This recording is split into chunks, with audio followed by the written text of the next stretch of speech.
Tour. Hulking forward Will Skelton is the only player playing overseas. That means no James O'Connor or Japan-based pair, Samu Karevi or Marika Korobete. Uncapped players, you ask? Two of them, force back rower Nick Champion de Crespini and ACT Brumbies winger Corey Tsul. We will get our first look at the Lions this weekend when they play Argentina in Ireland. And Alexei Popyrin is out of the Wimbledon warm-up tournament Queens, but he can take a little bit out of the defeat. The world number 21 pushed Brit Jack Draper, winning the first set before losing the match in a third set tiebreak. Draper is considered a big threat at the All England club, given his great form in 2025 and the home crowd and everything that goes with it. So that's reason for hope at Wimbledon for Popyrin. I'm Patrick Stack. This is ABC Sport Daily, produced by Poppy Penny. Thanks to Channel 9 for the extra audio used in this episode. Before we go, a little recommendation for you. Mark Fennell's got a really good podcast called No One Saw It Coming. And on this very good podcast, there's a very good episode about freestyle swimming. You see, about the time Australia as a nation was being born, that stroke was kind of invented, called Australian crawl. Only thing is, according to Mark, the man heavily responsible is actually from the Solomon Islands. It's a good listen. I think you'll enjoy it. It's on the Listen app. This has been ABC Sport Daily. If you missed any of this episode or you're after more sporting conversations, you can find this episode and hundreds more on the ABC Listen app.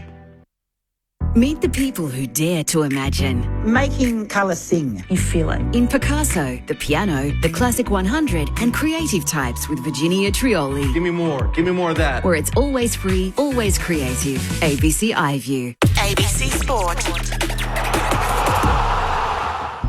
We begin this broadcast by acknowledging the traditional custodians of the land on which this match will be played today and pay our respects to their elders past, present and emerging.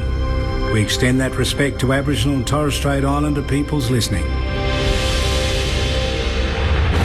It's all on the line. Here we go. And the moment of truth has arrived. What a matchup this is. What a game. The umpire holds the footy up. I wouldn't want to be anywhere else on earth. On ABC Sport, this is the AFL. Oh, there's a bit to get excited about. The intensity and the pressure around the ball is unbelievable. Take your moment. This is that moment of the game of footy. This is just football at its best. And that'll be it.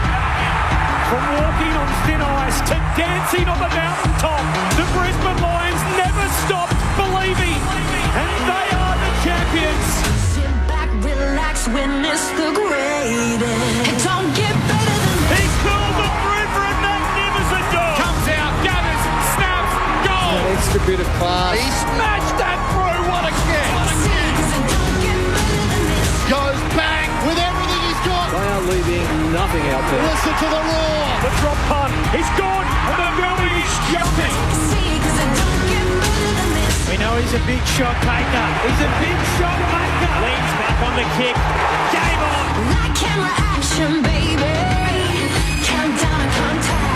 From the right forward on it. Oh, he's a sharpshooter, all right. Step up in the big moment. Close to the man on the mark. Drop punt. He's there. Gathers. Snaps. It'll bring the house down. Sit back, relax, witness the greatest. It don't get better than this. He'll put it on the boot. Kick up towards the logo. You take a seat, cause it don't get better than He this. defies the laws of gravity. He runs onto it 50 from goal. He's in Dusty's pocket. He shoots. Oh, he's as bloody good as Dusty. Oh, yeah. Rove snaps goal. The drop punt. It's good. And you can hear that body roar. Walks one way and the next and the snap. There's the finish. 60 out. Oh my goodness. Oh. That's a massive kick. Big time spot. Big time goal kicker. That's why we love football. Brilliant to watch. From the centre wicket. Whacks it for six. Scores level. Running pass. Throws it on the left. Could that be the sealer? Seconds ticking down. We're not done yet.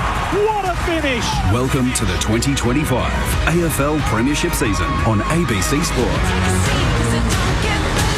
On radio, on digital, and on the ABC Listen app. You take a seat, cause it don't get better than this. Perth Stadium about to host a fourth game in 6 days. This, the third of them, footy. They had the State of Origin here last night. 57,000 people turned up in torrential rain. Certainly getting more pause for thought. Perhaps we should have a State of Origin back in the AFL. This is a big one for Fremantle. They've won their past 4, looking to win 5 straight for the first time since 2022. While for the Bombers, they've lost their past 3, including the biggest loss in terms of margin of the season so far last week, belted by 95 points by Geelong. How will they respond as they blood another debutant, their 11th of the season? They've got an injury list that's as long as a MASH unit, 14 players unavailable, 13 of them through injury. Big game for both of these clubs for very different reasons. Looking forward to bringing it to you here on ABC Sport. Clint Wilden with you. Overcast skies above us as Akash Fodadar joins us. G'day, Akash. Welcome. Good evening, Clint. Yeah, great to be here. Looking forward to it. See Essendon as a little bit of a banana skin for Fremantle. We thought they'd put North Melbourne away pretty comfortably last weekend. They didn't. It got very close. And I can just see Essendon, a bit of an unknown with so many new players this season, maybe causing a few worries for Fremantle. So I think this is that test for them. If we want to see Fremantle as a genuine top 4 threat, they win this comfortably. If it gets a bit shaky, then I'm not so sure. Bit to talk about here. Lots has happened again throughout the week in football, and we'd love to get you involved wherever you happen to be around the nation. Driving home, relaxing at home, wherever you are. 0437 774 774 is the number to text us on. Akash and I were both here last night for State of Origin. It really was a spectacular event.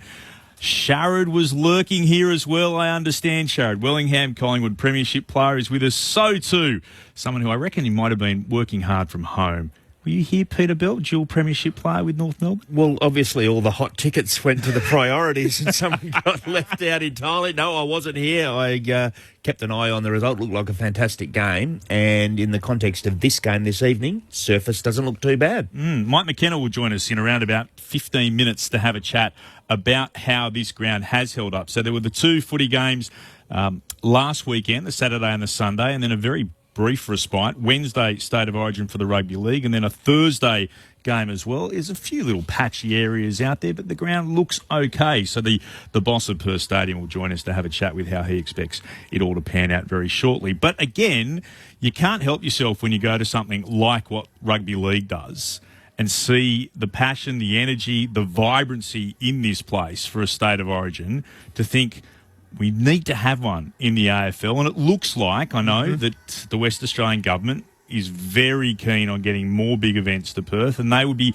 very keen to put some money forward and have a State of Origin in the pre-season of next year between Victoria and here in WA. So do you guys have any thoughts on how you could make that successful? Because you can't have it as an exhibition game, because we've seen time and time again when it's Victoria up against the rest of the country just doesn't care. It needs to be an Origin. How do you make sure it works? I think that it has to grow into, having some real value around the kind of, I suppose, history of it and what it meant back in the day when it was every year, and really kind of, I suppose, renewing that value on it. And because at the moment, no one really does any state footy past the age of 18, do they, Belly? So it's a little bit of a kind of swept away and forgotten about. But if they kind of renew that history and renew what the old games used to be like, I think that could potentially really fire up the players to have that pride in representing their state. But it really has to be made sure that it doesn't go ticky-tacky and it has some real contest in it. And then the actual game will draw the supporters in, because if they're actually out there looking like they're fighting for their state with some passion, it will be successful, won't it? Yep. There is a contingent of players where it means everything to pull on a state jumper. Particularly, I think those players that are interstate have played out their careers away from their home state. So I would imagine that Andrew Brayshaw, to pull on a Victorian jumper, that would mean a lot to him.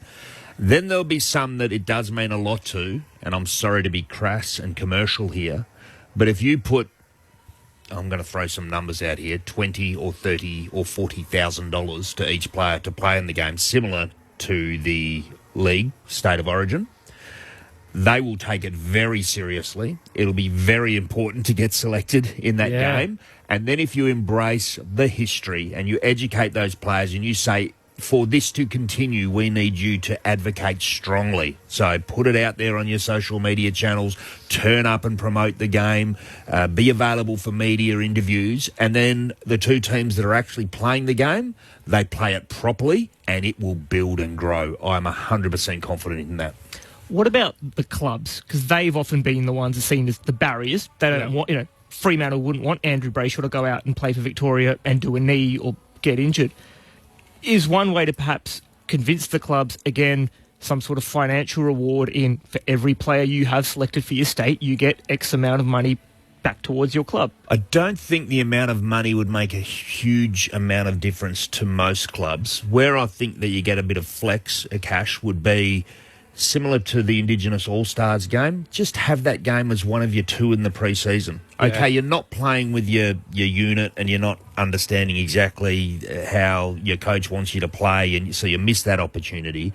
But the hit-out is a hit-out, so there's risk in whatever hit-out you have in the pre-season, but you need a couple. Okay, if you get a bad injury in the State of Origin game, that's bad luck. But if you get an injury in training, playing in a practice match against whomever, that's bad luck as well. So you've got to accept a little bit of risk. And I think that's exactly what happened with the Indigenous All-Stars game. Fremantle played 2 games. That was one of them. Yeah. And with that, do you have Origin one year and the Indigenous All-Stars the next year? The Indigenous All-Stars here against Fremantle was terrific, and it was contested. They wanted to win, both teams, particularly the Indigenous All-Stars. Terrific game of footy to watch. By having it every second year, it keeps a bit of rarity. It makes it a little bit more special. Is that what you would do? Have Origin one year, Indigenous All-Stars the next? I think that would work really well, but who gets to play against the All-Stars would obviously change every year, but then who gets to play in the State of Origin against WA? So would it always? Are you suggesting it's always WA versus another state? Well, I would put this forward. This is where it comes down to. We know the AFL are very good at maximising their returns on any investment. This is one where SA absolutely have done a tremendous job with what they've done with Gather Round. If various other state governments are prepared to put up the cash to make it happen, then you have the Origin against, say, SA versus Victoria. You have the Origin. If WA is prepared to put it up, it has to be over here in WA. If, let's say, and this would be terrific in the years to come, the Queensland government say, you know what, we can actually put a Queensland team together now. And they're not far away from being able to put we're probably talking 2 drafts from being able to put a genuine Queensland Origin team together. Then they go up there and they play up there. You monetise it. And I reckon that's a way to make sure it happens. State government bids for it every year. State governments can bid for it. And they can bid just like they did for the Indigenous All-Stars. They can bid for that as well. It's football content. We want to watch it.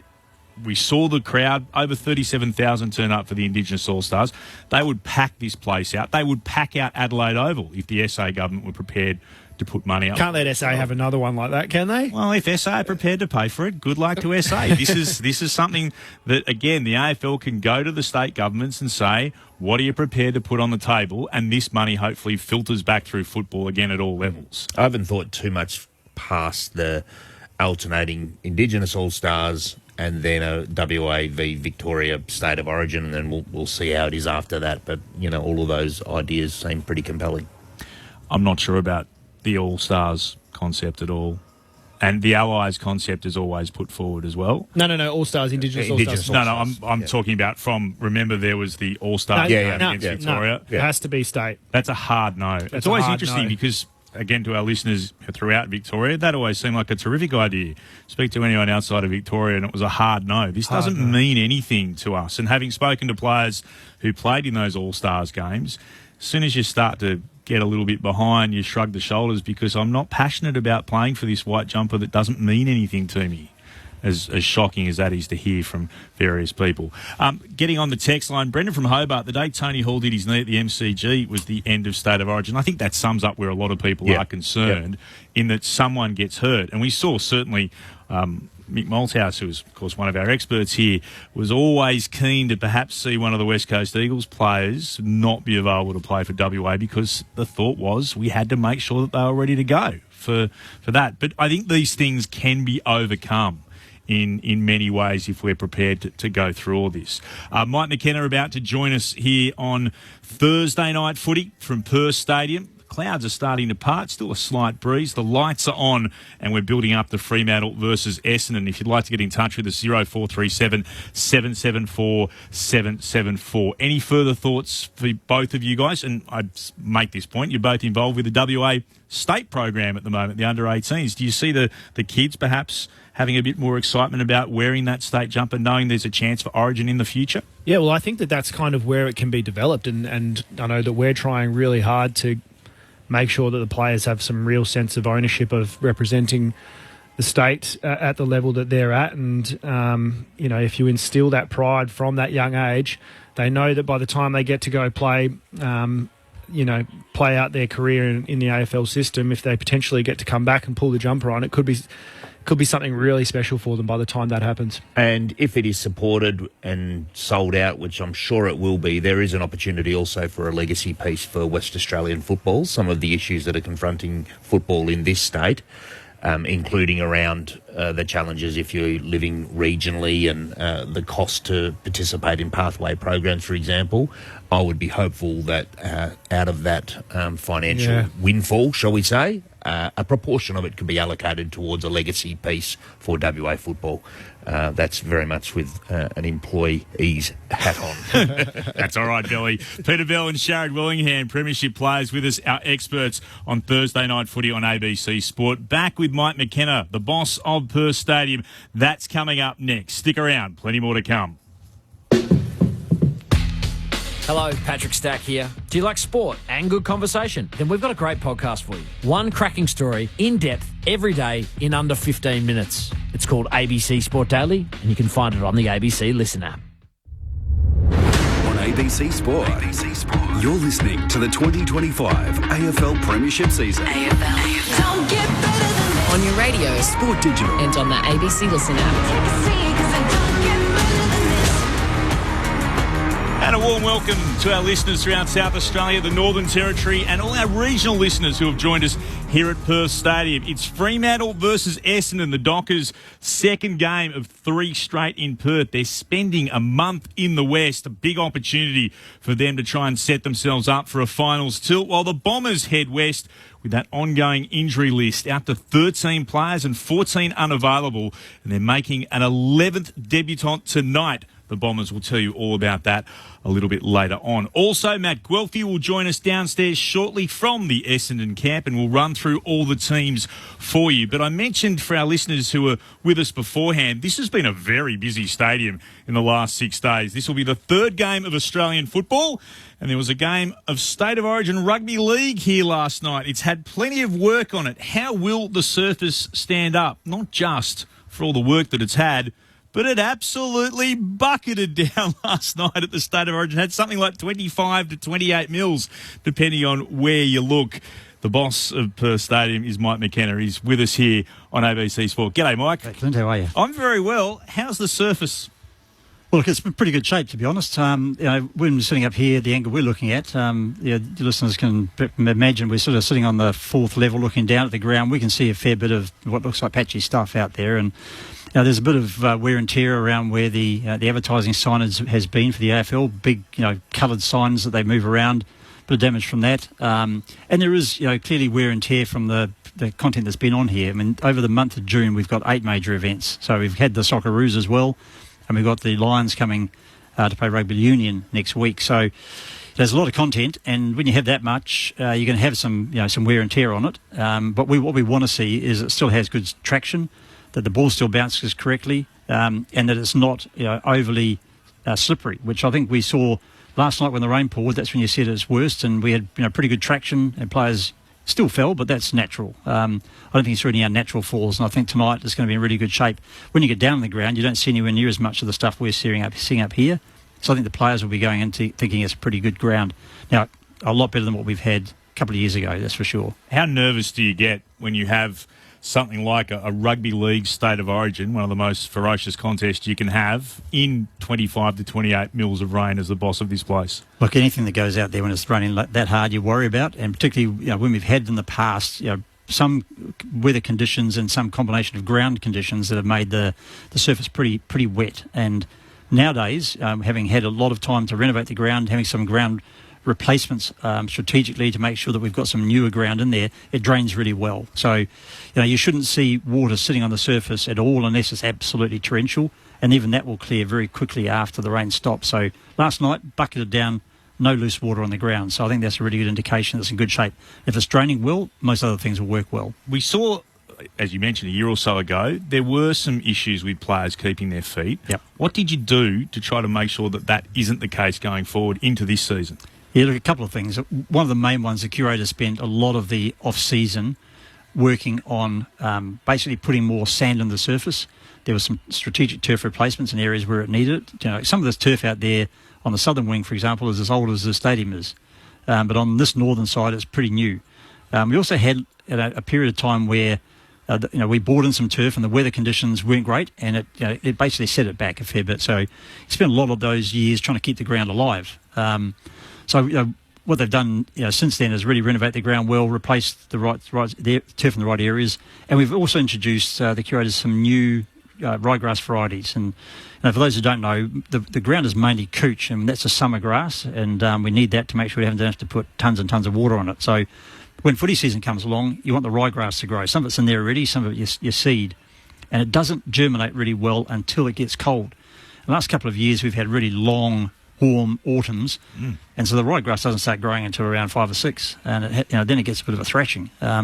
So they found some new varieties, one that lasts longer in the ground and will live through summer and germinate earlier, and others that strike earlier. So when you seed it, it grows earlier. So, I know a lot more about turf than I'd ever thought I needed to, and I don't have to go out and mow the lawn, but it is something you pay a lot of attention to when it's such an important part. It is the most important part of the stadium. If we don't get that right, it doesn't matter how many people are in the stands enjoying themselves. The players are not. We're not doing our job. I'm prepared to admit I love a turf conversation. That's just me. Evening, Mike. Just interested in what the order of fixturing, how that occurred, when was each one locked in? Obviously, the AFL come through sort of just before Christmas, or you probably know or get an indication a bit earlier, but then the soccer and the rugby union, when were they locked in? Yeah, so it's a combination of things. So when we have a right to tell the AFL we want to reserve a couple of dates in the calendar for events we know are coming. So the government's come to us and said we're talking to Socceroos about bringing an event here, or we've got a rugby league match that's been sold for a couple of years previously. So we say to the AFL, we need that weekend. They fixture around it, and then if we get anything comes subsequent to that, we then try and plot that in around the AFL fixture. Yep. Until the fixture's announced, we and they will work together. If there's anything comes late, but generally once it's locked, we then have to try and plot around it. So as an example, how would it work in practice around, okay, we've got the 2 games in Perth on a weekend, we've had the soccer previously, we've got the State of Origin locked in, and then the AFL say we also want to play a game on Thursday night. Is that a part of a conversation that you have? Yeah, so it's a long conversation. On almost a weekly basis. We're talking to the AFL about what's coming up. Before they announce the second half of the season's fixtures, we're talking about what that looks like. Mm-hmm. There's not a lot of flexibility with the AFL. I mean, they certainly have a program that suits the broadcasters, and we understand that. But there is there's that little bit of flexibility when you need it. Do you get any feedback from the curator as to the games demanding more of the turf? So what I mean by that, do they say, hey, it looked a little bit different after last night? Obviously the rain's going to be a factor as well, but a game of rugby league is different, puts different stress on the oval as opposed to a game of AFL, for example? Yeah, they talk about all of those things. I think rugby league's probably less impactful than rugby union. So rugby league tends to go from one end of the field, side to side. They spread it out. Whereas rugby union, you can get bogged into a corner, and a lot of rucks and scrums happening in one spot for a long time, and that is more impactful on the surface. But it's an unpredictable thing. You don't know where it's going to be. We worry about the north because it is the area of the ground that's in the shade, needs more attention. It probably suffers more than anywhere else. So all those things are factored in, and including things like what's the nature of the curtain raises that might be played. Having a bunch of kids running around, where they're pretty light on the ground is one thing. Having a interstate waffle versus sandful match, different story. That's as good as having another AFL game. It's well known here in Perth that anything north is more attention-seeking than anything south. So, we've seen in previous years concerts and things that are held here. kind of impacting the start of the year? Is there kind of going to be a little bit more of a buffer so they can re-prepare the ground for the start of the season? Yeah, look, it's we don't have a lot of control over when the concerts tour, so I think the answer to that probably is no if it comes at the wrong time for us. But the stadium should be able to be resilient enough to deal with that.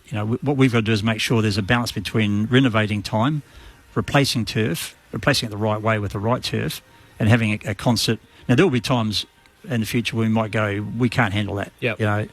But what we've got coming over this next period, it's not going to be soccer that's going to be impactful. There's the Asian Women's Football Cup on ahead of the AFL season next year, so we're going to be locked out of a period of time before that. So there's time to look after the surface, make sure it's good for soccer, but it gives a rest period for football. So when we go into the AFL season next year, having had a semi-final of an Asian Women's Cup, it'll be in pretty good nick.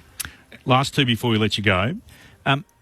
All the discussion taking place in Tasmania at the moment I found really interesting because they came through here when no one wanted this stadium built. It was a genuine issue, and effectively it took a premier to say, no, you can all go, I'm building it, it's getting built here, and now everyone loves the place. But the impact financially that a stadium like this has on the economy, can you give us some sort of indication? How many jobs would have been created over the last couple of weeks? How many people would have been employed? How much money would come through this? Yeah, look, every time we put on a major event, you're talking between 1,200 and 1,600 people getting shifts of work, minimum 4-hour shifts, sometimes longer. So, that is really important for people. Since we've opened here, we've employed and trained 15,000 people in the casual market for the hospitality industry. So some of them don't go on and work in it, but a lot of them do. And it's, if they come from here, go somewhere else. That's really important. So, there's a massive impact for the economy on these sorts of events. You've got to be able to get them, though. So, we've got a great stadium. It's got a terrific reputation. But we also have a city that is not only big in terms of, compared with Tasmania and Hobart, but it's also an event-going population. They've got the money to be able to go and book a concert, book a State of Origin game and be part of those experiences. I don't know what Tasmania is like. I haven't done the economic study, but I think if you're going to be doing the right thing, you've got to be sure that that's going to actually happen. The other thing we're finding is a lot of the acts, like Taylor Swift's a good example, was never coming to Perth. You could have offered her $1 gazillion, or maybe less, but less than that, and she wouldn't have come here because she's trying to do less work. So you're not going to get a Taylor Swift or some of those other big acts going to Hobart. So they've just got to make sure that it's the right business model, and I'm sure that's what they're working on. Last one for you. You can show your colours here, by the way, in this answer. Who are you cheering for tonight? Who wins? I'm barracking for Fremantle tonight, even though I spend a lot of my time, and I'm a Bombers supporter, I spend a lot of time working there. Fremantle have got a chance to make the top six and have a home final. That comes first. If it wasn't the case, then I might have jumped on the other side. Very good answer.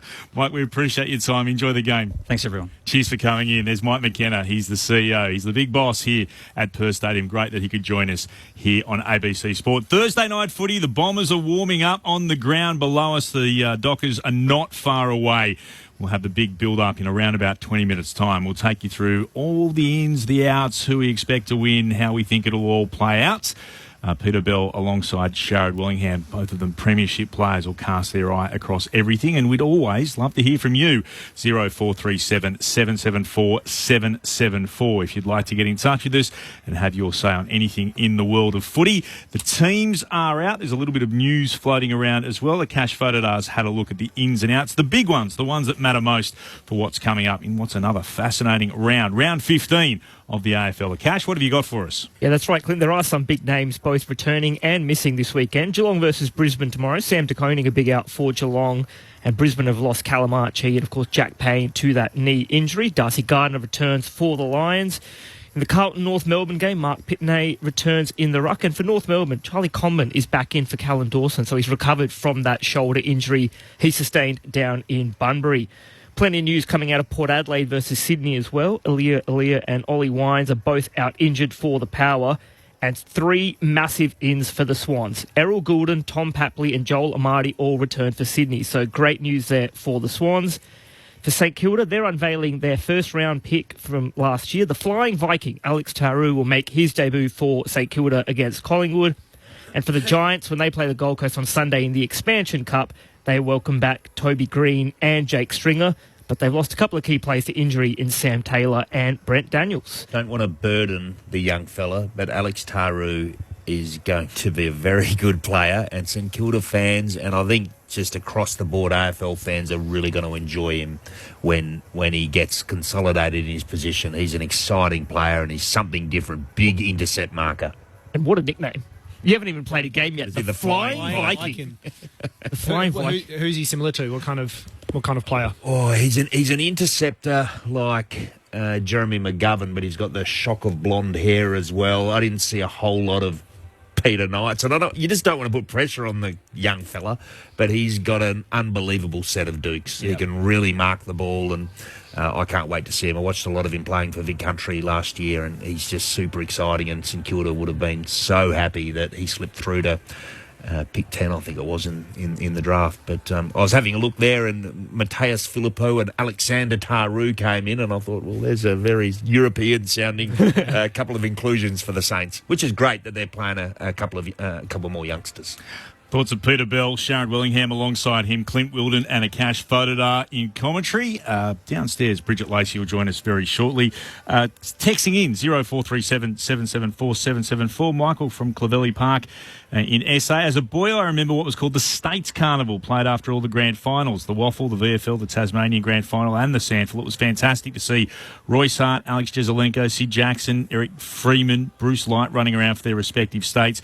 Bring it on. It'll sell out. Don't you worry. That's from Michael. Thanks very much for getting in touch with us. You can too. 0437 774 774. Big story on the front of the local paper over here, the West Australian, both front and back, about them saying Oscar Allen will not be playing again for the rest of the season. Well, we can all but confirm that now. The West Coast Eagles have just put out a press release saying this: Allen undergoes knee surgery. West Coast Eagles co-captain Oscar Allen has taken the opportunity to undergo patella tendon surgery after considering he would be unlikely to return this season due to his calf Achilles injury. After consultation with specialists in recent days, Allen has had surgery on his left knee, which he will rehabilitate at the same time as the calf Achilles injury that he sustained against Carlton on Sunday. By undergoing surgery as soon as possible, it allows Oscar the maximum rehabilitation time to be ready for pre-season training. First up, is that the knee that's strapped? Yeah, it is. And I reckon that played a part in the calf and Achilles injury potentially. So, yeah, great opportunity for him to get his knee right and also preserve the contract, that could be on the table from the other clubs. I was going to say, ready for pre-season training for who? Yeah, exactly. I think it's a great result and a great play by West Coast Eagles to make sure that they get him cherry ripe. Now, this season's done and dusted for him, but if he doesn't get traded, he's going to be cherry ripe for the start of pre-season as well. So I think it's a really great move by the club. So, as someone who's been the general manager of footy club and knows how these list things happen, how do you feel about a 6-year deal being offered by Brisbane to Oscar Allen, and would you be concerned at all about his... There's no doubt he's an absolute gun when he's fit, but his ability to stay on the park, Peter Bell? Yeah, well, I'm not sure if Brisbane have offered a 6-year deal, so we just assume that it's been reported and that is the case. So if that is the case, there's always a degree of nervousness, even if the player is completely fit, because it's a long time, and we've seen some of the contract calls that have been out there.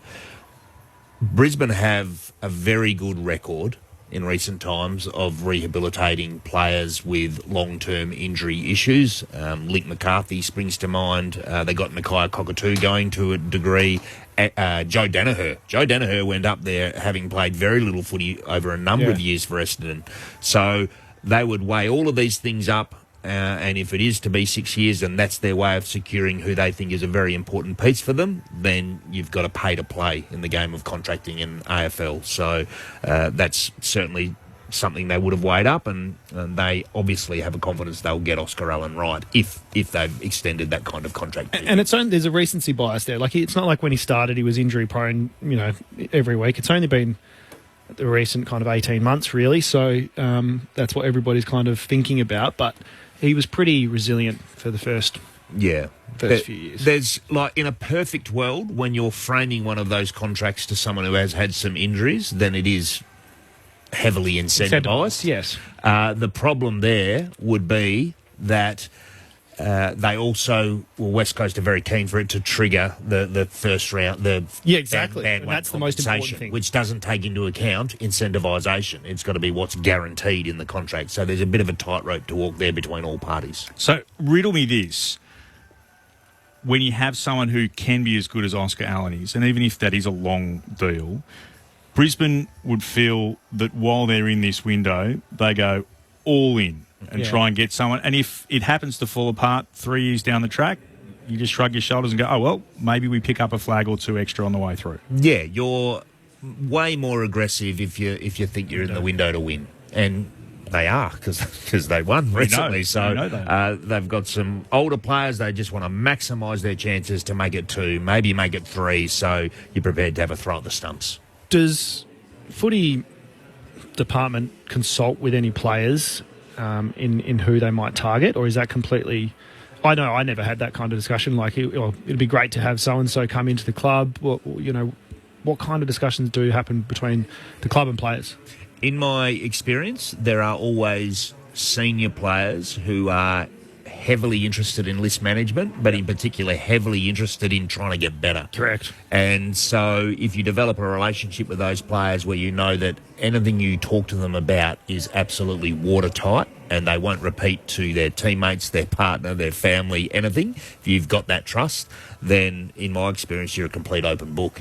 And you value their feedback. They compete against them. They would understand what the team needs. They would understand better than probably list management does to a degree if there are any concerns or flags around a player. They're around all the talk in the industry all the time. So if a particular player there might be some rumours about them, whatever it might be, your players are going to know that better than your list management, although list management do a lot of due diligence as well. It just sprung to mind because watching the TV in the background, we saw footage of Jamara back at training. So those kind of conversations at the clubs like Brisbane, like Sydney, Melbourne, who are potentially going to be taking the risk of offering him an opportunity, those discussions, I mean, it's pretty open air what his issues have been, but those kind of discussions with the players would then they go, do you think that we have the environment that would be supportive enough of having somebody who we know have these issues?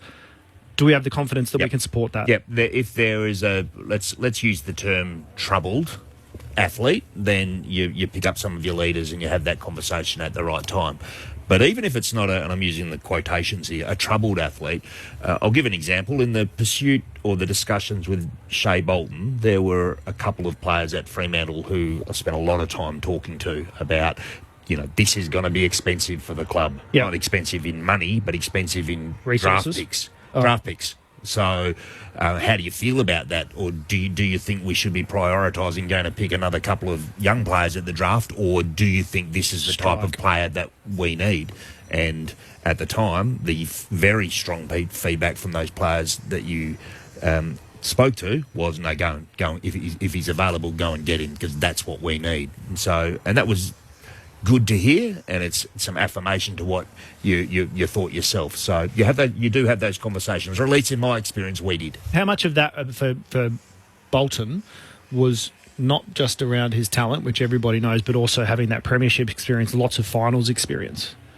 It was a little bit about that, yep. But with Shea, it was more around a lot at the club felt like the type of player he was was the missing piece, or one of the missing pieces for Fremantle, and that is, the forward threat, the something out of nothing type of player. Fremantle, as a club and as a game plan, could be quite methodical, conservative. Some would say, others might say formulaic, and I think that's changed a little bit. And the introduction of a player like Shea Bolton has certainly enhanced that chaos that a lot of people thought this would be good for Fremantle to have an element of that. No late changes, by the way. The subs, James Aish for Fremantle and Archie Perkins for the Bombers. We're about 48 minutes away from getting underway here between the Dockers and the Bombers at Perth Stadium. Just in case you tuned in, we're talking about Oscar Allen, who West Coast have ruled out for the rest of the season already with an Achilles issue. And they've decided that he's going to go under the knife, and he's had surgery on his left knee. That was the knee that was heavily strapped throughout all this season. Whether or not we see him play again for West Coast is, of course, the big question that will pan out over the next couple of months. Not too many blokes get a Coleman medalist deliver cake. Shade Willingham, what's going on there? And where's the rest of it for the box here? What's happening? It's not cake. It's a nice little quarter of a sandwich. But oh, right. I thought it was a cake. Fair enough. Scotty Cummings is a large man. But nothing wrong with that. But he had the whole sandwich platter delivered to him. Yeah. Here in the media centre, for our listeners, there's some beautiful sandwich platters that are in the communal area. And they're no longer in the communal area. I'm looking at the box next to ours, and one of the large, beautifully prepared platters is sitting placed next to right Scott next Cummings. to Scotty. And so I texted him and I said, mate, did you leave any in the common area? And he very kindly bought me a quarter of a sandwich. So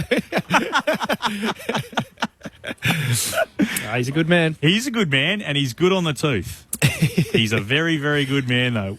And now they're wondering what we're talking about. We're actually giving him a compliment. So better text him and say we're actually paying him a compliment. They're all worried. Look at him next to They're all worried about us. We're saying nice things. Very amusing. I just getting back to the whole Shea Bolton thing. I just got a text message from one of our ABC colleagues, and he reminded me that very early last year he texted me and said, "You guys should be talking to Shea Bolton. He's the type of player that you really need." And we already had been. And I said to him, "Oh, Shea, hadn't really thought about Shea because of his contract situation. I wouldn't have thought he'd be gettable." We're probably 6 weeks into conversations by that stage. That's very good. Very, very good indeed. They always tell the absolute truth, football clubs. Always remember that. 0437 774 774 if you'd like to get in touch with us, ask a question, make a point.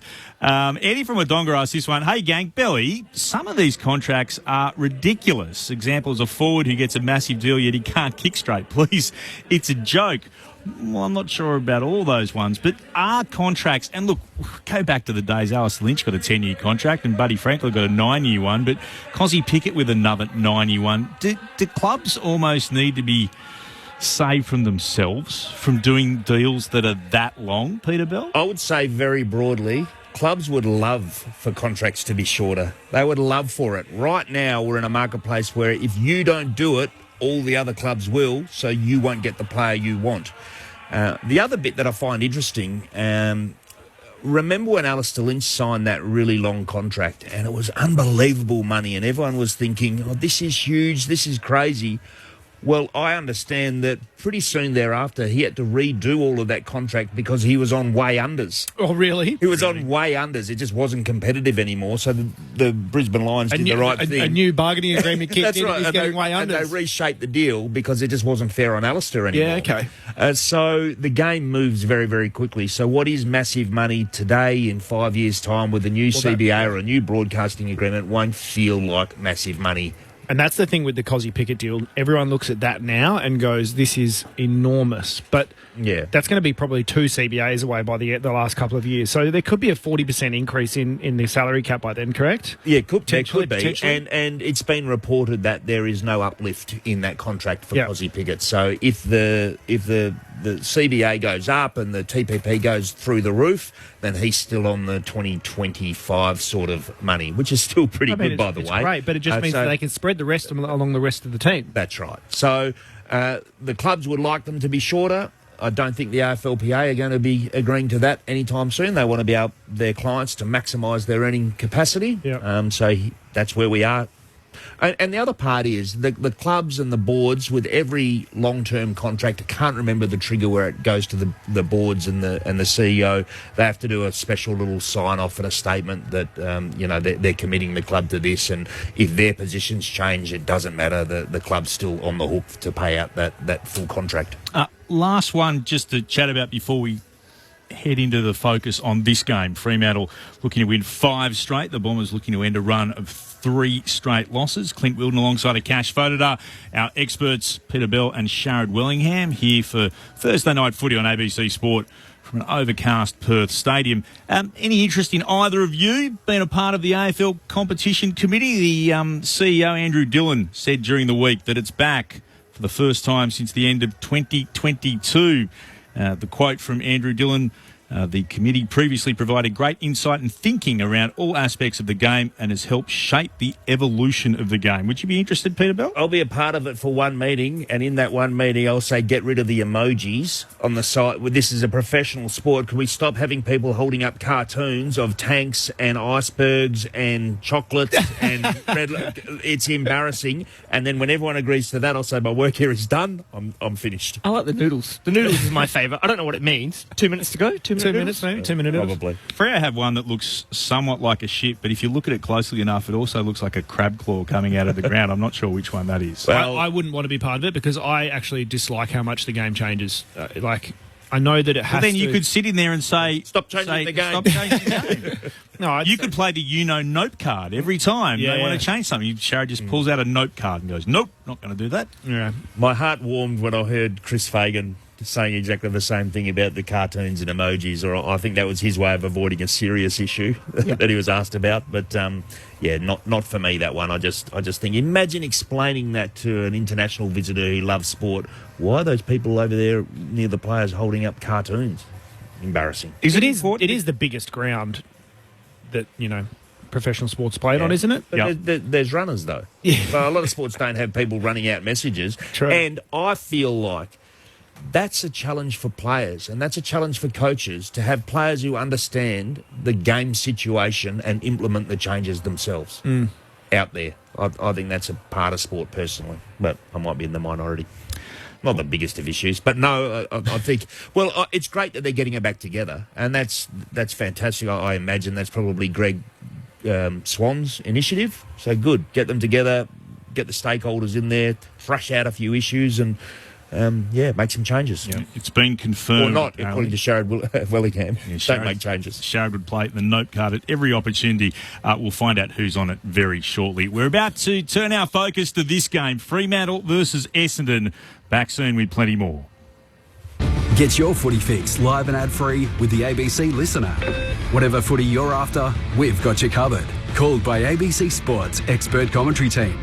ABC Sports coverage of the footy on the ABC Listen app.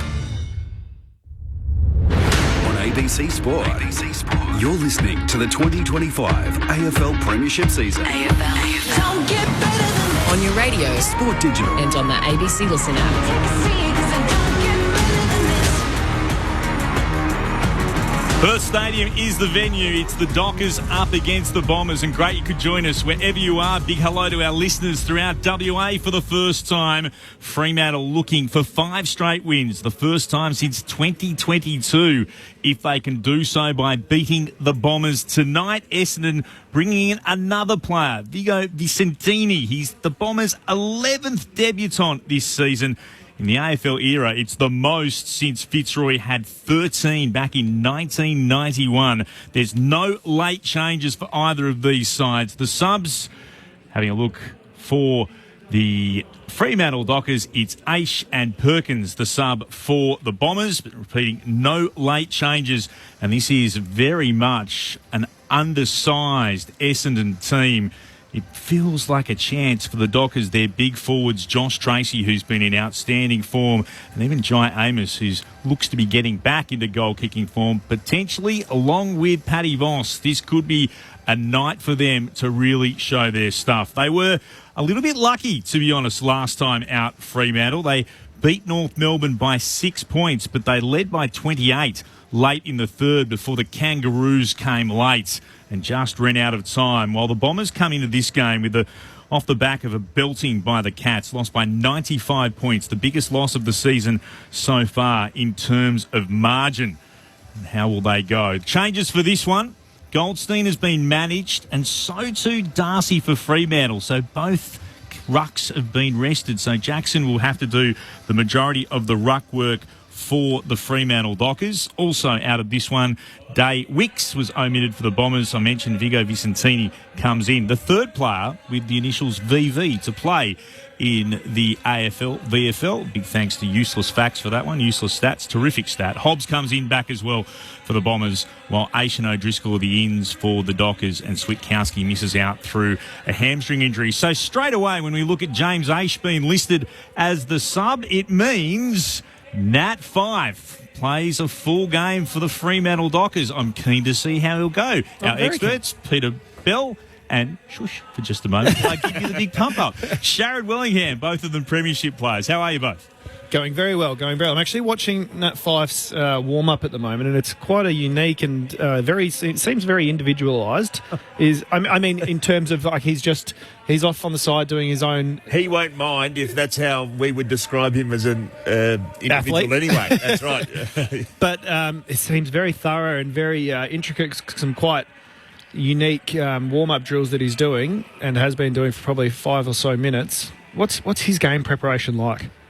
Well, a bit like that. It's his own. He would have developed it over many years. He would have taken in some input, I'm sure, from a variety of different athletes and different people. So they haven't been paying too much attention to it, but hopefully it works and he's firing from the first bounce. We'll head downstairs. Let's go into the Dockers camp. Clint Wilden alongside a cash voted it's Peter Bell and Sharad Willingham, our experts. Welcome to the other member of our commentary team downstairs on the boundary, Bridget Lacey. Hello. Thanks, Clint. Executive General Manager of Football at Fremantle, Joe Bridie's been good enough to wander over and have a pre-game chat. Joe, Thursday night footy. It's pretty cool, but we've had Origin here last night and you're coming off a 5-day break. How have you handled the week and what do you make of the surface? You were just out there then. Yeah, look, it's been a pretty quick turnaround. Probably look to review North pretty quickly and there are aspects of that game that we didn't really like, but ultimately be able to move on to Essendon really quickly. So we really focused in on them straight away on Monday and had a main training session on Tuesday. From a surface perspective, it looks pretty good, to be honest. They've had some issues recently, but they did a big renovation in the off-season, so it's actually drained pretty well, and pleasingly, it's come up really well. Good news. Obviously, we've seen the teams, no late changes for yourself, and James Aish is the sub, so is Nat 5 prepared to play a full game tonight, or is the hope that you'll be able to sub him out at some point if no other injuries come up? No, we go in with the plan of him playing a full game. Pretty much the reason that he's obviously built through the sub roles, one, to allow him to build back into AFL footy, but two, just from a fitness perspective, to build him through training during the week. So we feel like he's definitely ready for a full game of footy, and look, he'll spend time through the midfield and even a little bit of time forward. And I did want to ask, with the changes this week, obviously you lost Sam Switkowski, who's been in super form, up forward for you. But maybe a bit of surprise for some that Isaiah Dudley didn't get his chance back into this team after a few weeks out, and I didn't see his name on the emergencies there either. What's the messaging been to him? Yeah, look, for those that don't know, Duds has had a fair bit going on off-field with his family back home. Unfortunately, a few deaths, and he spent a couple of weeks back in Adelaide with them. And then he's returned back after the bye. So we're working through a few bits and pieces with Duds. He's obviously a talent, and we'll look for him to be available for AFL selection next week. Good news. I'll send you upstairs for some more questions from the guys. G'day, Joe. You mentioned you didn't like some aspects of the North Melbourne game upon review. Can you elaborate a bit more on which parts exactly? Yeah, Belly, a little bit of our organisation around stoppage early in the game in particular, in our D50 and even some stoppage through the wings in the centre of the ground. North were able to get on top, and it's obviously a strength of theirs in their game in recent weeks, but that was probably something from an intent perspective we were a little bit off in our organisation. But look, we talked about at the end of the game, we obviously had a decent block of footy in the second quarter, and we were able to arrest momentum back and show some maturity late in the game, which we're really proud of for the boys to be able to do that. But ultimately we didn't feel like it was anywhere near a game of footy from a 120 minutes perspective that we wanted to play out of the bye, so it's something we're really focused on tonight. Sean Darcy was very good against Tristan Cherry last week. With the short turnaround, you've elected to give him a break. Take us through how difficult a decision that was, or relatively straightforward? Yeah, really difficult. We felt like obviously there was a fair bit of continuity starting with Sean and Jacko spending some time on ball and being able to drift forward, but we've talked about it publicly. We really need to be conscious and take a risk management approach with Sean, and on the back of a 5-day break he pulled up really well, and we were considering playing him, but ultimately in setting him up for the back half of the year, for him to have a really good block of training again and look to be available for the Saints is the right option, and we feel like Jacko can obviously handle the ruck load with Vossi helping out tonight. Joe, Clint Wilden, did you have any mail that Todd Goldstein might be managed for this game, and did that play, if so, any part in your process of thinking about giving Darcy the managed role? Yeah, obviously they mentioned it on Tuesday, so they came out publicly and said that Goldstein was going to be rested. So, we knew that they'd come into the game with really one established ruck, and it might have been something that we considered if they looked to play two. And even Liam Reedy's been pretty strong in the waffle. He's one of our emergencies tonight, so that's something that we definitely considered. But, ultimately feel like for tonight's team and the way we're structured with an extra mid going through the forward line, we feel like the role of Jacko being the key ruck will be the right one. Joe Sharrett here, good luck for tonight's game. Now, as we enter the back half of the season and the potential finals, prospect being, how's the young group going to manage that weight of expectation? Yeah, Sharrett, it's really a preparation thing for us. We can look too far down the track and you get comfortable. And in this competition, we need to be really consistent. And we still... we obviously had a decent block of footy kind of leading into the bye, but our ability still to play 120 minutes of footy our way is something we're chasing from a contest and Team D, and really making sure we come with the right intent and value the right behaviours. And for us, that's making sure we focus solely on Essendon. And it sounds cliche, a week-by-week approach, because if you don't, you can find out pretty quickly in this comp the way how close it is at the moment. What would it mean for this group to go 5 games without a loss, to win 5 straight games for the first time since 2022, Joe? Yeah, I don't think we haven't talked about it internally at all. I think that from our group's perspective, we feel like we're starting to build some traits that we know can stand up against some of the better teams, but at different times we've been lacking in quarters. So I think for us at the moment, it is still chasing what our best footy looks like over a 4-quarter period, and when we continually establish that, we know that we put ourselves in a place to win games of footy. So ultimately, 5 wins in a row is a great outcome, and that's what we're chasing tonight. What's it been like not having to get on a plane for a couple of weeks now and knowing that there's a couple more in front of you? It's been nice to reacquaint myself with my family a little bit more. But no, it obviously has been helpful. The club did a mountain of work to achieve that, and we think that after the bye to only have those 4 travel trips will obviously be really helpful. And you look at a 5-day break, to be able to do that on the back of a home game pre and then a home game post, definitely will set us up from a physical standpoint. Joe, someone who I really rate and I think can have a huge impact on the side is Jai Amos, who hasn't probably hit his straps for a little while. What's he been working on? What does he need to do to really get going? Yeah, it's interesting. You look at his stats sometimes and you say that he probably isn't having the impact that you'd like externally, but internally his repeat efforts and the contests that he can get to at different times have been really important to us. So obviously Vossi's been getting on the end of a few, and obviously JT earlier in the year, but Jai's repeat efforts, and even last week at ground level he competed against 3. He was actually the one that was able to get that hand pass out to Luke Jackson, and Luke Jackson finishes with the goal. So for a guy of his size to be able to get up the ground at ground level and aerially, I'm sure it'll all kind of come together, and we can't forget obviously he's only in the infancy of his career as well. Joe, Sam Switkowski's been in unbelievable form. I don't think many people would realise just how good, but amongst the top handful of players across the entire AFL over the past month or so.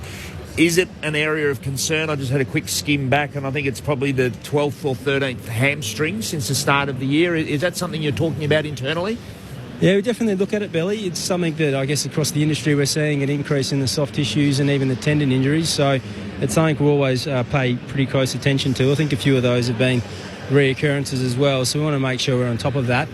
Switter's been prone to a few over time, and a few of the other guys, so definitely look to focus in on it and making sure that we're not missing anything, but obviously in the way the game's been played and what the industry's telling us, we're going to get a few of those over the time. And just a quick list management question. We've been talking about long contracts up here before you joined the conversation, and when did the club get a feeling that maybe it wasn't going the way that you would have liked with Cozzy Pickett? Yeah, look, it's probably one that we haven't looked to be openly having too much dialogue around, and we obviously heard that probably a week before when it came out publicly that he was looking to stay on. He's obviously someone that we would continue to monitor as his interest in coming to WA, but it became pretty clear that the offer from Melbourne was going to be too good to refuse. So look, we continue to focus on our strategies and what the players we might look to bring in. There's plenty out there, but we feel like we've also got a real focus on retention of the players on our list at the moment. Could Fremantle still be involved in the trade scene at the end of this year, do you think? Yeah, I'm definitely open to it, Belly. We will never say no, and what we feel like our list needs are, and obviously making sure that we prioritise those players on our list so we don't feel like we're going to have too much movement, but always looking at who we might be able to bring in, and we've been able to have some some players join our list, and different players from obviously Wagner and McDonald through the draft as well at state league level. So we'll continue to look at those options. Joe, last one. I was here last night. I know a couple of your players were as well watching on. What are your thoughts about State of Origin? Do you have any concerns about the impact that it might have on your football club, or are you a supporter of seeing it come back? Oh, look, I'm a supporter in terms of what it does for the competition and the opportunity for players to represent their state. I think the timing's the one that we always monitor really closely. I think the impact, we probably were a bit surprised by the impact the All-Stars game had on us in terms of being a national broadcast and being prepared in the way that you probably aren't for your first pre-season game. And that hit-out was pretty intense, and that impacts your loading going into the start of the year, so it's something we had to navigate. I guess from our end, you're probably only going to look to have maybe 6 to 8 players playing in that game across both sides, so our ability to manage that's a little bit easier, but I think what it does for the game is pretty important. Our element's probably just managing where it sits in the pre-season and doesn't have too great an impact on our players' prep. Joe, appreciate your time. Best of luck. No worries, gents. Thanks for having me. Jeez, it is loud. Got here. loud out there quick, didn't it? Yeah. Didn't it? It's absolutely hammering the speakers. Whew. Goodness me. Apologies for that. That was very, very loud.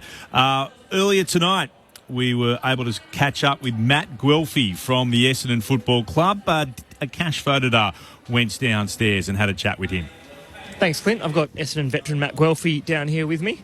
It could be a side eye with the veteran call. Not happy with that one? No, I'm happy with it. We were just discussing that before. I think I'm 4th or 5th oldest on our team today, which is quite exciting, and a bit of responsibility, which is great.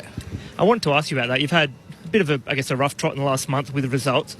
Add to that the massive injury list, so many first gamers coming in. As a senior player, what is your role in helping these new guys into the team integrate and get used to the Essendon way of playing football? Yeah, it's just guiding them and where to stand, and just getting them in good positions to start so they can play footy. We don't want them thinking about what they're doing out there, especially like Maisie and Black as they come in, and they obviously don't know the system, and we can't expect them to know it straight away. So it's just setting them up to play, and just playing their natural strengths after that. When you have had a tough few weeks, how do you keep spirits high and the morale up, especially then coming over here to the West to play Freo, who are pretty formidable here at Perth Stadium? It's actually pretty easy with the young boys. Like their energy's really, really high, and I love getting in on that and feeling young with them. So you just draw off that and try and bring that kid out of you. Let's head upstairs. We've got Clint Wheeldon and Peter Bell. G'day, Matt. You just touched on it there with the number of different players that you've had to use so far. How challenging is it to actually play with some continuity and roll out exactly what Brad wants? Yeah, it's obviously been a little bit challenging, but it's also exciting. We know a lot of the young players coming through the VFL, they've showed they can play, and they've done that form in the VFL, with obviously the exception from last two that came in. But the other boys, like Big Vigo coming in this week, he's been really good in the VFL. And when I came back from injury, I could see it straight away. He knew the structure. He knew where the ruck stands every single position. So I'm really excited to see him tonight. Tell us a bit more about him. He obviously has a bit of a challenge against Luke Jackson, who's a unique ruckman, but what are you expecting from Vigo? Yeah, we've seen him perform in the VFL, so he's versed some good players. He had Pitney the other week, so a ready-made AFL ruck, and we're excited to see him just have a crack, and we know we back him in, and it's going to be exciting. And winning the footy is not an issue for you guys at all, but last week probably forced into a lot of defensive half turnovers. Obviously Geelong also scored from clearance, but it's important that you have some good ball security and are able to make sure that you can exit your sort of defensive half and not give teams second, third, fourth looks. Yeah, that's the exciting bit. It's mainly off us just making silly mistakes or easy skill mistakes. So we've been working on that during the week, and sometimes we can just take our medicine and kick the ball down the line and get some territory. So that's what we'll try and do today. And what's the scouting report against Fremantle? What has your opposition analyst presented to you guys? Oh, they've obviously got lots of strengths. Their midfield is really good. Their forward line's going really well. Getting up the ground really high and beating you out the back. So we have things in place to stop that. And then as a forward, we got to deal with their run off the back with Clark and their interceptors. just bring it to ground, and then we can go from there with our smalls. And one player that the opposition analyst wouldn't have had to spend too much time on is Pat Voss. What are your memories of Big Patty? Yeah, I'm very close with Vossy. Yes, we knew exactly what he was like, what you guys are all seeing in WA. He's a bit of a freak on and off the field, so I'm excited to get out there with him and get in his ear a little bit. Were his celebrations the same when he was with the Dons as they are now? Oh, yeah, he'd carry on in the VFL the same. So he'd carry on at training. But, yeah, we always knew he had talent, so it's good to actually really see him playing at AFL level. But he's ahead of me today, so I'll be getting into him. But he's a lot bigger than me, so I don't know how it'll go. Matt Guelphy is with us from the Bombers. Clint Wilden with you here on ABC Sport. Matt, I remember back in the day the disappointment you must have felt when you missed out on a couple of drafts, and then the terrific season that you had with Claremont. And I know whatever you thought of when Akash said veteran, but you're now 114 games. It's a terrific story of resilience, I would reckon, from where you came from, what you had to overcome to where you are now. Do you ever reflect on that at all? Yeah, I definitely do. I think if I got drafted at 18, I wouldn't be the player I am today. So I'm actually really grateful for that, learning off really good senior waffle players like Jai Bolden and Bailey Rogers right now dominating the waffle. So I was really actually grateful I got to spend that time with them and Darren Harris. And then, I've had injuries now and I've drawn on that as well. Coming back into the team, I feel like a new player and fresh again, so it's actually been really good. And having a number of players come into the system, and I guess also even more immediately, this is, in this game, an 11th debutant for the Bombers. For someone who had to do it the hard way and the rookies coming through, what sort of advice can you give them? Oh, I really pretty much say to the boys, you've done the work during the week. I was saying to Archer last week, he's learnt all the systems and stuff, and now it's time to just go out and play and back your strengths. Just pretend like you're playing in the waffle and, have fun out there, because you can review the game after. There's no point getting down on mistakes in the game. Tricky times with the number of changes you've had to make. Do you get a feeling from someone who's been around the game for a while now that all the challenges at the moment and having to put games into young players might actually pay off for the Bombers in the not-too-distant future? Yeah, 100%. We still want to win now. That's the main thing. But in a couple of years' time, some of these players wouldn't have played if we had a full team. So it's going to be really good for the next couple of years. Last one. Don't mean to finish on a negative, but how frustrating was last week the performance against Geelong? After, I know you'd lost the two before that, but you'd been pretty solid in those games as well. Yeah, definitely to lose by that much and not give up, but get run over by really easy in the end was hard. But I think even at the start of the game when we were down, we actually looked really good. It's just those things that you spoke about, like turning it over, giving them the ball back. With Geelong, they didn't give us any easy goals, whereas we gave them handoff ones. So we spoke about that during the week and making sure we're not giving off easy ones. They've got to work for it.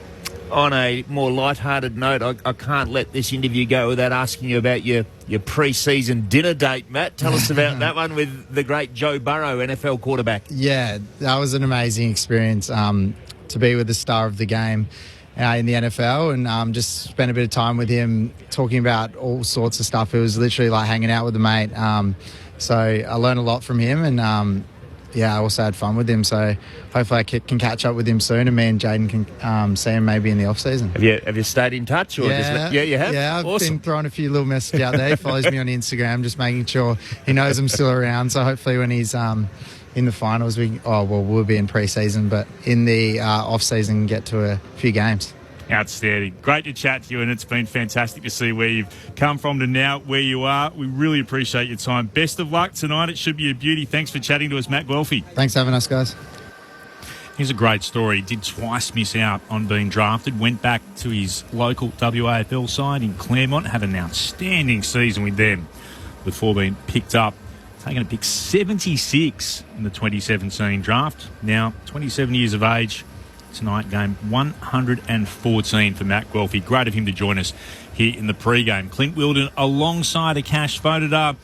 Our experts, Premiership Pie Sharad Willingham, dual Premiership player with North Melbourne and AFL, Australian football, I should say, Hall of Famer in Peter Bell. They're about 19 minutes away from the bounce. Just repeating, if you've only just joined us, the subs, Archie Perkins for the Bombers, James Aish for Fremantle, And the other news coming through, particularly for our WA listeners, bad news, particularly as far as West Coast Eagles are concerned.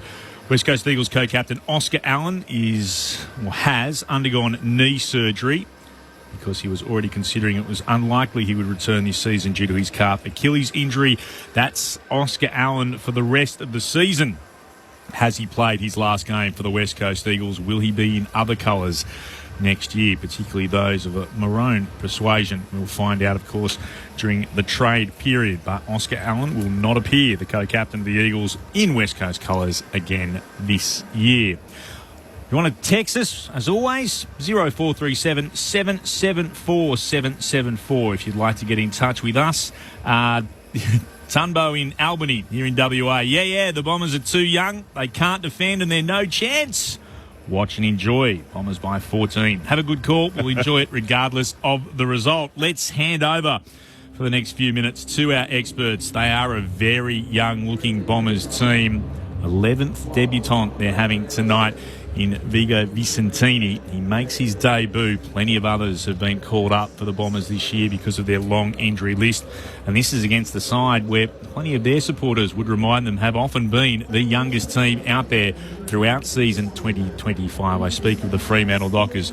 Peter Bell, Sharad Willingham, what are we expecting tonight, gents? Well, I thought before we talked about tonight, these two teams, last time they met, it was a real turning point. It was a great win by Essendon. 25 points down early in the last quarter, and then Zach Merritt gets that centre bounce. Fremantle structured up very poorly. There are a few other factors at play. Nick Bryan and Sammy Draper ganged up on Sean Darcy. Fremantle didn't use Luke Jackson in the ruck much at all that day, and then Darcy got tired late, and Essendon overpowered Fremantle. Fremantle lost Josh Tracy in that game, and then they followed up with, I think, Alex Pearce and Sean Darcy as well. So and that was, they didn't win another game for the season. There was a couple of centre bounces. That's right. That would have been prime time what not to do. Exactly. Centre bounce. Exactly. And in fact, Essendon had done that, I think, the week before against Adelaide, and Fremantle had watched that, but they still allowed Zach Merritt to have his left foot and take the game away from them. So a brilliant game for Essendon, and probably some Fremantle fans are still coming out of counselling trying to forget all about it. So apologies for bringing it back up. But look, such a challenge for Brad Scott.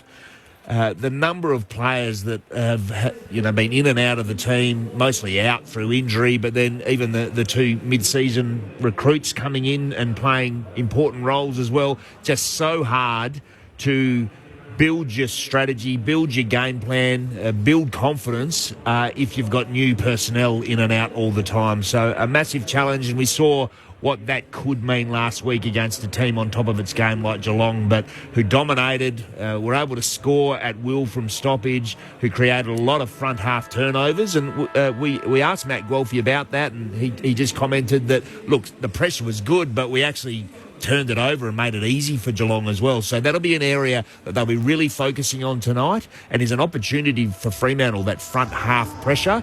But we know that Essendon can find the ball. Finding the ball's not an issue for them. Do they overuse it a little bit? Yeah, maybe, but you can see that Brad Scott is really prioritising that ball movement, and I'd expect that in the next year or two they'll start to layer more team defence behind that, but the offence, the ball movement will really hum. So fascinating to see if they can look after the ball a little better tonight, Sharad. Yeah, I'm interested in the ruck battle. We touched on it previously, but it's a lot of weight and expectation on Jackson going at solo. I mean, Voss has done a little bit of chopping out, and we've seen Tracy doing a little bit of chopping out, but can he really take control of the game and have an impact like we know he can? He's played some absolutely amazing games when he has been the sole ruckman, and his ability to push forward really hard. I think that duel is going to be massive, because the impact that he can have can turn a game not only in a quarter, but he can have a really prolonged impact throughout a game. So I think that the ruck battle is going to be really big today. One of the other, I guess, threats for Essendon is the hard-working Fremantle mids, and in particular Andy Brayshaw. And you're looking through the numbers last week that Bailey Smith and Matt Holmes had, and you just think that's a risk of recurrence tonight through a player like Andy Brayshaw, who runs two ways very, very hard. But Brad Scott was talking about we tried a few things that didn't work. We didn't minimise their impact at all. So it'll be interesting to see whether one or both of those players get off the chain again tonight for Fremantle. That is one of the things that I love about the Fremantle midfield, is that their two premier midfielders in Brayshaw and Sarong are also two of the hardest working defensive midfielders in the competition. Players that really value and are able to execute the defensive side of their game. I mean, you do look at players like Baslenka and their impact offensively is huge, but they're probably having to get covered going the other way because they are really hard forward offensive runners. But you know, the value that I think that the rest of the team also put on Brayshaw and Sarong, they're always leading the tackles. They're always, you know, putting in massive defensive efforts, and I think that leadership not only plays part in it as well. Such an inexperienced Essendon team, but particularly down back, and you can see why Geelong got a hold of them. So, did you like what you saw from Blackiston last week? I know he got exposed a little bit and not hung out to dry, but it was look, there were some elements that given the circumstances, and you'd be quite encouraged by. Especially considering Waffle, he was playing as a ruck. He's a ruck. He's a Waffle ruckman for East Fremantle. Yeah. So 100% a ruck for East Fremantle. And then all of a sudden to go play key back. Yeah. I think I saw a few things that were impressive, and he'll develop like that.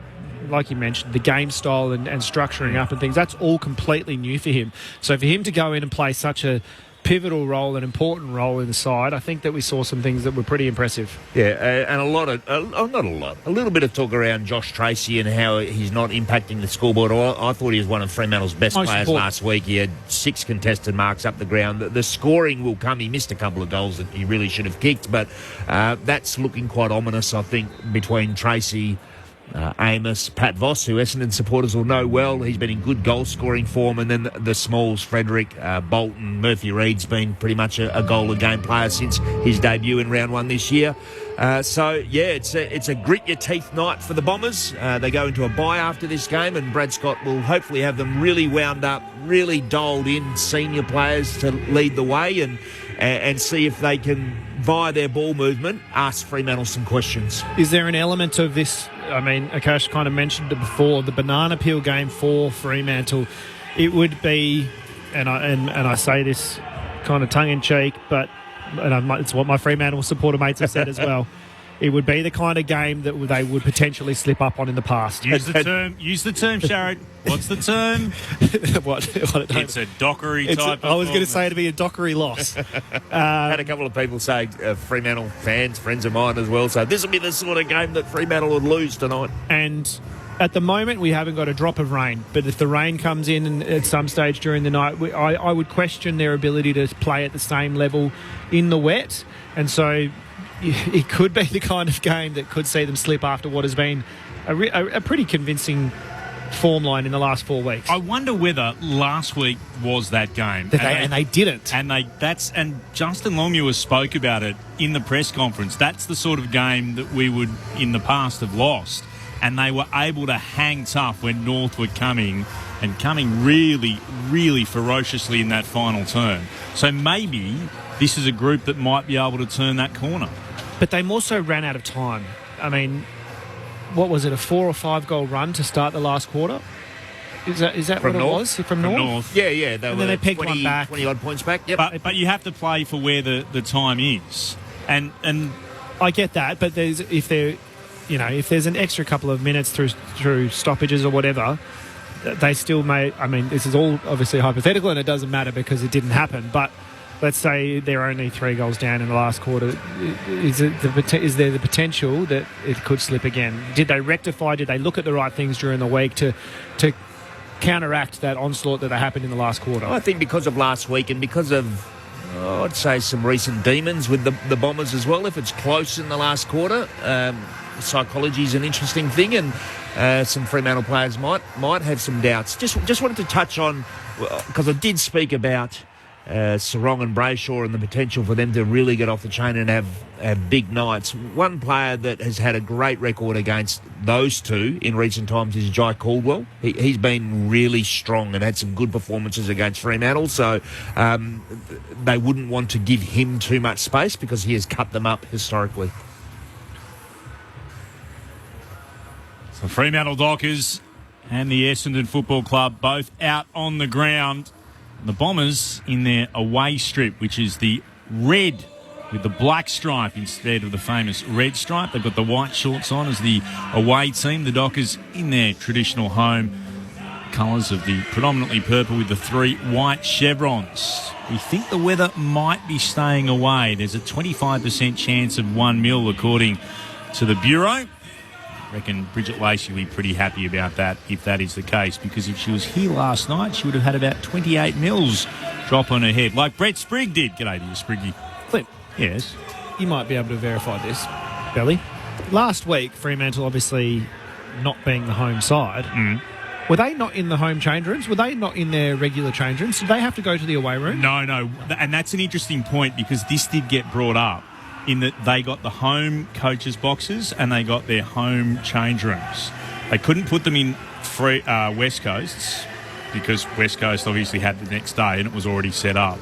But there was a bit of discussion over here that North Melbourne really should have got the home should have demanded that they got the main rooms, the home rooms. They're bigger. And they've got more. Absolutely, they're bigger. They're a much better setup, and they also just to make the point and make it as uncomfortable for the away team, mainly Freo, as possible, should have demanded the home coaches' boxes too.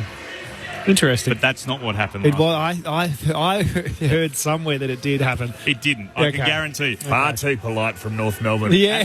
Absolutely. It's funny you say that, because I asked that question. Did you? I said, did they actually say, no, we're the home team tonight, out you go? Apparently not. North could have flexed and said, we want Fremantle's rooms, and just left them vacant and just took the stairways. We don't want them. We don't want to be in there. You can't. We don't want you to have them. Have you been in? I'm not sure. I know there's a difference in the rooms. Is there any difference in the coaches' boxes between the home and the away? I wouldn't think so. Well, I've never ever been in the visiting the away coaches' box, but they'd be set up exactly the same. But it would take. It's a flex, and it would take coaches out of their comfort zone as well. Just the different part of the ground, the different perspective, and anything like that is a tiny, tiny advantage. And I love it because I'm petty. Yeah. I would have done that if I was North Melbourne. I reckon it would have been great. I reckon it would have been a great move by North. It's funny that you bring that up, because I did that. I asked that after last week whether North had done the flex, but apparently not. Well, I wonder ahead of next year when North play their home game here against West Coast, whether they might pull that flex. Why wouldn't you? Why wouldn't you? It's Fremantle versus Essendon, and it is a good chance here for Fremantle, who don't have to travel for 30-odd days. It's a rare luxury for the WA clubs. Can they start to build for something? Not just coming off the back of the bye and that game against what was a very close game, as we mentioned, against North Melbourne. They've also got one more to come at home. That is St Kilda, so they don't have to travel. And when they arrive back at the end of round 12 with that big win over the Gold Coast, they won't have to travel again until round 17. So this is a huge opportunity for Fremantle to continue to build. They're currently in 8th spot. Won 8, lost 5. The Bombers in 12th. They've won 6, lost 7. I'm about to head downstairs. Let's get down there now and find out what it is like boundary side. Bridget Lacey, welcome again. Thanks, Clint. Yeah, it's about 18 degrees, not much of a breeze to worry about. And as you mentioned, there's been a bit of rain about the last few days, and certainly today as well. But I'm hopeful that we've seen the last of it for this evening, but I certainly won't count my chickens. The surface has been talked about a lot, as we mentioned. It doesn't look too bad as of right now, but it'll be interesting to see how it goes as this game goes on. Still plenty of people not in the crowd, but I can vouch that the traffic coming here tonight is quite challenging for the fans, so expect some numbers to come in. And as I speak, the rain started to come down, Clint, so that's not good news. It's light at the moment, so hopefully it stays that way. The starting benches tonight for Fremantle: Sharp, Erasmus, Wagner and Banfield, with the sub, as you mentioned, James Aish, and for Essendon, Hobbs, Dersma, Lual, Johnson and the sub, for the Bombers is Archie Perkins. So mentioning again, Nat Fyfe expected to play a full game for the Fremantle Dockers after a couple as the sub. Can anyone predict an Essendon upset? A cash vote today. Which way are you going? Fremantle comfortably, 8 goals. And well, that is comfortable. What about you, Peter Bell? Yeah, I'll go with the home team by 6 goals. Sharrett? Home team by 5 goals. And Freo for me again by 32, which is a real concern for Fremantle Dockers, because it's like trying to pull the Titanic up if all the ABC broadcast box tip the same way. Crowd is a little bit smaller than expected, but as Bridget said, problems with the Thursday night, and we saw that yesterday Last too. night was terrible, wasn't it? Shocking. It took me an hour and 10 minutes to get from Dianella to here, and that's normally a 15-minute drive. I ended up parking over in East Perth and running over because it was exactly what I did. It was taking far too long. It took me 40 minutes from Nedlands. And as anyone would know me, I don't run anywhere. So the fact that I just had to park in East Perth and run is a good indication of what a mess it was. I had friends, it took them 2 hours to get from Shenton Park to here, which is around about 35 minutes. Is that something that we should have asked Mike about, like the liaising with Transperth, or is it... Mike has... The stadium, we're speaking about Mike McKenna we spoke to, has no say in that. This is a work day. All the trains that would normally get people here and footy-specific trains and buses that come on the weekends are being used to get people home from work. And again, that's the curse of a 6 p.m. start as opposed to what you get in Melbourne and the rest of the country, which is well after 7 o'clock. So everyone's gone home. They can, it was horrendous. It is. There are challenges on the other side of the country with the late starts because it means the game finishes so late. There's a challenge in this side of the country with a 6 o'clock start because if you're trying to get home from work when you finish at 5 and get back, it's nigh on impossible. And that's the reason why so many people turn up at the last minute. There'll be a crowd of 40,000 or so in tonight, I'd reckon. I'd be surprised if there's more than about 30. Well, that's exactly what happened. I was in that massive crush last night to try and get in time. Toss of the coin about to take place downstairs. Andrew Brayshaw, the Dockers captain tonight, in the absence of Alex Pearce. Which way has it gone, Akash?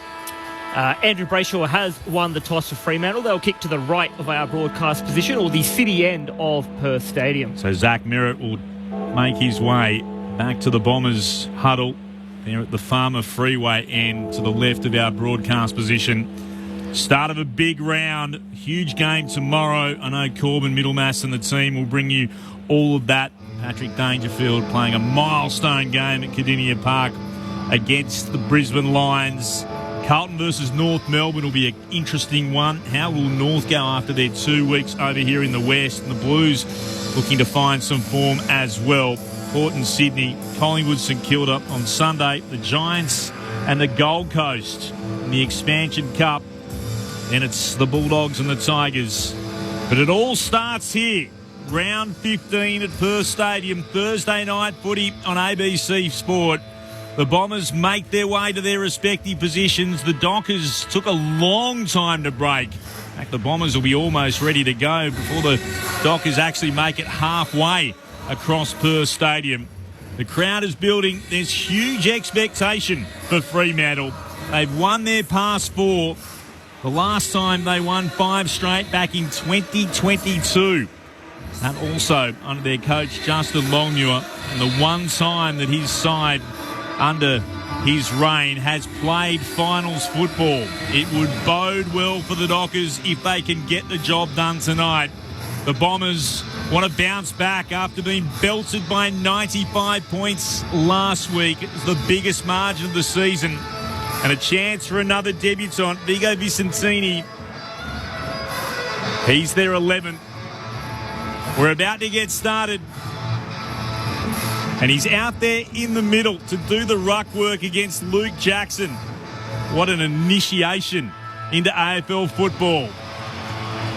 Let's get cranking. Thursday night footy on ABC Sport. The Dockers and the Bombers. Here's a cash voted R for you. Vicentini facing up against Jackson.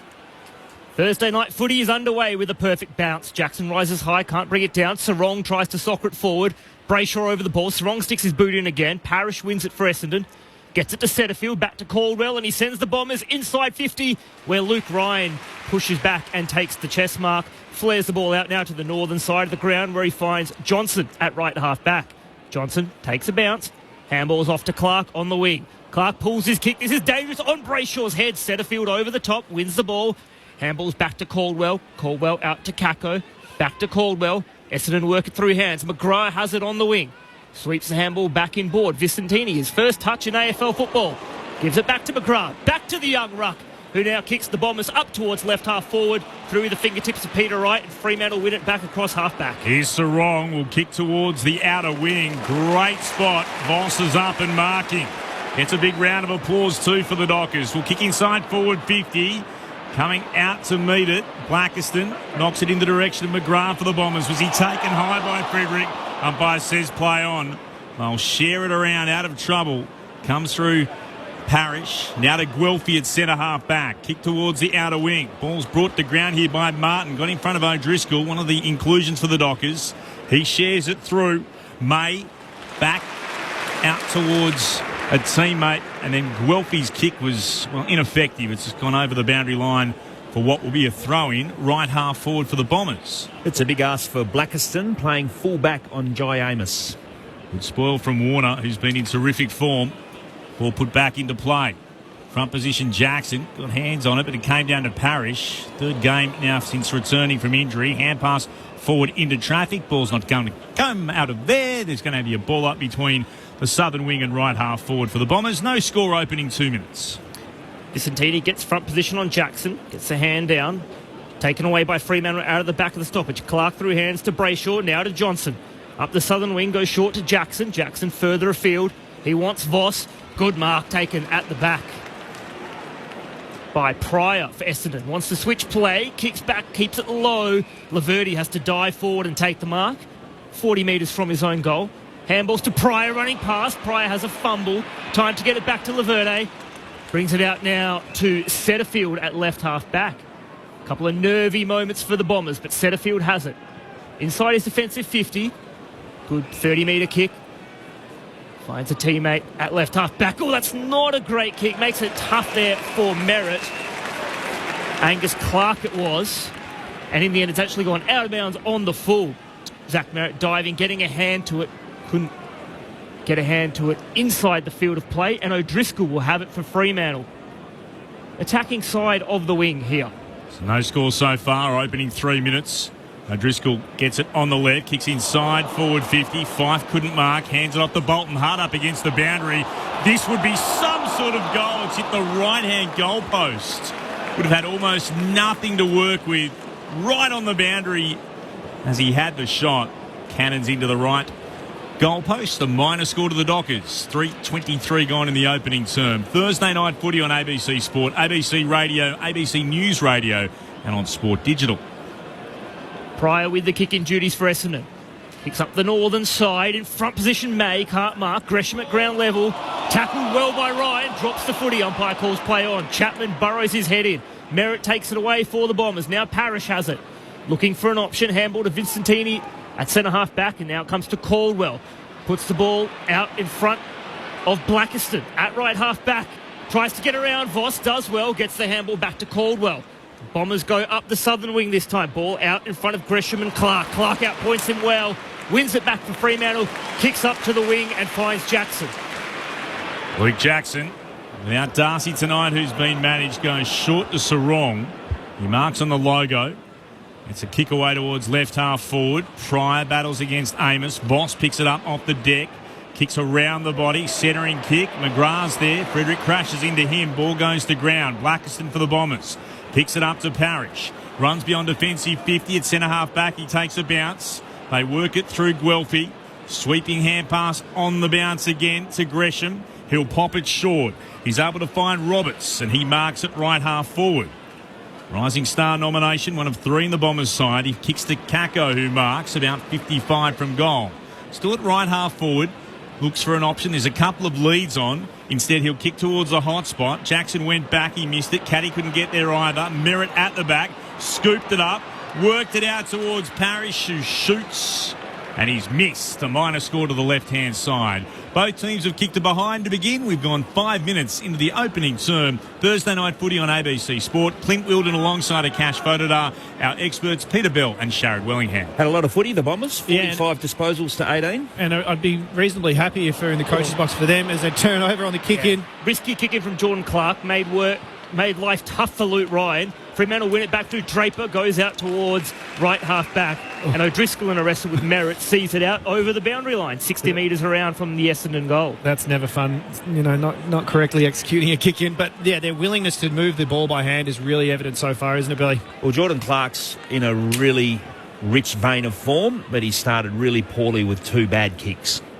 Boundary umpire tosses it back in. Jackson gets in front of right. Setterfield on hands and knees as Jackson all over him. And the umpire will have to sort it out again with the ball up. About 60 metres from the Essendon goal at left half forward. Umpire tries to sort it out again. Jackson front position, wins the tap, but straight to Parrish. Parrish gives it back to Merritt. High left foot snap into the forward 50. The umpire's blowing a whistle for a hold. It's going against Archer May and will go to Luke Ryan for Fremantle, who'll have it at right half back, still inside his defensive 50. He was wearing the maroon of Queensland last night here at the stadium. Luke Ryan in the purple tonight in defence for the Dockers as it comes through Warner. Kicks out towards left half back, and O'Driscoll does well right up against the boundary, takes the mark for the Dockers, stabs it short, and is able to find Jeremy Sharp. Clint, you might not like it, but I very intelligently bought a scarf that was maroon one side and blue's the other side. Half and half scarf. I just was wearing the pure blue last night, Sharp, for whatever it's worth. Back to Draper inside defensive 50. To Ryan again. Out towards Wagner, who marks. You were a football tourist last night, though, to be fair, weren't you? I certainly was. Essendon set up well behind the ball here. Zone making it very tough for Fremantle to execute. Wagner had an awkward bounce, bobbled up in front of him, was able to regather, kicks towards the wing. Jackson flew, got hands to it, couldn't mark, down to Vicentini of the Bombers. Hand pass forward, now to Merritt to Setterfield on true centre wing. Oh, poor kick. Straight down the throat of Matt Johnson of the Dockers.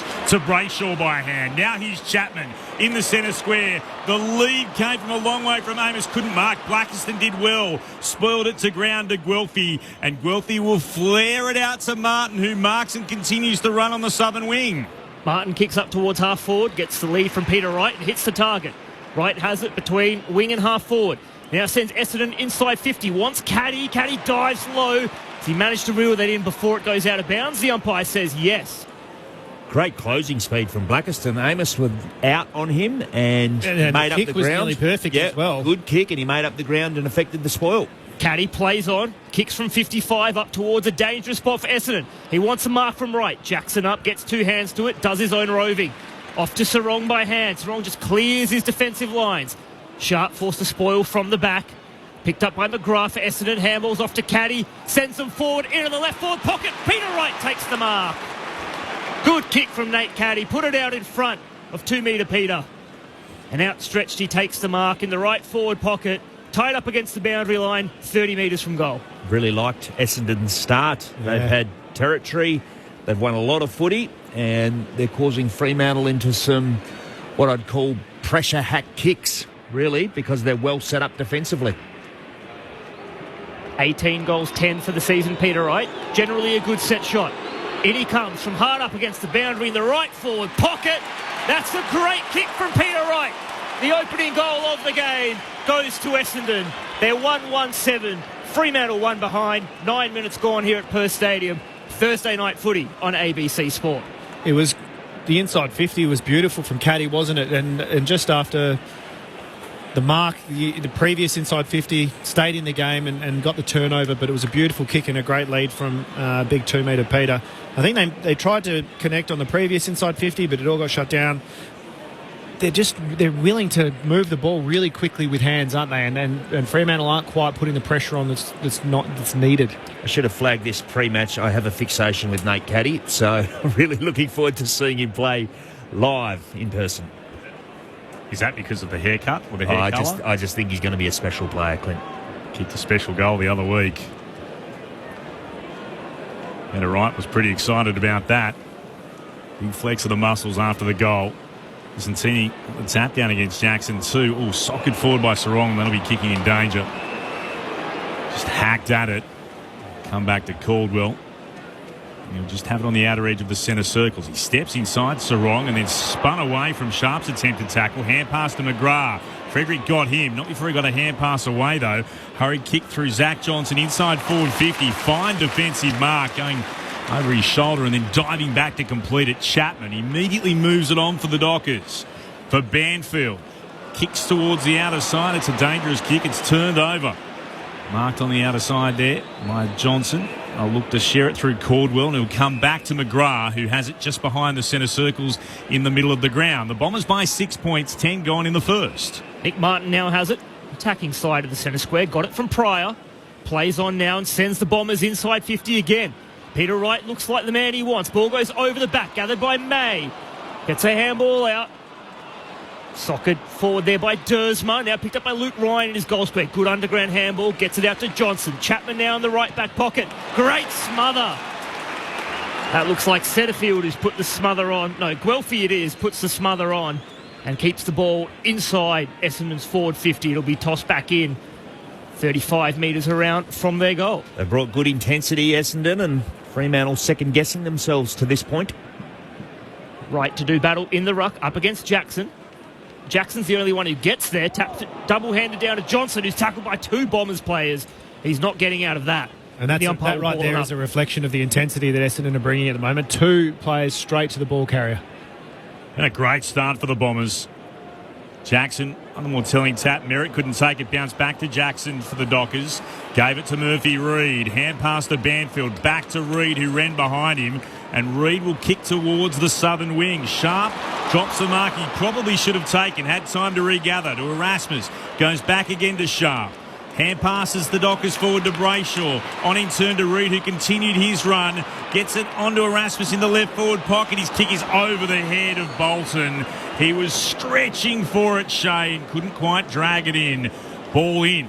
About 25 out from Freo's attacking goal at the city end of Perth Stadium. Deep in their left forward pocket. It's the Bombers who lead by 6. 12.5 gone opening term.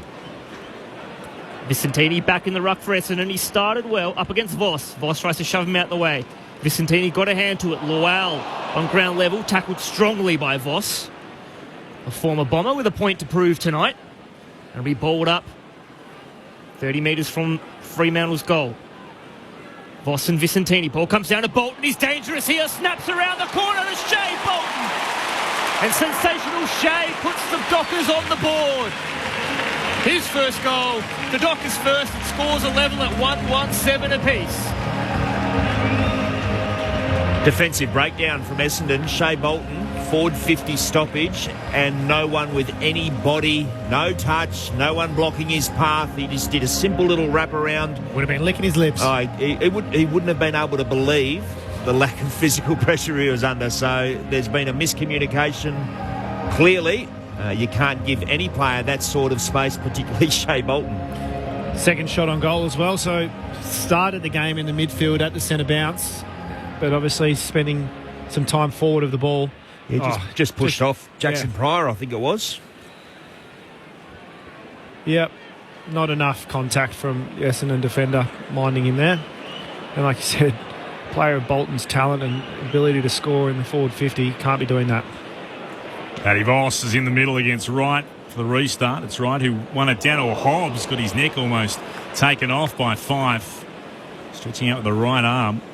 Up quickly. Gives it to Setterfield. Kicks the Bombers inside forward 50. Jordan Clark flies. Can't mark. Wright hands it off to Kako. Now an opportunity to work around. Lual kicks into the right forward pocket.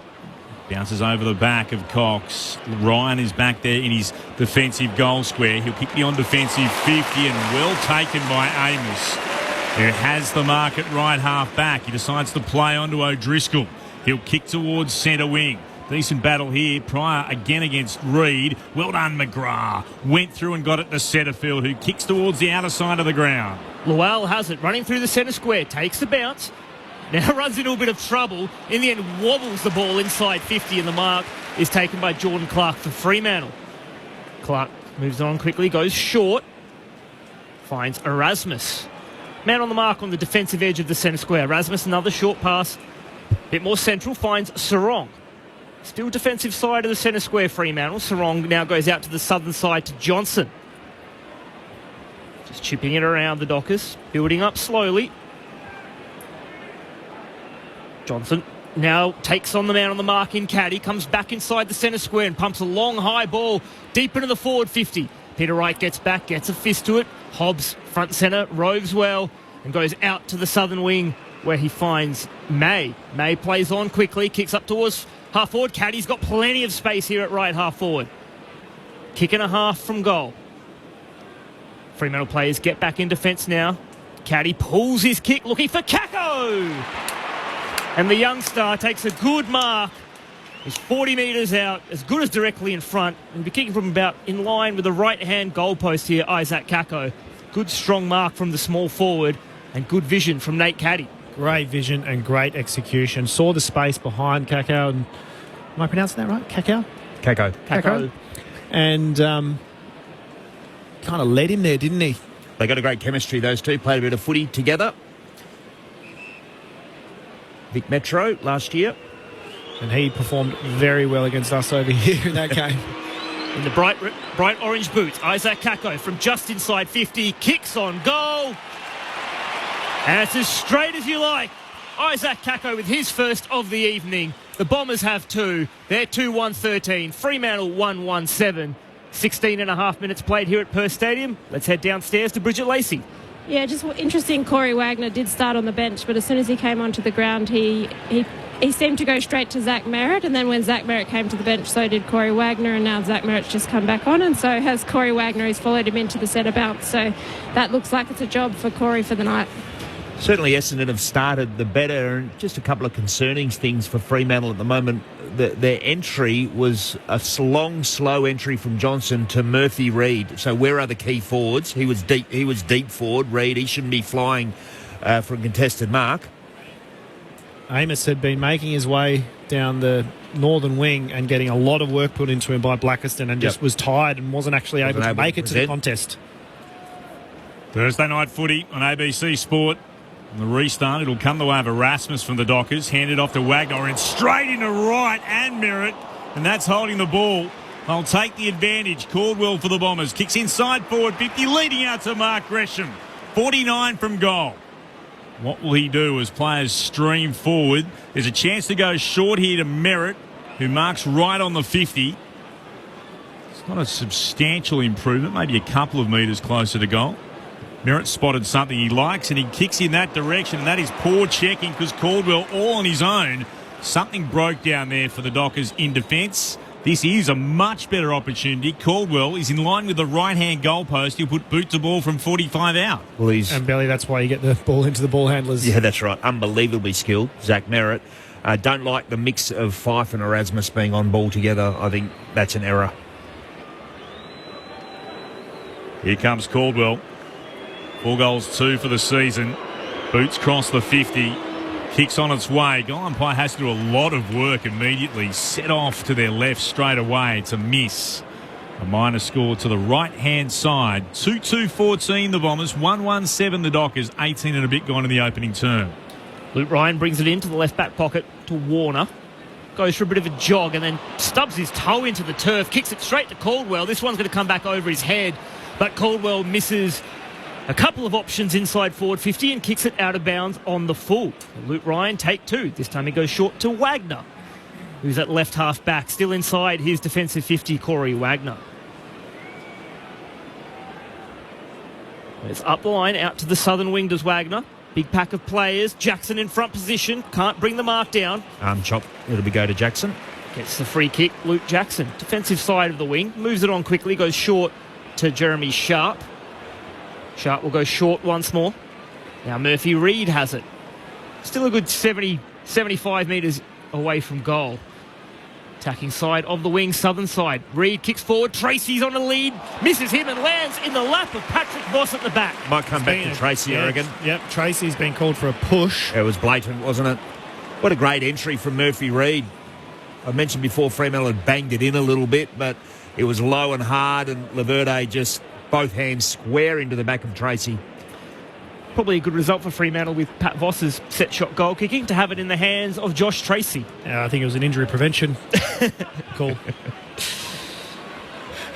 A rare goalless game for Josh Tracy last week, but here he comes from 40 metres out on a slight angle to the left, and he makes no mistake. He's back on the goal kicker's board, is Josh Tracy. He puts through the Dockers second. They reduce the margin to 1 point. They're 2-1-13. Essendon 2-2-14.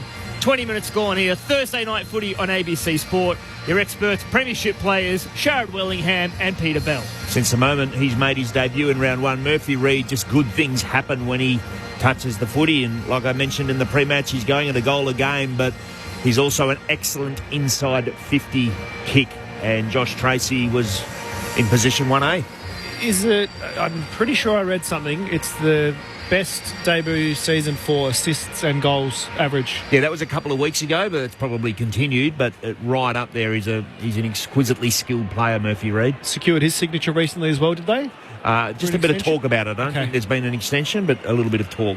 Fremantle would like to, I think. If you're wondering about the injury prevention, Sharrod said that's because of the way Patrick Voss celebrates, not for any other reason, as the Bombers hack it out of the centre circles. Trying to get it forward. It's a good tackle coming from Caleb Sarong. Absolutely wrapped up. In amongst all of that, it's Guelphy. Hit-outs 11-2 in Fremantle's favour. Essendon winning the clearances, though. Cincinnati won it down, but straight to Sarong. Kick forward. Trying to work it out. Trouble there was Roberts. Has done well. Got it to Parrish for the Bombers. Kick towards right half forward. Ryan! He's been excellent for Fremantle so far. He's had a bit of work to do. 7 disposals. Been very, very sure with his hands. And that was a terrific mark against Gresham. He goes short. Defensive point of the centre square at left half back to Brayshaw. He'll kick it long towards left half forward. Pryor flew up in the air, was third man up, punched it forward. Sharp couldn't quite control it. Vicentini had it, lost it. Tracy works it forward. Here's Reid. Oh, that's so clever. Off the outside of the right boot, he just caressed it into the path of Jackson, and Jackson marks 45 out from goal. It's a 45-degree angle to the left. That was exquisite from Reid. It was a great touch, wasn't it? Just opened up his hip, and you have to see it, and then you have to be able to be good enough to kick it. Do you know who that reminded me of? Sean Burgoyne. Yep. It was a very Sean Burgoyne type kick. Beautiful execution. It was silky. Very, very much the case. Here's Luke Jackson. Ball in hand. Boots cross the 50. Jackson kick looks pretty good. The Freo fans will cheer it through. The Dockers have hit the fronts at the 23-minute mark of the opening term. Luke Jackson's goal pushes them out to be 3-1-19. The Bombers are 2-2-14. A lead of 5 points. We've gone 23 minutes in the first. Definite focus for Jackson, I've noticed, is to push hard, extremely hard, to push forward extremely hard, and just try and expose, a new ruckman to the kind of defensive work rate that is required. But potentially not the first, not the last goal we're going to see from Jackson today. First example of back-to-back goals in the game. He's kicking consecutive goals. Jackson now with his 7th of the season.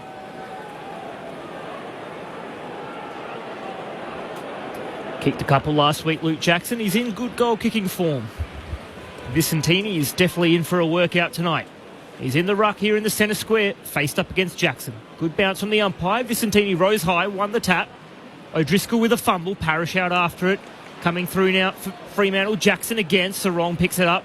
Off to O'Driscoll, back to Jackson. The Dockers by hand through the middle. Brayshaw tackled as he kicked up towards centre half forward. Coming out to get it. Bolton fends off Guelphy. Handballs to Banfield. Back to Bolton. The attacking side of the centre square, kicks up towards half forward. Voss crashes into Johnson, and Essendon managed to come away with the ball. It's Gresham at right half back. He's tackled, gets the handball out. No, he doesn't. It's holding the ball. Free kick, Fremantle. Great tackle there by Chapman. Johnson in a spot of bother after being run into from Pat Voss. Had no idea there was oncoming traffic. Ribs right open, weren't they? Ribs open, badly winded. Yeah. Poorly if you're Matt Johnson. Nat 5 had to go across and help him to his feet as Warner kicks to O'Driscoll, who marks in the centre square, just forward of the centre circles. You may have thought he would never breathe again. Driscoll looks for someone inside forward 50. Tracy came out with the lead, couldn't mark. Behind him, here's Voss. Breaking away from one tackle, then a second. Got it back to Brayshaw, who threw it on the boot and misses. From right in front, just about, let's say, 35 from goal to the left-hand side. 3-2-20, plays 2-2-14, 25 gone in the first. Pryor receives the ball from Roberts, left half back. Tied up against the boundary line just inside his defensive 50. Called to play on now by the umpire. Swings back on his left boot and just dumps it up towards the wing. Needs a mark. Can't get one. Ryan at the back for Fremantle. Off to Warner. Handball forward to Sarong. Sarong into the middle of the ground to Banfield. Banfield short kick finds O'Driscoll. Attacking side of the centre square. Banfield runs past, wanting the handball. O'Driscoll ignores that. Kicks out wide towards left half forward. Wanted Voss. Had two Bombers to beat. Couldn't beat them, and in the end he gave away the free kick as well to Pat Voss, interfering there in the marking contest, and the free kick going to Xavier Dersma. That's a poor option for O'Driscoll. Look how wide he's taken them when he's pretty much in the centre of the ground. Dersma sends it down the southern wing. Caddy flew, and over the back, here's Gresham. Takes it and has a bounce for the Bombers. Kicks towards the right forward pocket. He wanted right. Kick didn't have enough on it. Warner went back, chopped it off for the Dockers. Comes towards centre half back. Brayshaw marks at the attacking point of the 50. Out towards the logo on the commentary wing, where the kick is marked there by Sharp. He'll move it on immediately to Tracy. Marks on his chest. Running by is Wagner on his outside. That's ignored by Tracy, who steps inboard and then kicks towards full forward. Decent battle on here. Laverty went out after it. Went to ground by Fife. McGrath picked it up off the ground. Missed his hand passing target. Roberts had it. Gave it back to McGrath, who moves it short. Manages to find his target in Angus Clark. Kicks towards the outer wing. Here's Caddy immediately involved. Sweeps a hand pass in the direction of Wright. He's got Draper right with him. Draper looks to gather the football. Might have been taken high by Wright. Umpire says play on. The ball jars free and goes over the boundary on true centre wing, southern side of Perth Stadium. The Dockers on the scoreboard lead by 6. 3-2-20 to Essendon's 2-2-14. 27 minutes gone in the opening quarter. This is Thursday Night Footy on ABC Sport. Umpire tosses it back in on the southern wing. Jackson with the hand down. Wanted Brayshaw. Comes to Dersma. Dersma kicks Essendon towards half forward. 2-on-1 contest. Wright does well to win it down, but Fremantle intercept the ball at centre half back through Luke Ryan. Brings it out to this northern wing, the northern side of the ground. Jeremy Sharp has the ball. Defensive side of the wing. Short pass. Wider still now to O'Driscoll. Still in their defensive half, the Dockers. O'Driscoll has it. Looks for an option up the line. Finds one. Good lead by Chapman. He has it in front of the interchange gates. A couple of those cartoon signs that Peter Bell loves go up on the bench, instructing Chapman about something or other. Plays on. Kicks up towards right half forward. Jackson's in front position. Vicentini did well. Got it down to ground level. Laverde to McGrath. And that'll be quarter time. The Bombers started well, but Fremantle kicked the last couple of the first term, and they take a 6-point lead into the first break. The Dockers 3-2-20, Essendon 2-2-14 at quarter time. And the goal kickers for the Dockers, goals to Jackson, Bolton and Tracy, while for the Bombers, to Kako and to Wright. Quarter time in the West at Perth Stadium. Fremantle, as the cash told you, 3-2-20. The Bombers 2-2-14. Wherever you're listening on ABC Radio, News Radio, All Sport Digital, and of course on the ABC Listen app. Look for the AFL button. This is Thursday Night Footy on ABC Sport. Ben Cameron and Corbin Middlemash from ABC Sport here. Alongside Paul Roos, Brett Delidio and Poppy Penny, we bring you all the latest AFL news from both on and off the field on the ABC AFL Daily podcast. You can hear it all on the ABC Listen app. Time to steady and pull the trigger. Get ABC AFL Daily Podcast. It's your daily footy conversation. Find it on the ABC Listen app. This is the 2025 AFL Premiership season on ABC Sport. Sharp forced to spoil from the back. Picked up by McGrath. Essendon handballs off to Caddy. Sends them forward into the left forward pocket. Peter Wright takes the mark. Good kick from Nate Caddy. Put it out in front of 2 metre Peter. And outstretched, he takes the mark in the right forward pocket. Tied up against the boundary line, 30 metres from goal. 18 goals, 10 for the season, Peter Wright. Generally a good set shot. In he comes from hard up against the boundary in the right forward pocket. That's a great kick from Peter Wright. The opening goal of the game goes to Essendon. It'll be balled up 30 metres from Fremantle's goal. Boston Vicentini. Ball comes down to Bolton. He's dangerous here. Snaps around the corner to Shea Bolton. And sensational Shea puts the Dockers on the board. Fremantle players get back in defence now. Caddy pulls his kick looking for Kako. And the young star takes a good mark. He's 40 metres out, as good as directly in front. The kick from about in line with the right-hand goalpost here, Isaac Kako. Bright orange boots, Isaac Kako from just inside 50, kicks on goal. And it's as straight as you like. Isaac Kako with his first of the evening. Reid kicks forward, Tracy's on the lead, misses him and lands in the lap of Patrick Voss at the back. Might come back to Tracy, I reckon. Yep, Tracy's been called for a push. It was blatant, wasn't it? A rare goalless game for Josh Tracy last week, but here he comes from 40 metres out on a slight angle to the left, and he makes no mistake. He's back on the goal kicker's board. Tracy works it forward. Here's Reid. Oh, that's so clever. Off the outside of the right boot, he just caressed it into the path of Jackson, and Jackson marks 45 out from goal. It's a 45-degree angle to the left. That was exquisite from Reid. Here's Luke Jackson, ball in hand, boots cross the 50. Jackson kick looks pretty good. The Freo fans will cheer it through. The Dockers have hit the fronts. This is ABC Sports coverage of the AFL. On your radio. ABC Sport Digital. And on the ABC Listen app. Round 15 getting underway on a Thursday night in the West. Fremantle lead the Bombers by 6 points. 3-2 plays 2-2 at quarter time. If you'd like to send us a text, we'd love to hear from you. As always, 0437 774 774. Mark in Adelaide says, can you give us a crowd estimate? I'd say about 35,000 at the moment. Hopefully, Freo, I'd love to see it a bit more than that, but about 35. It is a challenge to get to on an early Thursday. And Rory in Melbourne, one of our blind listeners, loving the commentary. Is Mitch Turner unwell, or is he not rostered to commentate tonight? He's crook, the big fella. Oh, you told me he was omitted.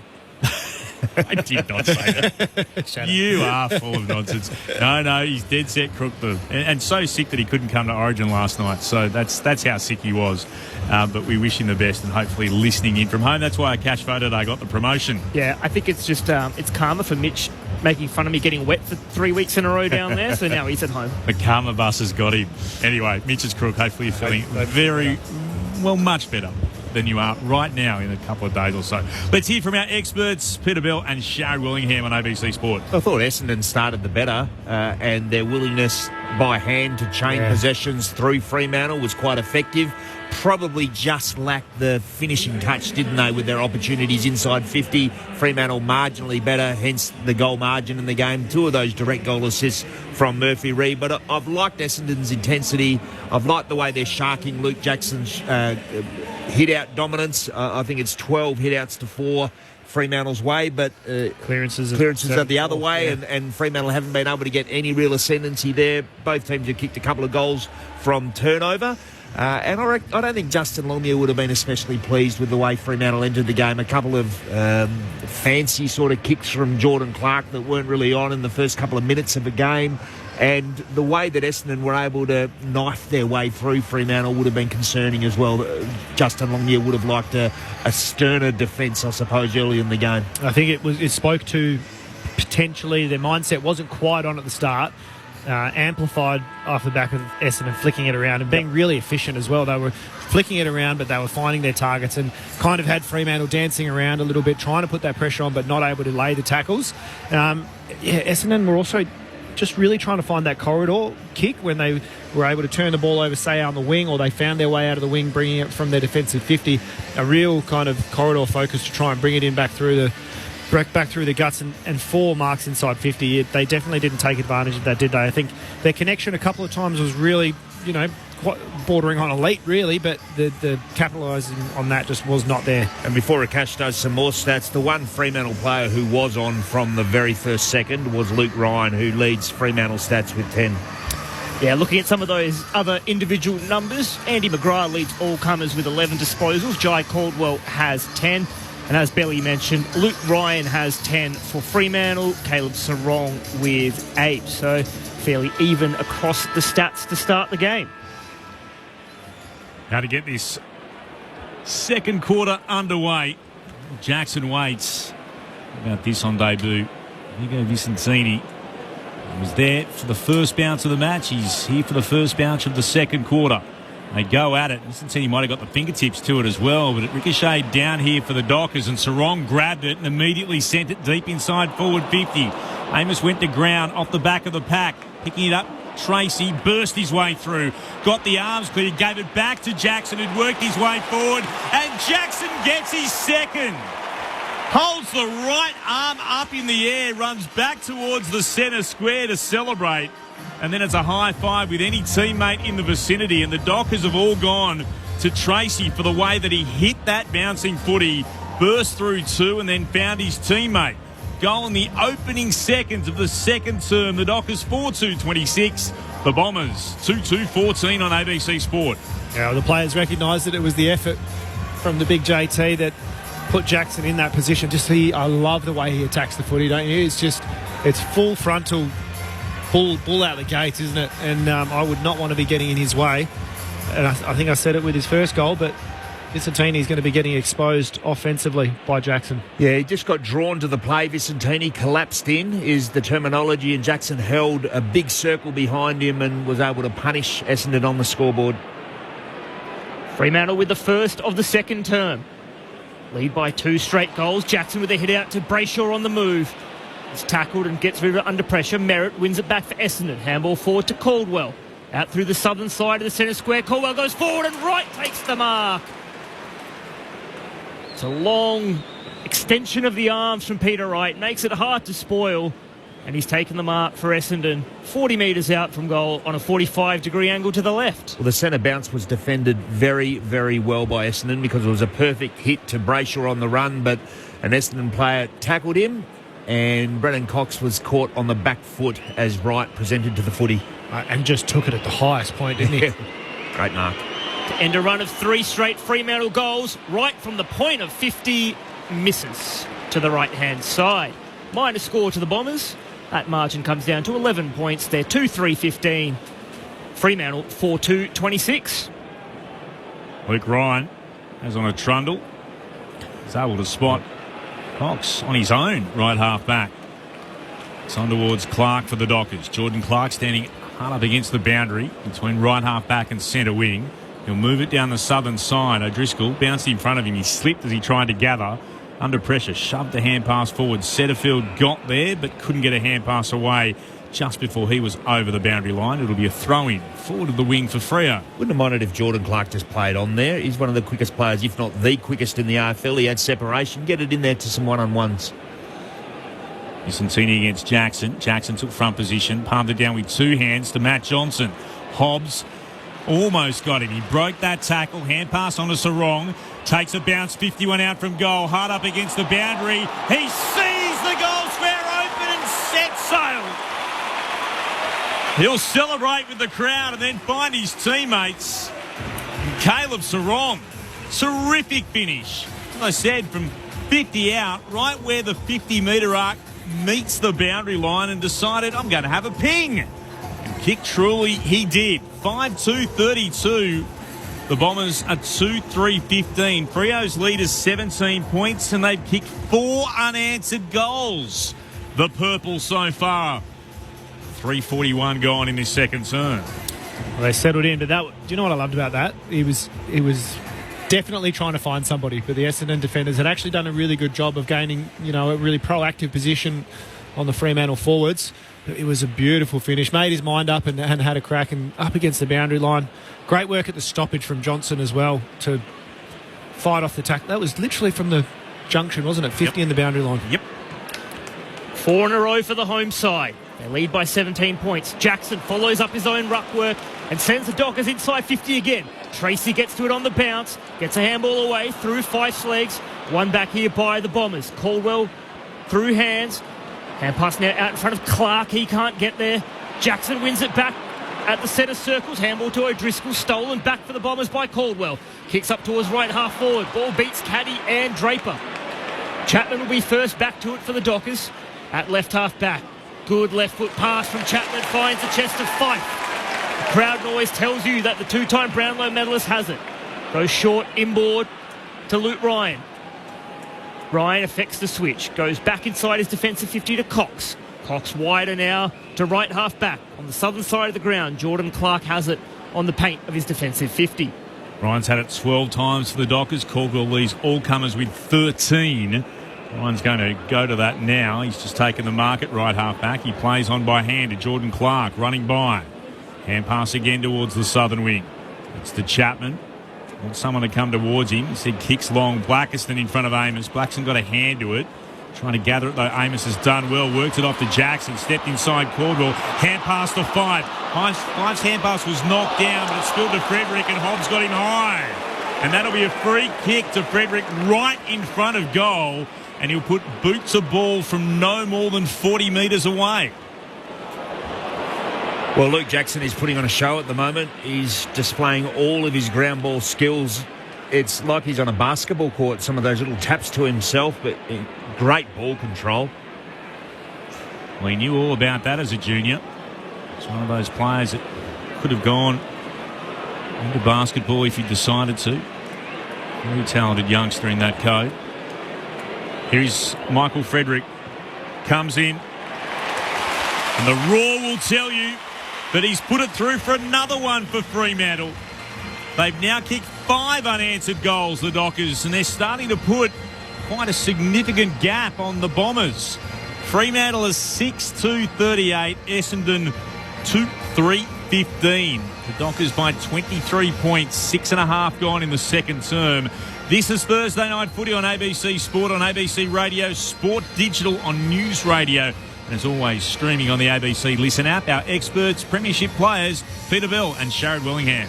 Well, the messaging from the coaches at Fremantle at quarter time were obviously listened to by the players. They're putting a lot more pressure on and just aren't allowing Essendon to get their hands on the ball. That kind of frenzied, quick hands definitely isn't there, and it's reflecting in the stats. I think it's 8 possessions that... 8 for the Bombers, 25 to Fremantle early in this second quarter, as well as the 3 goals. Efficient from Fremantle as well. Worrying signs for Essendon. It's a 23-point lead to Fremantle. Out of the middle, Parrish. Handball back to Merritt. Merritt sweeps it forward to Vicentini by hand. Under pressure from Jackson. He got it out to Johnson. Ripped off it by Erasmus. Comes to Murphy Reid. The no-look handball to Banfield was good. Banfield's kick off the side of the boot. Trickles out towards the interchange gates. Beats both Tracy and Laverde and will be thrown in on the northern wing.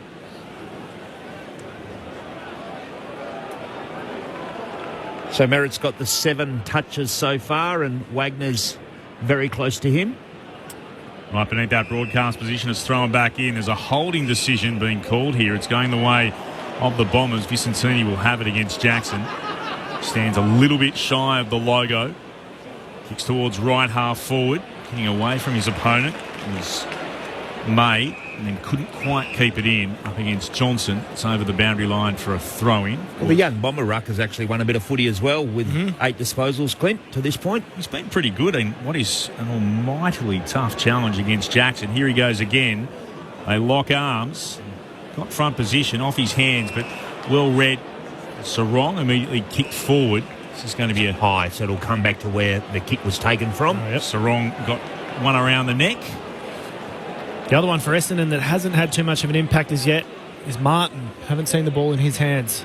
Setterfield gave away the free kick. He stands the mark as Sarong flares it out towards the northern wing to be marked there by Johnson of the Dockers. Looks okay after being collided. Big hit involving Patrick Voss earlier on. He went back to Sarong for Freo. It's a lovely foot pass just in front of the centre circles. He's able to find Clark, and he was lurking there as well. Hands it off to the run of Ryan. Kicks inside forward 50. Wanted Tracy. At the back, though. Gathered by by Murphy Reid, and he kicks the goal. Murphy Reid, that's a terrific kick. What a wonderful gather as well. Just scooped on the loose ball, snapped around the body, and sent it through the big sticks. It is all Freo at the moment. They've kicked 6 unanswered goals. 7-2-44. To the Bombers, who are 2-3-15, 10 gone in the second term. Not good signs for Essendon at the moment. It's all one-way traffic, and good to see Fremantle use the basic skill of neutralising the person on the mark via the stand rule. They actually don't do it that well or that much. Luke Ryan got it in very deep as a result of what started out with a brilliant kick from Caleb Sarong into corridor. Bit of a mix-up with the positional changes here as everyone's running around from the Fremantle side trying to readjust. Bailey Banfield making his way out in the wing as Wagner... and there's a... They'll get the warning. Frustrate everyone who thinks it should be just a free kick. Get rid of the warning. Get rid of the warning. Yep, no problem with that. There's something for the state of the game. Yeah, that's exactly right. Get on there, Sharon. Ball goes up in the middle of the ground. Been all Fremantle. They've kicked the last 6 of the game. And now there's a free kick here going the way of Sarong. There'll be another centre clearance for the Dockers. Sarong, a handball's off to a running Warner. Warner sends the Dockers inside 50 for Frederick. Can't quite mark. Ball knocked away from him by Johnson. Out at right half forward for the Dockers, and the ball is out and over the boundary line for a throw-in. 60 metres out from the Fremantle goal. Once again, the Fremantle forwards remonstrating almost with the midfielders asking to get kicked to the middle of the ground. Far too wide. They're in the centre of the ground and they've ended up at the junction pretty much.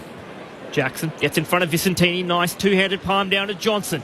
He tumbles the ball inside 50. In front position was Angus Clark for arm Essendon. chop, so Clark will get the free kick. Free kick going against Jai Amos, and Clark has it in the left back pocket. He's been called to play on. He runs himself in a bit of trouble, manages to get around Amos and kick the Bombers clear of danger. And going out to mark, though, it's going to come straight back because that is a big grab. Jackson hit that and drags in the footy. He's got it just shy of right half forward. May stands the mark. Jackson goes short, bounces in front of Wagner, needs to play on immediately. Is able to get the kick away. Inside forward 50. Tracy crashes into the pack.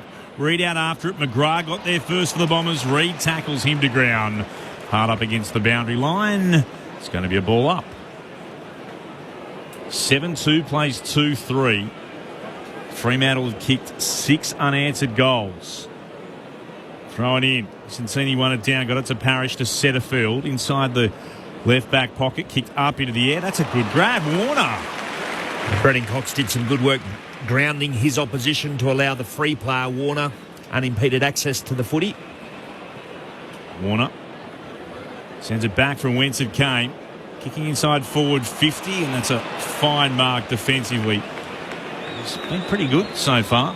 Vicentini, the big VV. Vigo Vicentini for the Bombers on debut. Kicks beyond defensive 50, and Ryan, was that enough to be a mark? No, according to the officials. Should have been. I thought so. Merritt goes through. He's able to work it away. They might quite turn this over, the Bombers. They went down towards Ryan, but they're able to mop it up once more. It came to Parrish, who moves it to Dersma, and then forward as far as May, who stands right on centre wing, northern side of Perth Stadium. Right, green boots of Archer May. Kicks up towards right half forward, and in front, Caddy. Good, strong grab. Peter Wright did well. Kept Brendan Cox out of that contest, and Caddy had the size on Wagner. Took a nice clean grab above his head.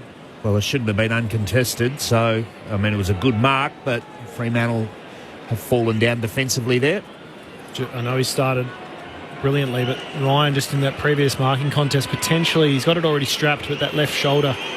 Here goes Nate Caddy. He'll kick from the paint of 50 on a 45-degree angle. It's off the instep, into the forward pocket. Coming across the front, Draper couldn't mark it at the back. Jeremy Sharp gathers and runs it over the line for a minor score to the Bombers. So they move on to be 2-4-16. Fremantle 7-2-44 leading in the 14th minute here. Thursday night footy on ABC Sport. Marcus on the text line, 0437 774 774, says, are the Vicentinis related? Yes, Vigo's the younger brother. That's a dangerous kick. Kako is able to gather it after it was knocked down by Lual. It spills in the direction of Parrish. He kicks towards full forward, and the mark has been taken. Going up to gather May. He's got it at right full forward, and the Dockers have turned that over.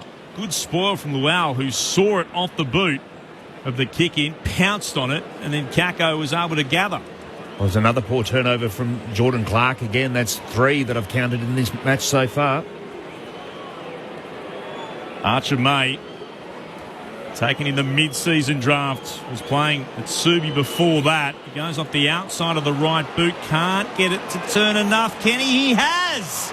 That's a terrific kick. It has just crept in the left-hand goalpost. And they'll come from everywhere to celebrate his first goal in AFL football.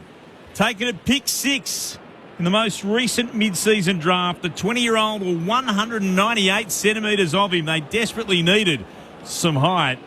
And he's got his name on the goal kickers list to end a run of 6 unanswered goals from the Dockers. 7-2-44 to 3-4-22. Fremantle still lead, but their lead has been cut to 22 points, 15 and a half gone in the second. Well done, Archer May, from the Richmond VFL across to Subiaco. Mid-season draftee, and there he is getting his first goal in AFL football. He's a young man. Hopefully he plays a lot of AFL. Good-looking athlete. He won't forget that anytime soon. Wasn't sure it was going to turn enough, and it's just crept in to his and all his teammates' delight. Well done. To say Essendon needed that is an understatement. It's right, Voss in the ruck, right with the tap, Sarong with the rove. Kicks it up towards centre-half forward. Couple of Bombers get in each other's way. In the end, it's gathered by Blackiston. Handball to Johnson. Roberts does well, spins out of trouble. Handballs off to McGrath, still under pressure here. And McGrath, a cool, calm head, goes across back to fullback and Laverde.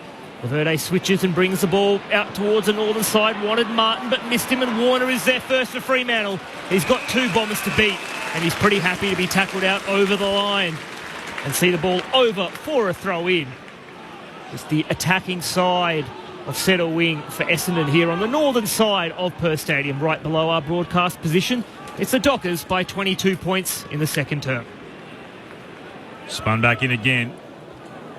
On position is Voss, but it's one down by right from behind. Almost see the ball ping around. It ends up in the hands of Voss. The Dockers comes to Matt Johnson. Gave it off to Clark. Will kick out towards right half forward. Good spoiling effort. Zach Johnson stretched out the right fist.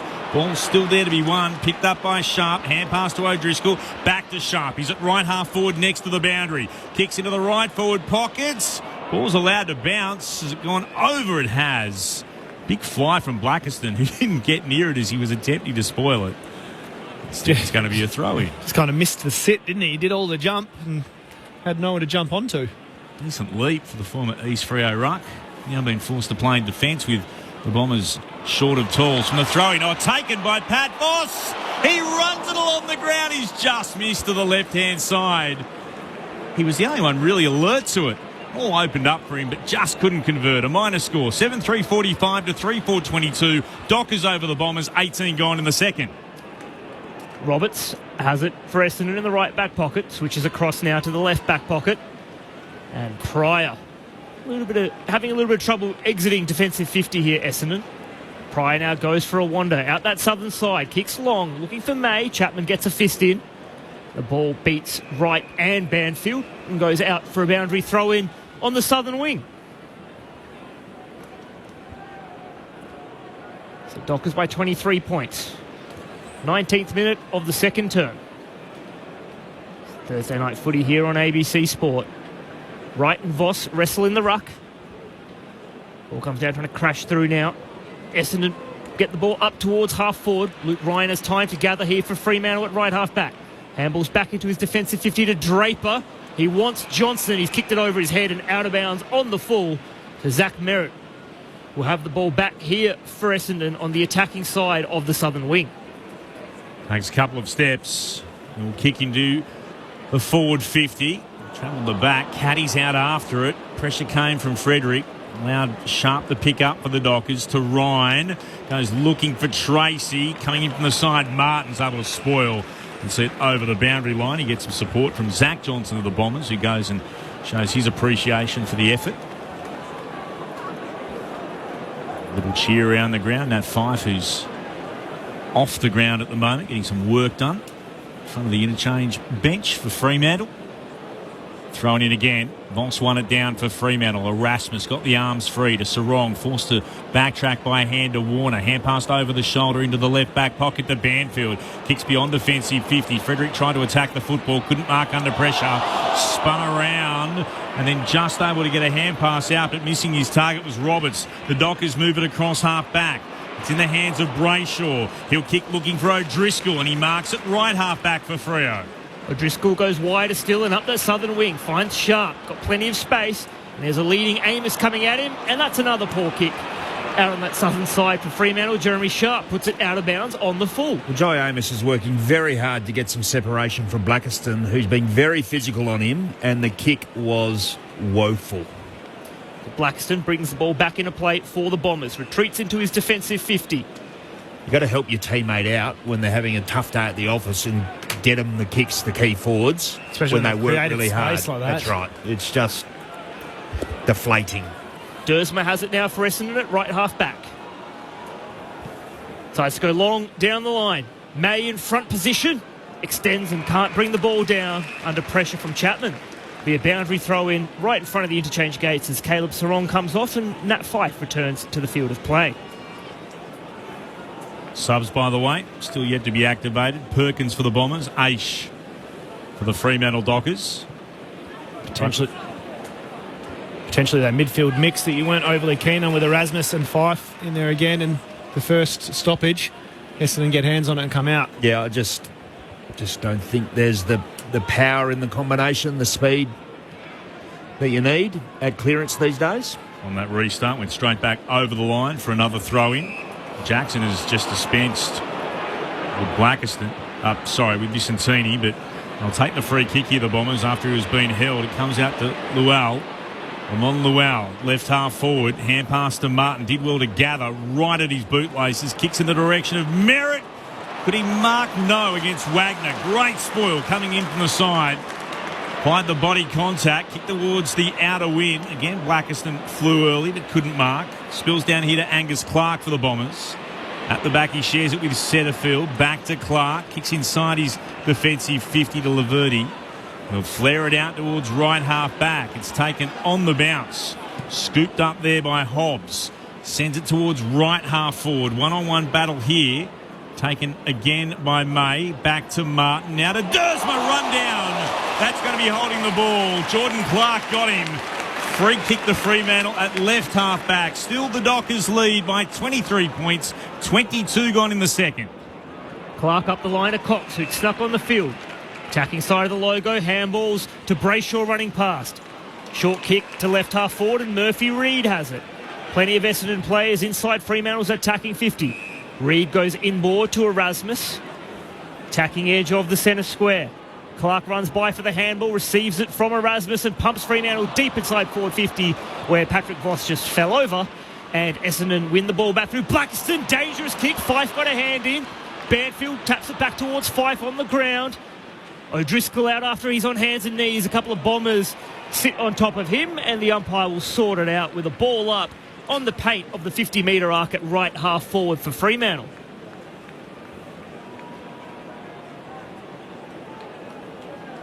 Thrown aloft. One down. Nicely done by Vicentini.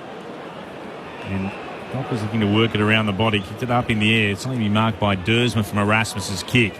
So here's a chance for the Bombers to rebound on half back. Caldwell sends it out to Caddy, who marks on centre wing, and then he goes on a run, tries to burn away from Draper. Takes one bounce and a second. Got a handy little bit of a shepherd too. Kicked inside forward 50. Wright brought it to ground. Chapman got tackled. Ball came out the side. Merritt looks to soccer it. He misses it. Lual doesn't. From the top of the goal square. Threw the right boot at it and saw it go through for what is now his third goal in AFL football in what is a third game. Nicely worked forward. And the Bombers, they get their fourth. Fremantle's lead cut to 17 points. Essendon 4-4-28. Freo 7-3-45. 24 gone in the second term. Thursday night footy on ABC Sport. Our experts, Hall of Famer Peter Bell, Premiership player Sharad Wellingham. I thought Caddy had potentially run himself into trouble by taking it on, but was devoid of options. But the work rate from the forwards was there and presenting, and it was a kick to the top of the, not really the top of the square. It was in a dangerous spot, 30 out. But that finish by Luau was it was like a soccer penalty, wasn't it? It was top left corner of the net. Yeah, just a great finish. Yeah, ample opportunity for Fremantle to clean it up. Brennan Cox with, I'll describe it as a handball, but barely made contact with the ball. So Essendon pounced. From the restart, ball comes out towards the northern wing. Brayshaw has it, tackled strongly by Vicentini. Good follow-up work from the ruckman on debut for Essendon, and it'll be a ball up. Northern side of just outside the centre square here on the northern side of the ground. Jackson Vicentini wrap up. Murphy Reid with quick hands out of congestion. O'Driscoll can't pick it up cleanly. Good pressure from Kako. Caldwell comes charging through. Handball to Hobbs. Hobbs handballs forward, looking for Kako. Ball will come back for a high tackle free kick to Ben Hobbs. He has it right in front of the interchange gate. He'll go backwards and inboard to Laverde. He'll go back further still to centre-half back, and McGrath has it inside defensive 50. Looks to switch play, wants Blackiston. Ball floats a little bit to him. Asks him to do a bit of work. He does well. Gets around Voss. Wanted his left foot, couldn't find it. So he went back to Pryor. Now McGrath, he's in trouble, and Tracy's got him. The umpire says holding the ball. Well, they sold themselves into trouble there, Essendon. Messed around with it at left half back. And Andy McGrath did not see or hear Josh Tracy coming. And the big Fremantle forward got him, nailed him in the tackle. And he'll take the free kick with the man on the mark just inside 50. Out at right half forward on a 45-degree angle. Josh Tracy kicking for his second goal of the evening. Just the type of running patterns that invites pressure, doesn't it? Trying to flick it around. JT onto it and putting the pressure on. So the Bombers have kicked the last two. Tracy from outside 50, seeks to slipper into it. The distance was never going to be a problem, and neither was the accuracy. Josh Tracy has 2, and the Dockers have 8. They're 8-3-51. Essendon 4-4-28. It's a 23-point lead to Fremantle. 26 and a half minutes gone in the second term. Thursday night footy here on ABC Sport. There's a bit of after in the goal square. Yeah, Shea Bolton surrounded by Bombers, and now Voss has got a couple to deal with as well. He's got 3 on him. Bolton's gone in again. I think Bolton, for a moment, whatever was said, was pointing up at the scoreboard as if to say, have a look at what just happened up there. But there's a fair bit happening at the moment in the goal square at the Farmer Freeway end of Perth Stadium. Bit of heat in it. What annoys me about that type of play from McGrath is he's had the 14 touches, 9 of them are handballs, and he's had 65 metres gained. So there's just no value to them. Running around without any idea of what to do with the ball when he takes the game on straight can be such a damaging player. Verdi and Voss, they were really going. Smiles on the faces, though. Yeah. Oh, yeah, no, they were fun. They were loving it. But they were certainly involved in a good old wrestle. That's all calmed down. We're back in the middle again. Vicentini wins the tap down for the Bombers. Wagner got there first. Showed a bit of candy too, and then elects to kick the Dockers inside forward 50. Boss out after it. Blackson got a hand to it. Here's Bolton. He breaks the tackle. He snaps towards goal. He's missed. It bounces across the face. Although he's going to get a free kick, he got legs. So it'll come back, and Bolton will get another opportunity. He had plenty to say a moment ago. Can he have a bit more to say on the scoreboard? He's already got 1 tonight, Shea Bolton. I feel like getting that kick off and having a shot was just wanting to have something to say after that went through. Well, he was having some words with the Essendon players, and it was 5-on-1, and I don't think any Fremantle players realised that he was in a bit of an altercation. Big Pat Voss came over to help out, and he'd dearly love this one, Shea Bolton. Bit of niggle entered the game. Yeah, it's against Pryor, who got him very down low against the ankle. Here comes Bolton. He points straight at Pryor to say a bit as well. And now the Dockers will have to get around their teammate as the Bombers, they look to respond. Martin has been dragged away by Tracy. He's kicked 2 now, Bolton. And there's a bit of chaos breaking out. There's 2 separate groups of push and shove.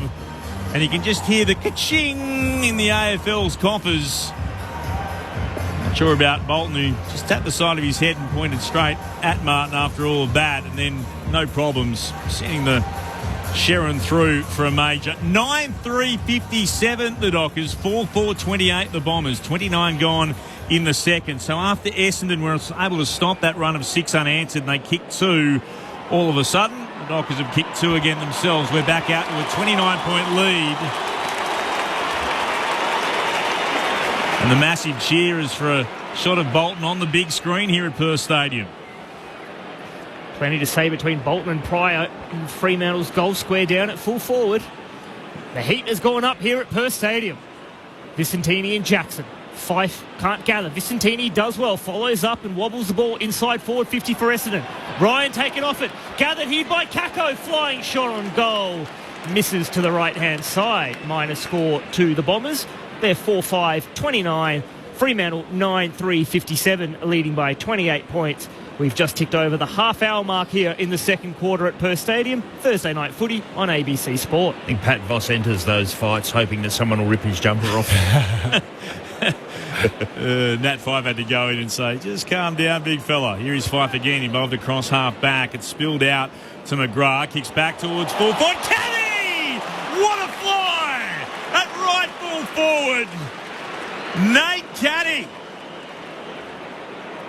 Brilliant grab.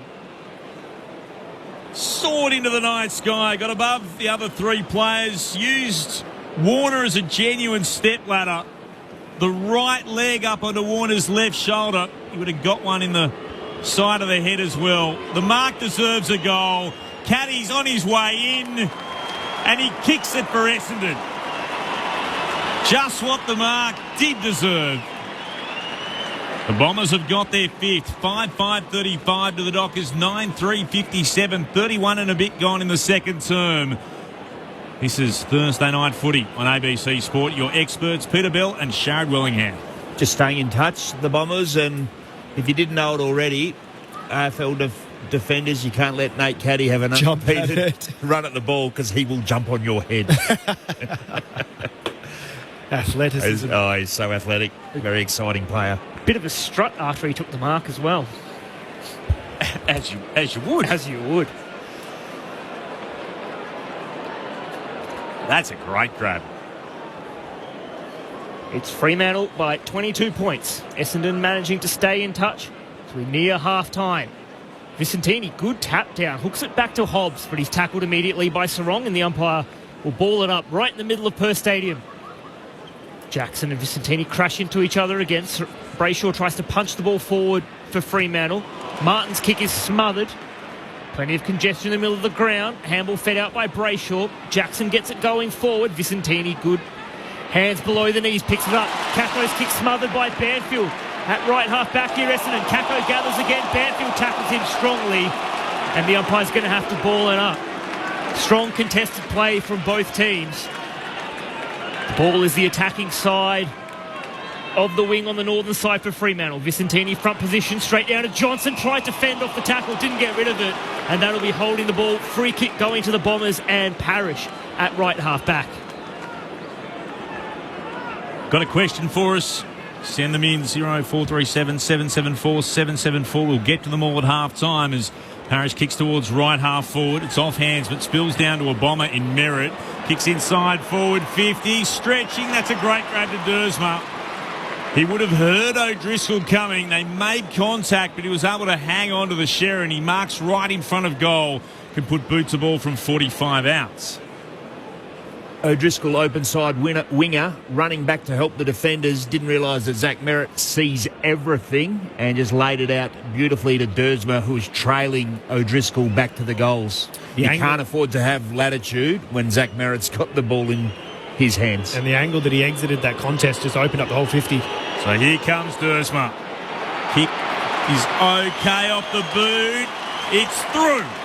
And there's the arrow as well. Firing into the crowd at the city end of Perth Stadium. He was right on target with that kick. He puts his name on the list of Essendon goal kickers. 6-5-41 the Bombers. They keep sticking around. The Dockers are 9-3-57. Freo's lead cut back to 16 points. 34 minutes gone in the second term. Bridget Lacey's downstairs. Yeah, Will Setterfield's got an issue with his left shin. He came off earlier and got it strapped up and headed back out, but didn't look too happy. Came off just before, and he's headed down to the rooms early before half-time to get that sorted. Well, Longmuir won't be disappointed with O'Driscoll. That's the pattern you've got to run as a winger. He'll be disappointed with how the ball exited the stoppage.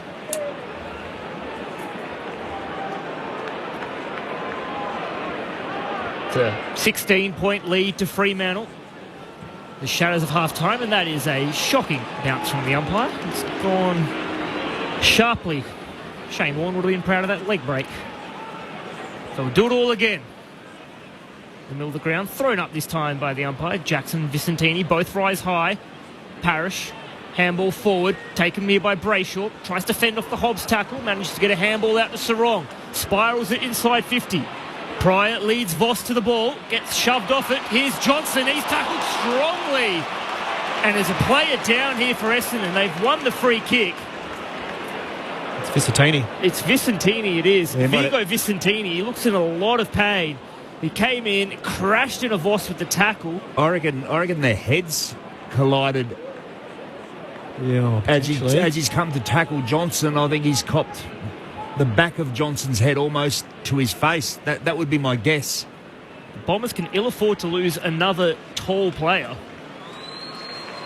Vicentini is up on his feet now. He earned the free kick. It was a great tackle. Great follow-up work from the young ruckman. Earned the free kick for holding the ball against Johnson. He's coming off now, more or less under his own steam, but a bit of help here from the Essendon medical staff. He's not looking too well. And he's been playing really well. I mean, Jackson shaded him by virtue of the 2 goals, but there's a lot to like about his debut. Hopefully he's okay. His right eye socket appears to have a little bit of a shiner blowing up there. Got up into a bit of a jog as he came off the field there at Vicentini's. That's a better sign for him and Essendon. Nick Martin will take the free kick inside defensive 50. Spears the ball out to Hobbs at right half back. Hobbs short up the line, finds Parrish. Still in the defensive half of the ground are Essendon as the siren goes for half time. And it is Fremantle leading by 16 points at the half. 9-3-57 to Essendon 6-5-41. So what was a 6-point lead at quarter time becomes a 16-point lead at half time. And Essendon, their second quarter is usually their best. They'd won 9 of them so far this season, while for Fremantle, their second quarter is equally their worst. They'd only won the 6, but that's another one in the book for the Dockers with that 10-point win in that term.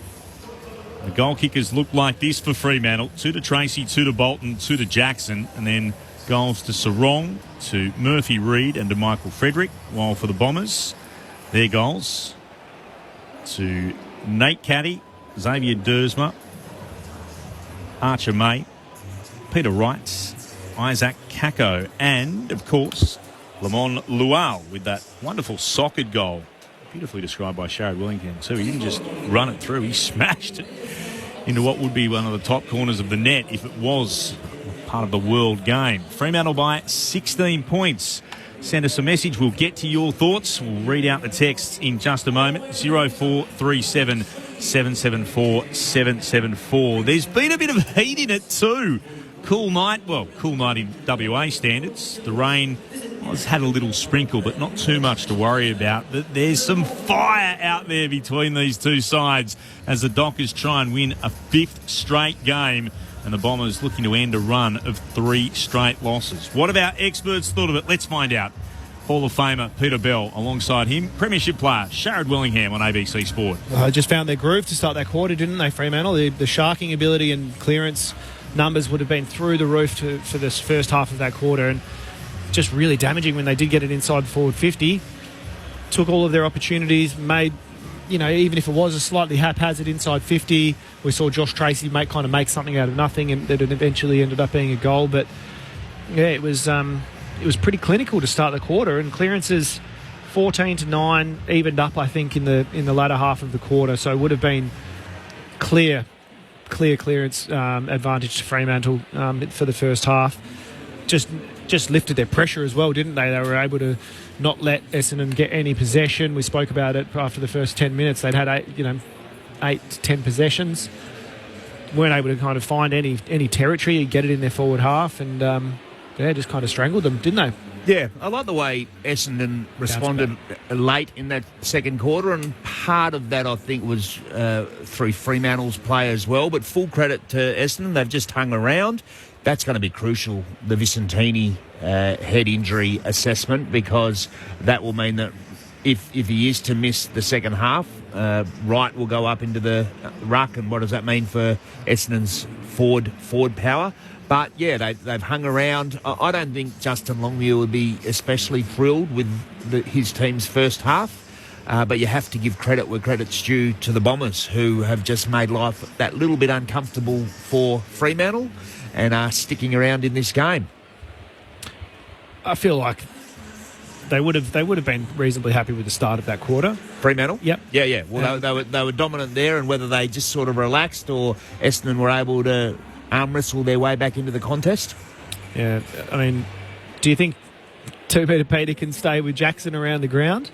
I don't think he's got a tank for it. No, so we'll have to wait and see what the Essendon doctors come back with, and hopefully, again, Vicentini hopefully is okay, because Jackson was dominant there for a while, but the young fellow in his debut lifted and started to really have an impact for his team.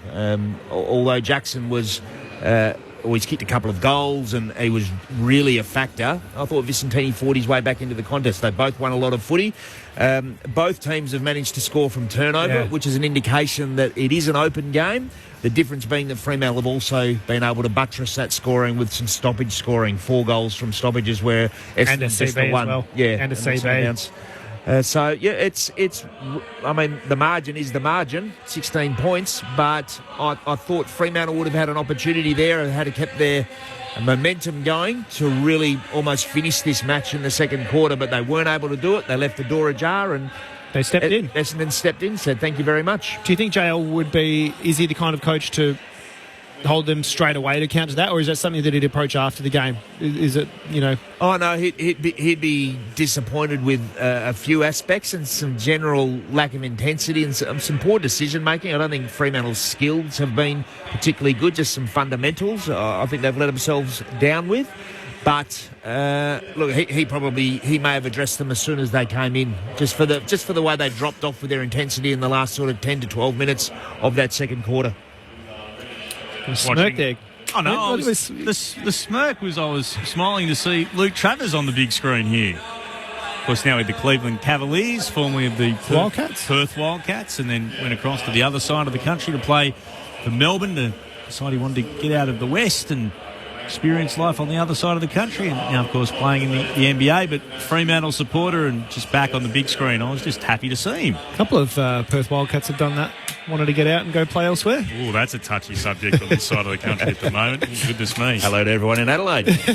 and you've got to enjoy it. And we wish them the best of luck, because you picked up an absolute superstar. Goodness me. If you can get in. He's just a gun. I speak of Bryce Cotton. We'll get to your texts just right after we pause, because we do need to go through a couple of other commitments. It is half-time. Fremantle by 16 points, 9-3-57. The Bombers 6-5-41. Half-time on Thursday night footy here in the West, the start of round 15. But wherever you're listening, let's pause now and take the latest from the ABC Newsroom.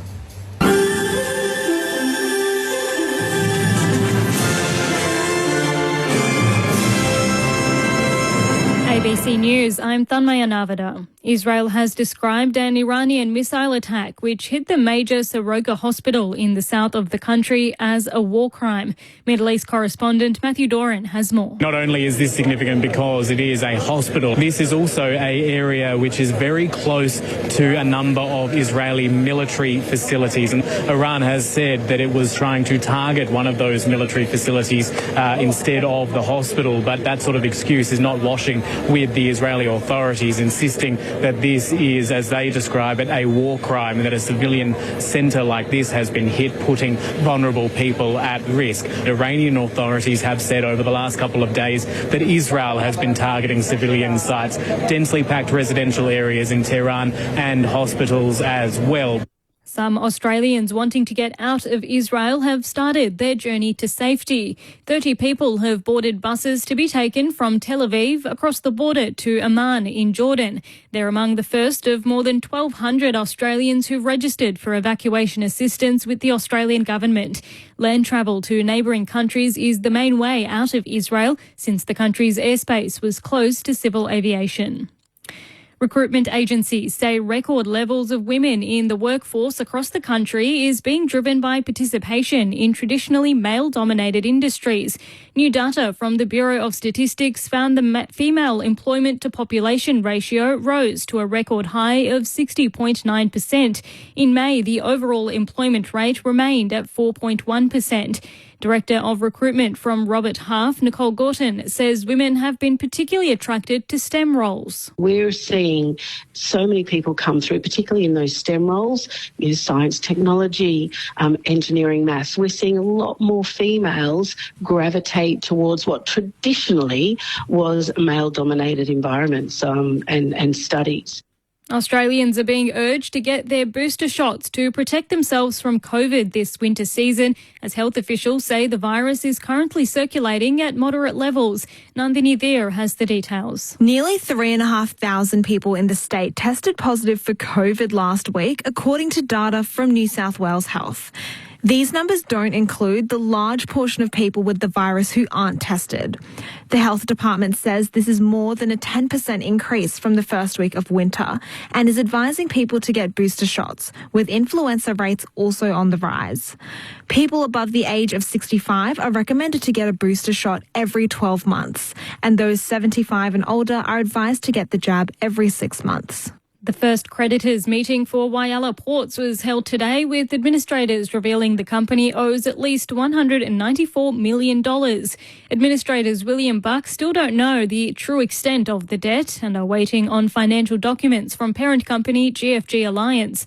Whyalla creditor and CEO of Sidel Industries, Kevin Moore, fears he will never recoup his losses. In total, it was about $100,000. The steel works owed us about $80,000 and the ports was about $20,000. Basically, I've already written that money off, so I don't think we'll see it. Climate scientists have warned the world is drawing closer to breaching the international target of limiting global warming to 1.5 degrees Celsius above pre-industrial levels. The target was agreed a decade ago to try to avoid some of the worst impacts of climate change.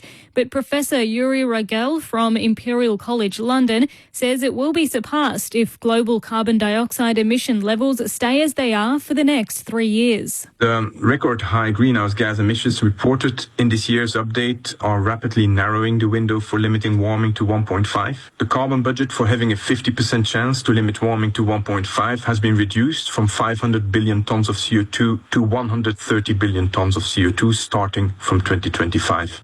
And in cricket, Brisbane Heat have selected Pakistan fast bowler Shaheen Shah Afridi with the first pick in the Big Bash League draft. The Adelaide Strikers chose English fast bowler Luke Wood, while Pakistan wicketkeeper Mohammad Rizwan was picked up by the Melbourne Renegades. In the women's draft, English batter Sophia Dunkley was taken by the Sydney Sixers with the top pick. England spinner Sophie Eccleston moves from Sixers to the Adelaide Strikers. And you're up to date with the latest from ABC News. For more news at any time, you can download the ABC Listen app or head to the ABC Listen website. Health hacks, quacks, diet traps, scam apps. On the ABC Listen app, find healthier health podcasts like All in the Mind, The Health Report, and What's That Rash? Your Weekly Dose of Health on the ABC Listen app. This is the 2025 AFL Premiership season on ABC Sport.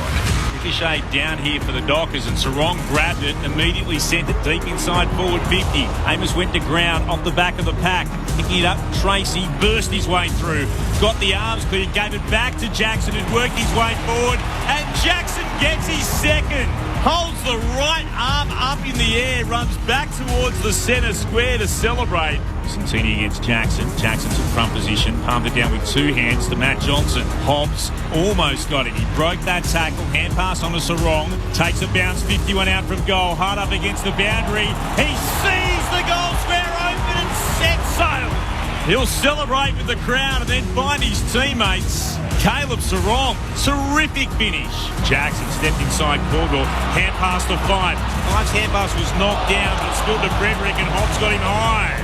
And that'll be a free kick to Frederick right in front of goal, and he'll put boot to ball from no more than 40 metres away. Michael Frederick comes in, and the roar will tell you but he's put it through for another one for Fremantle. And they're starting to put quite a significant gap on the Bombers. Kako is able to gather it after it was knocked down by Lual. It spills in the direction of Parrish. He kicks towards full forward, and the mark has been taken. Going up to gather May. He's got it at right full forward. Archer May taken in the mid-season draft. Was playing Subi before that. Goes off the outside of the right boot. Can't get it to turn enough. Kenny, he has. That's a terrific kick.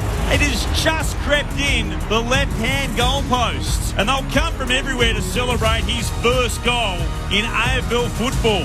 And he's got his name on the goal kickers list to end a run of 6 unanswered goals from the Dockers. This is ABC Sports coverage of the AFL. On your radio, ABC Sport Digital. and on the ABC Listen app. Half-time at Perth Stadium. First game of round 15. Thursday night footy on ABC Sport. And it's the Dockers by 16 points over the Bombers. A chance to have a look at some of your text messages coming through on 0437 774 774.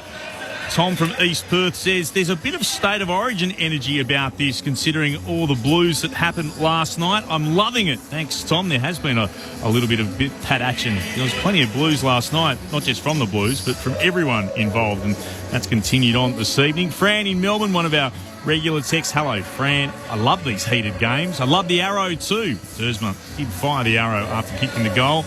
Enjoying the call. Any chance I can shout out to Sharrod as one of my favourite Pies players? Oh, go Pies. That's Fran for you. Thank you, Fran. Appreciate the love. This is not a bad question coming through, and don't ever be afraid to ask a question if you're unsure of something. Scott's listening in from Penrith. Hi team, enjoying tonight's coverage. I'm wondering, can you please explain to me what the interchange gates are and what are they used for? I'm a blind listener, I've got no vision, so your description of the interchange gates would be very useful to me. Keep up the great work, and thanks for the commentary of tonight's game. Anyone want to crack at that? Well, they're two barriers that are in front of the interchange benches. But they're not actually barriers, they're painted on the ground. Painted on the ground, sorry, yes. But, Belly, at the start of, obviously for your whole career, you used to just be able to use the whole width of the interchange, which is probably 25 metres long, isn't it? And I remember a player would run in on one side. I didn't play in the 1940s.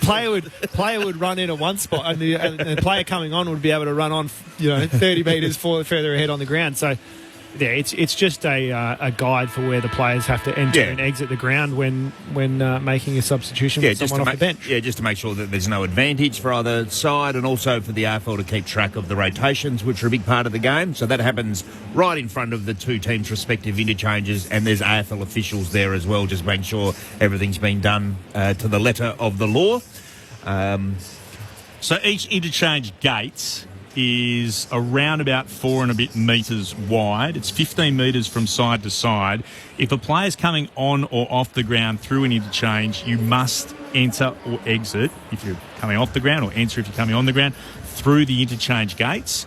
Now, we were talking about state of origin earlier. You know, when this first happened, it was the Allies against WA in a game, I think it was Tuesday night at Subiaco, and they hadn't officially made interchange gates part of it. And Damien Drum was the Allies coach, and he snuck a player on in the left forward pocket. I can't remember who it was, but they came on, suddenly bobbed up and kicked a goal. And the AFL went, that's actually a very clever tactic. We can't be having that.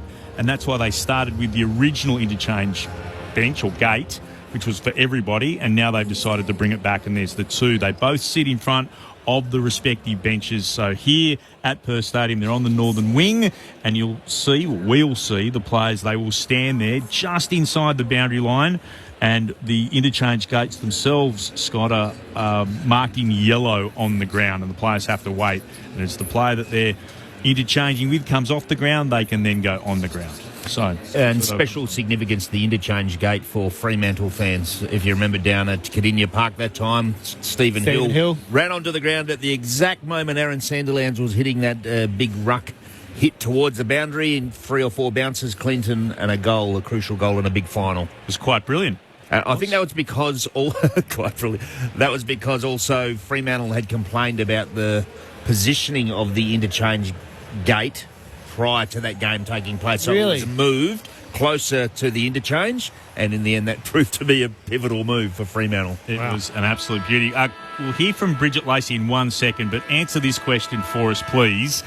Mitch from Ascot, question for Billy and Sharad. Have you seen a big key forward who chases and puts in more pressure than Josh Tracy does for Freo? That is a very good point, and that is why even when he wasn't scoring, there's value. There's still value in Josh Tracy because of that. And look, there are other value too, up the ground, taking contested marks, but that is a part of his game that he's very good at, and not all key forwards are able to do. So it's a key part of Josh Tracy's game and also Fremantle's. It's a reflection of his mobility, like his agility and ability to bounce around. He's such a presence. His wingspan would be massive. You wouldn't be able to try and get past him without feeling immense pressure. And let's head downstairs with some news for us. Is Bridget Lacey. Yes, that's right, Clint. Funnily enough, the Bombers had 2 injury concerns going into half-time. Will Setterfield with his left shin, he's good to go for the second half. And Vigo Vicentini, after that head-high hit when he was tackling Matt Johnson, he's also been cleared. But the Bombers have made their sub at half-time. Archie Perkins entering the game for Xavier Dersma, who has hamstring tightness. Anyone we didn't get to, I promise we'll run through a few more at three-quarter time and at full time. Akash Fodadar's got a couple of numbers before we get this third quarter underway. The Dockers by 16 over the Bombers. Fremantle leading the hit-outs as to be expected, 26-13, but the clearance battle is much closer, 18-16 in favour of Fremantle. Some of the individual ball winners, Luke Ryan, Jordan Clark, Caleb Serong, all are 16 disposals for Fremantle. And for the Bombers, 19 to Caldwell, 15 to McGrath and 15 to Darcy Parish. It's a big result for Vicentini to be fine. Talking of stats, he's had 4 clearances himself, which against a player like Luke Jackson, who is renowned for that, it's a great effort on debut. So Dersma subbed out. Perkins is on, and we're about to get the third term underway. Thursday night footy on ABC Sport. Here's Akash Fodadar to get us started. It's Fremantle by 16 points. Vicentini reaches over Jackson at the centre bounce, but Brayshaw takes it out of the centre, sends the Dockers up towards right half forward. Fife and Clark both fell over. Voss comes out hard, takes out Merritt and gives away the free kick. A bit of a front-on collision between the two. That seemed reasonably fair contest for mine. I'm not sure what the call was for. It's been paid as a high free kick to the Essendon skipper, who chips backwards into his defensive 50 in the left back pocket, I should say, to Roberts. Goes across to full-back to Martin. Martin goes short to Parish. Still inside defensive 50. Martin runs on, receives the handball. Handball's further afield to Laverde, and his handball is knocked out of bounds by Josh Tracy. Case in point. Exactly what Sheriff Billingham was talking about. There's that pressure from big Josh Tracy. So the ball will be thrown in at left half forward for Fremantle. Out 52 out. The Dockers goal. Put back into play. Vicentini tried to take front position. Jackson worked himself to the front, though. Palmed it down. It bounced back to Vicentini. Immediately tackled by Serong. There's a mismatch in height. Thrown up again. Jackson palmed it down. Straight to Brayshaw. Threw it on the boot immediately into the left forward pocket. No mark taken. McGrath going back. Knocked it only into the path of Amos. Tried to shovel it out. Bombers through hands. Are able to work it again.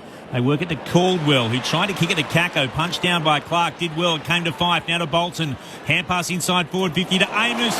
Beautiful bit of vision. He spotted Tracy inside.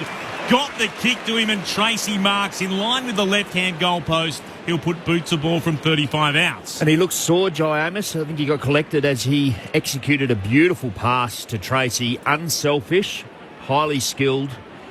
Bit of play from Jai Amos, and it hasn't been his day. Blackiston's been very physical on him, but you can still impact when you seize your moment, and that's exactly what Jai Amos did. You'll be grateful to know that it was just his shoe that had come off. Was it? Yes. Here comes the big fella. Kicks on its way. And the big kahuna, Josh Tracy, he gets his third. Putting it through from, as I said, about 35 metres out. And you can thank Jordan Clark, too, for his pressure and spoil that kept that ball inside Fremantle's forward 50. The Dockers, they get the first goal of the third term, 10-3-63 to Essendon 6-5-41. Their lead out to 22 points again, Freo. 3 minutes into the third. It can be very painful when the shoe comes off. Yeah, that heel cup. That's right. No, it was again forward 50 pressure. I think he laid 2 tackles while the ball was inside the forward 50. Now he's obviously on the receiving end, but as you said, the value on that forward 50 pressure is just awesome. Reward for effort for Josh Tracy. He's got 3. Fremantle with the first of the second half.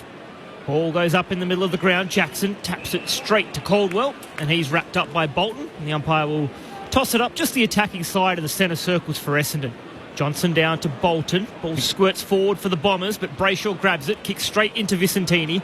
Now Warner has it. Handball forward to Bolton. Bolton to Fife. Fife goes back to Bolton. He's about to be run down. And the umpire says ball up. No prior opportunity there for Shea Bolton. Great rundown tackle from Nick Martin. The ball will go up at centre-half forward for the Dockers. Wrestle between Vicentini and Jackson. Comes to Bolton. Clark snaps the Dockers inside forward 50, but the mark is taken by Nick Martin for the Bombers, and he flares it out to left half-back where he finds Angus Clark. Clark pauses. Doesn't like what he sees in front of him, so instead goes to Laverty. Switches play out to Pryor. He marks in the right back pocket. Goes short again. Here's Roberts. Still inside defensive 50. Now he's able to find Martin. He's at right half back. Right up against the boundary. Brings it inboard to Angus Clark. Off a step. Dangerous. Warner got there in front of Parrish, or over the top of Parrish. Won it to ground. It's over the boundary line. It'll be a throw-in for Fremantle. About 65 out from their attacking goal. It appears they really do not want to kick it down the line, do they? No, they don't. And that was well read by Carl Warner. Got forward, executed a spoil and locked it in Fremantle's front half. Put back into play. Cincinnati won it down. Parrish knocked out of his grasp. Done again. Caldwell is able to gather from after Bolton knocked it down. It comes to Caddy. It's the southern wing to Guelphy, who's surrounded by Dockers and gets tackled. There was no way out of there. 3 of them got him. Draper gets the free kick. He goes back to Warner. Still inside the centre square, but only a metre or 2 in from the defensive edge for the Dockers. He hits Clark on the chest, who marks. He's got Ryan out on the northern wing. That's where the kick goes, and Ryan will mark on the logo. Ryan chips further afield. O'Driscoll has it. Now just the attacking side of the wing for Fremantle. Fife leads up at him, receives it. And a big round of applause for the Fremantle champion again from the Dockers crowd. He's about 65 metres from home. Nat Fife. Low right foot kick into the forward 50. Ball is dropped at the back there by the Bombers player. Amos comes through, can't pick it up cleanly. And a pack of players converge on this football, and the umpire will sort it out with the ball up. Yeah, it's a poor entry kick, really poor. Essendon should have snaffled that up. So a stoppage for Fremantle, 35 metres out, 45 degrees angle from their goal. It's Caldwell, though, who emerges with the football, kicks across the goal to Laverde in the right back pocket. The Bombers just hold things up for the moment. Verde goes wide still to Roberts. Up against the boundary line in the right back pocket. It's Fremantle leading by 22 points. 6.5 minutes played here in the third term. Roberts goes long down the line. Caddy nudged out of it. Archer May takes a strong mark in front of Chapman on the defensive side of the southern wing. Merritt leads up at him. That one's ignored by May. Now he does go short wide to Clark. Angus Clark kicks the Bombers up towards right half forward. Kako weighted down. Ball comes down. Caldwell trying to burrow through. Back now to Caddy.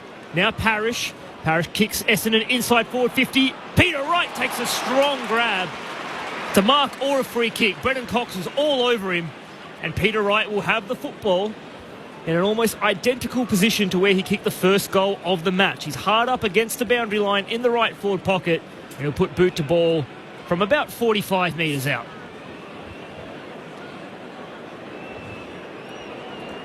Had the better of Brennan Cox in the one-on-one marking contest this evening. Peter Wright. He's got one already, Peter Wright, to bring the margin back under 3 goals. kicks from the right forward pocket. It won't score. It's across the face of goal. Nick Martin rose high, couldn't mark, and it's knocked over the behind line. A minor score to the Bombers. They are now 6-6-42 to Fremantle's 10-3-63. We're into the 8th minute of the second half. 21-point lead for the Fremantle Football Club. It's the kicks beyond defensive 50 and it finds Cox. Cox is giving away about half a foot on Peter Wright. It's Ryan to Matt Johnson. Now to Brennan Cox, who goes down the outer side of the ground. Tracy, front position. Couldn't mark it. Tried to go out after it. Almost tackled Parrish without the football. The ball bounced away from them. In the end was mopped up by Pryor, who was taken to ground by Sharp. Ball up just forward of centre wing from Freo. Southern side. Jackson palmed it down. Free kick being spotted here. Taken high. It'll come back here for Freo and Jackson will have it. Twirls the yellow Sharon around in his hands. Thought about going towards left half forward. Instead he'll stab it into Warner, who goes down onto one knee to mark on his chest. Outer edge of the centre square. Moves it to Chapman, who switches play out to Ryan at right half forward. Immediately plays on and gets it onto Erasmus. It's about 65 from goal. Had Joe Amos completely clear. Inexplicable how you wouldn't see it. Erasmus decides now to put it towards the top of the goal square, and that's a fine mark. Front position. Well done to Pryor. Certainly one of the smallest in that contest. Kicks across his defensive goal square to Martin, who'll send it long in the direction of Hobbs, who under real pressure couldn't mark, and then instead it's going to be a free kick. It's against Jordan Clark, who feels a little bit unfortunate in that.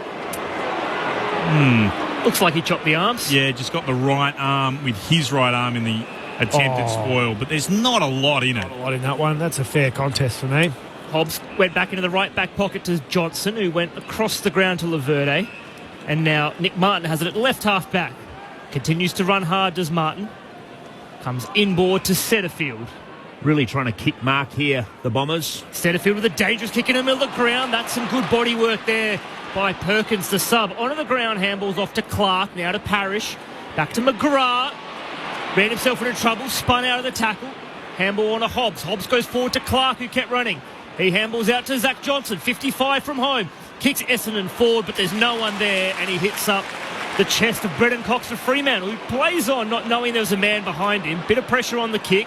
Erasmus has time to gather on the bounce. His left foot kick out of defence puts Bolton under pressure. Bolton gets a fist to it. It's Kako now for Essendon from 50. His kick is straight to Johnson. This is turnover footy from both sides as Brayshaw runs out of defence. Handball off to Sarong. Sarong kicks out in front of Amos. Plenty of space in the forward 50 and Amos just overruns the football, allows Pryor in. He handballs off to Clark. Clark goes short and Setterfield takes the mark at centre-half back, and I can take a breath. It's not been a stylish few minutes of footy. Still, the game is up for grabs. Just 21 points the margin in favour of the Dockers. As the Bombers bring it towards left half forward. Guelphy had 2 to beat. The mark's been paid by the player behind in that line of 3. It's Jordan Clark. Luke Ryan was the player in front for the Dockers. This is a dangerous kick towards centre-half back. Cox, great mark. Setterfield crashed into him and it's been left worse for wear. He remains down the Bomber. As Cox moves it off, in turn to Chapman. Kicks towards a contest on the northern wing. Trying to get there first to it. Perkins and then gathers. Kicks inside forward 50. Caddy gathers it. He's got 3 Dockers to beat. Lost possession of the football. Umpire says play on. Merritt was there. Worked it on in turn to Guelphy. He snaps towards goal. He misses to the left-hand side. Well, terrible skill execution from both teams. I'm going to be harsher on Fremantle. Just really poor. Warner brings the ball back into the right back pocket to Jordan Clark. 20 points the margin in favour of Fremantle. 12 gone in the third. Fremantle looking to just calm things down a little. It's Luke Ryan with it. Still inside defensive 50 in the right back pocket. Called to play on now. Kicks high up the line. Looking for Voss and or Tracy. Tracy with hands to it. Clark roved it, but Brayshaw gets in the way for Fremantle. Knocks it forward, runs onto his own ball. Kicks to Freddie in space. Frederick, low ball towards Amos. He can't quite gather. Gets it on the half volley. Handballs off to Bolton. Bolton running into goal. Setterfield, that's a great tackle. Goal-saving tackle from Will Setterfield. Nick Martin mops it up, kicks out to Vicentini. Ball comes back into Angus Clark, who goes back into the back pocket, and Andy McGrath takes the mark. Fremantle fans didn't think it was 15. McGrath had it, gave it to Clark, gets it back now to Andy McGrath. Handball's wider still. Zach Johnson runs out of defensive 50 for the Bombers, out on the southern side. His low kick creates a task for Peter Wright. Can't gather it cleanly. Johnson, handball back to Chapman on the logo, to Wagner. He's look at the corridor, just Now filled to with Ryan. purple. Plenty of Dockers hit free here in the corridor. One of them is Bailey Banfield. He kicks to Frederick. The umpire says play on. It was a half volley. More messy skill execution from both sides as Essendon come away with it. And they'll bounce back through the corridor. Now it's with Merritt.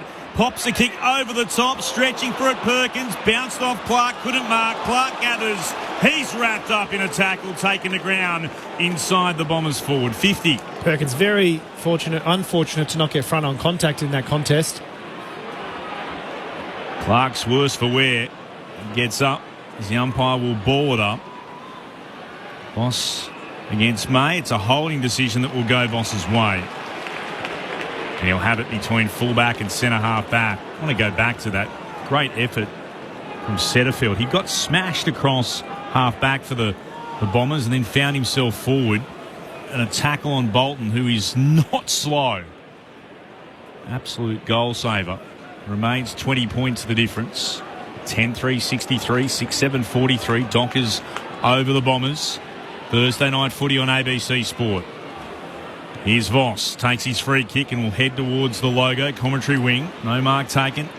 Gathered on the bounce by Tracy. Goes back to Brayshaw. Hand pass missed its target. Erasmus has to track it back to the boundary at right half back. He'll hand it off to Ryan. His kick was precise. Just over the top of Merritt to Wagner, who marks on the defensive point of the centre square at right half back and tells all his teammates just to calm down for a moment. Well, Brayshaw turned boundary when Fremantle were on corridor, so it's a poor pattern. Cox now goes out to left half back. Draper has it. Plenty of space and time. Hasn't been the most skillful start to the second half. Both teams with plenty of skill errors. Draper goes long now. Amos is in a pack. Frederick front position. Couldn't mark. Ball comes to ground. Bombers look to clear here through Caldwell. Caldwell kicks to a leading Caddy. Marks on the attacking side of the southern wing for the Bombers. Not a lot ahead of Nate Caddy at the moment. Plenty of red and black jumpers streaming forward now. Caddy, short pass up the line. Archer May takes the mark. Still a kick and a half from goal. A couple of Bombers players with their hands up in the corridor. May does bring the kick central to a dangerous position. Setterfield rises, can't mark. Fife pinched it out of his hands. Handball off to Chapman. And now Fremantle exit defensive 50 through Clark, but his kick is straight to a couple of Bombers. Gathered by Pryor, he sends the Bombers back inside forward 50 and finds a target all on his own, 45 metres out from goal. It's Jade Gresham who takes the mark, falling backwards. And he can line up and have a shot on goal. He'll kick from about 45 metres out on a 45-degree angle to the right. Again, I mean, Fremantle are out. They turn around in D50, send a 20-metre handball backwards under no pressure, then a hack kick out of D50. An absolute hack kick. Essendon deserved this goal just through Fremantle's poor skill execution. Couldn't have been more disappointed with how they've come out in this third quarter. 8 goals in 11 games for the former Saint this season. Gresham kicks from just inside 50. It never really looked online. He misses to the left-hand side. Another minor score for the Bombers. They're 6-8-44, trailing the Dockers by 19 points. Fremantle 10-3-63. We've gone 16 and a half minutes in the third quarter here at Perth Stadium. They've dodged a bullet or two, those in the purple. They have.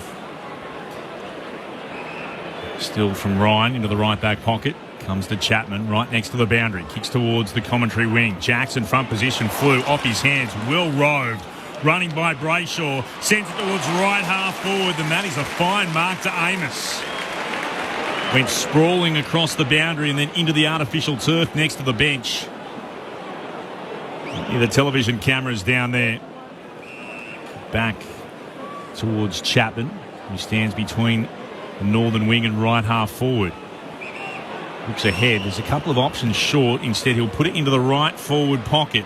Jackson comes, caddy in front. Blackiston gathered at the back. Got a hand pass. Oh, straight to Voss. Gave it on towards Murphy Reid.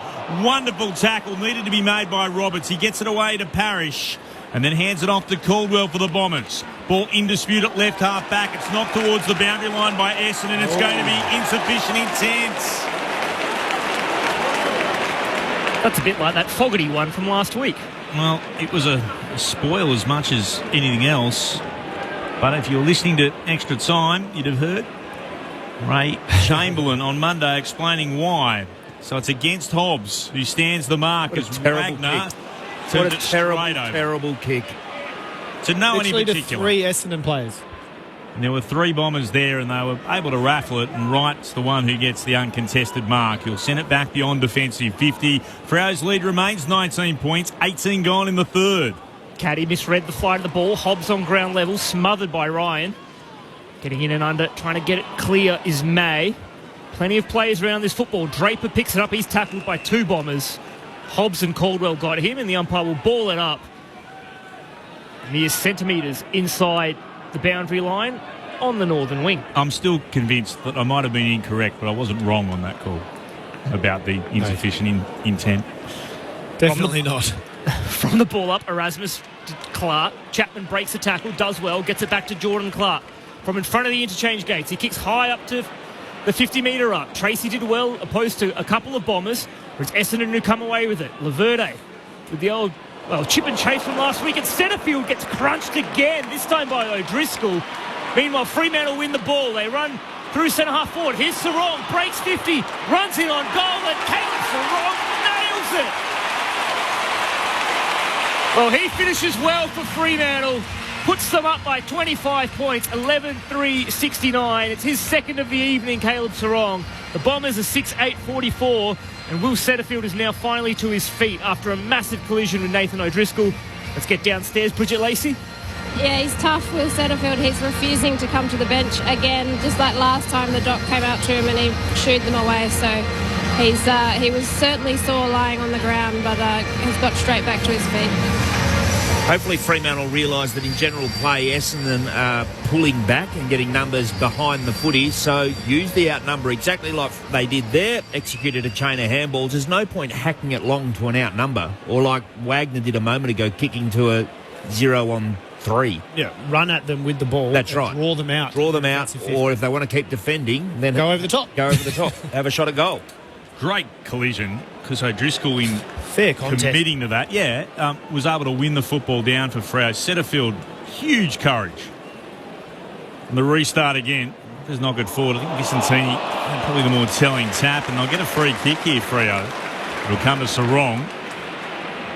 He's got it just forward to the centre circles, out to O'Driscoll, who marks and gets told to move it on. They're screaming for it forward, O'Driscoll. Eventually decides to kick the full forward. Tracy had hands to it, couldn't mark, spills down to Reid, tackled immediately by Zach Johnson. Ball up between centre half forward and full forward for Freo. Heading to the city end of Perth Stadium in this the third term. 21 minutes gone. Both rucks missed it. Trying to get it out of trouble here, the Bombers, but only as far as Bolton. Immediately tackled. Another ball up. All bar 3 Essendon players in their defensive 50. And it's congested. Jackson against Vicentini. Still neither ruck got it. Perkins trying to hand pass into traffic. It's just hacked out of there by Essendon. Banfield will gather it left half forward. Can't get away from Merritt. Forced to hand pass to Sarong, who spun away from the Merritt tackle, but his kick was poor inside forward 50, and Vicentini on debut takes the mark for the Bombers. Dangerous kick across half forward. He wanted Blackiston.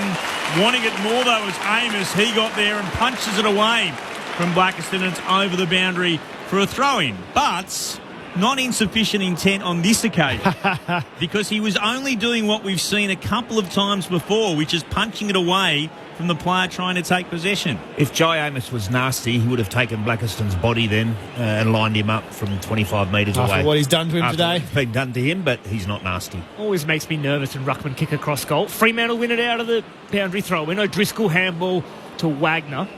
I get, by the way, that it's a spoil, but the fact that you can spoil and it's okay, and if it's bouncing and you punch it, you get pinged because you punch it too hard, I'm just not comfortable with that. I'm with you.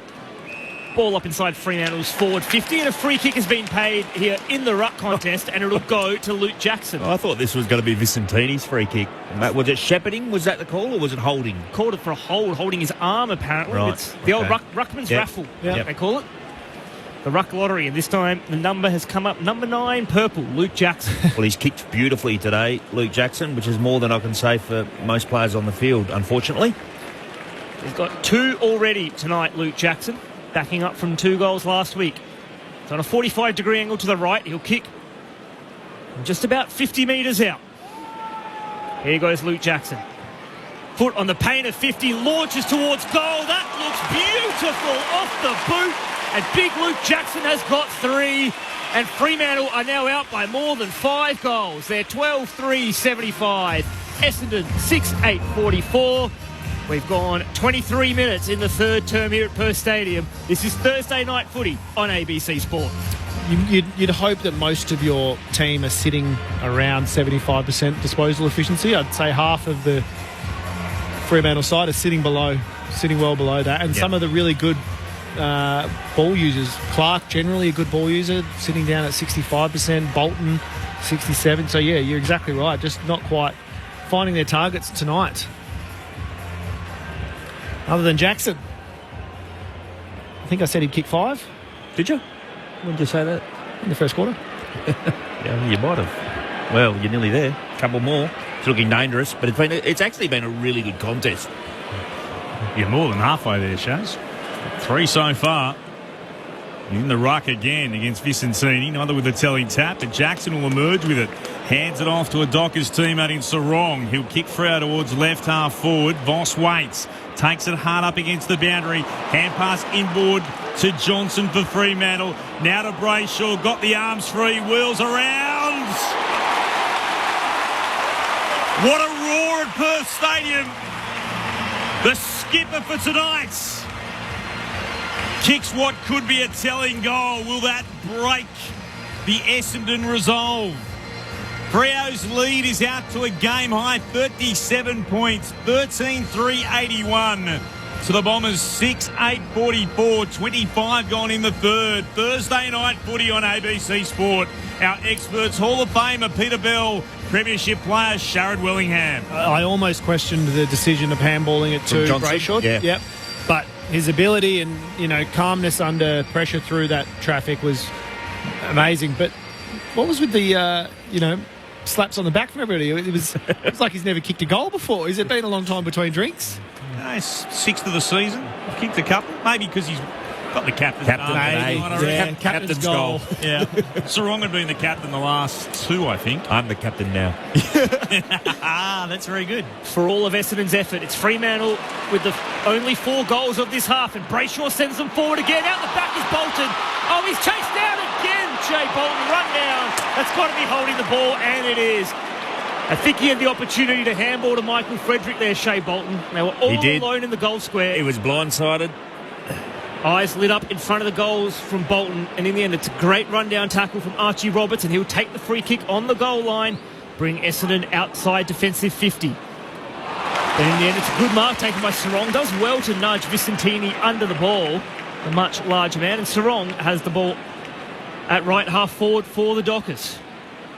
Plays on, puts the ball back inside forward 50, hoping for a mark from one of the big guys at ground level. Zach Johnson for the Bombers. Gets it out to Roberts, to McGrath. Feeds it by hand to Setterfield in the right back pocket, and he puts it out in front of Nate Caddy. That's a great kick and a good strong lead by Caddy. Takes the mark. Defensive side of the southern wing for Essendon. Hasn't got the speed no one to go with. Yeah, it doesn't have the speed to go with Caddy. Draper. Caddy on the barrel. Absolute torpedo towards right half forward. It carries the pack underneath it. Jordan Clark is back there, gathered it, set upon immediately, and is taken high. He'll get the free kick. That was a monster barrel. It's huge. A couple of steps, wasn't it? Guelphy giving away the free kick. That's gone, That's 50 metres. That's another 10, 15 there. 65, 70? 65, 70 metres. Yeah, exactly, Akash. Thumping kick. The restart. comes down in the direction of the Bombers. Parrish got it. They're forced to backtrack here. They work their way towards McGrath. Got away out from Frederick. Kicks up in the air. Not a great kick. Johnson underneath it, couldn't mark. Vicentini applied the pressure. Brayshaw got it out for the Dockers to Sarong, and now to Warner. Runs to the logo southern wing. Kicks into the left forward pocket. Frederick front position, brought it to ground. Boss gathered in the left hand. Got away from Pryor. Hands it off to Bolton. And instead of having a shot, he tried to unselfishly pop it through to Frederick. And while he did that, the siren sound for three-quarter time. This was the wrong time to go to Frederick. That's a make good for the last burn, I think, from Shea. Absolutely. And in turn, just proving that no good deed should go unpunished, because a siren has potentially cost Rio another major. They do lead by 37 points, though. 13-3-81. Essendon, 6-8-44. The goal kickers for the Dockers, 3 to Jackson, 2 to Tracy, 2 to Bolton, 2 to Sarong. Singles to Brayshaw, to Reid and to Frederick. While for the Bombers, goals to Lual, to Caddy, to Dersma, who's now been subbed out, to May, to Wright and to Kako. 13-3-81, plays 6-8-44. A 37-point lead to the home team here on Thursday Night Footy. Wherever you're listening around the nation, great that you could join us here on ABC Radio, ABC News Radio and on Sport Digital. As always, on the ABC Listen app, look for the AFL button. You can text us if you like, 0437 774 774. This is Thursday Night Footy on ABC Sport. Hello, Patrick Stack here. Do you like sport and good conversation? Then we've got a great podcast for you. One cracking story, in depth, every day, in under 15 minutes. It's called ABC Sport Daily, and you can find it on the ABC Listen app. This is the 2025 AFL Premiership season on ABC Sport.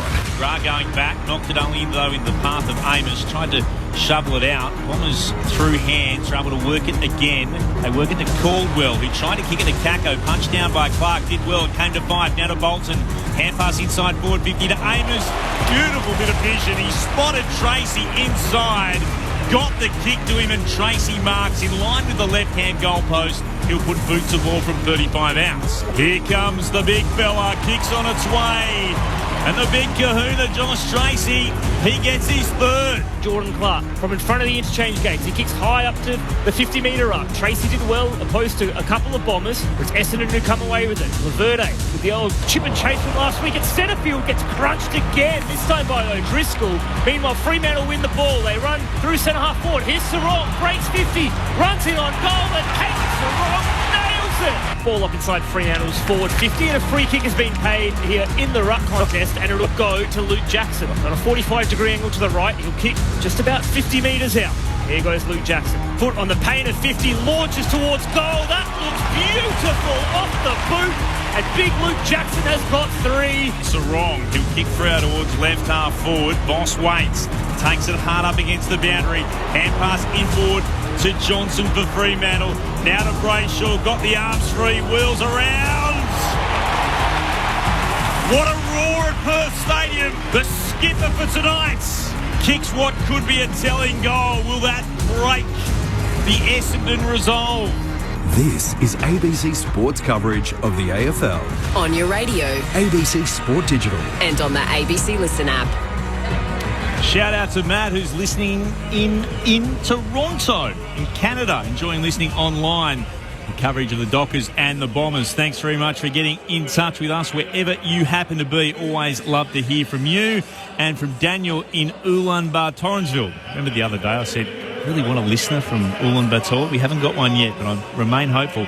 G'day, Clint, Belly, Sharrett, Akash. Go the other port. May Goling with his third kick in AFL footy, plus the quintet who all have a goal with their first quick kick in AFL footy. So at worst, all 6 have one goal in their first match, first or third kick. That's 6 forward line positions taken for the future. Have a great call. Thank you. That's Daniel as well, texting in. And Dave Ilsley, evening mates, enjoying the commentary from Columbia in South Carolina.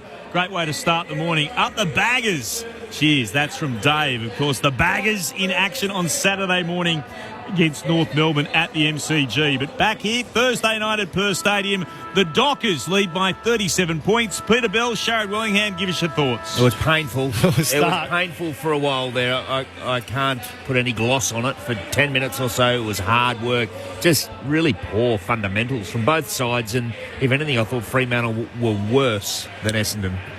Fundamentals and decision making. And decision making. Yep. Can't give them an out for that either.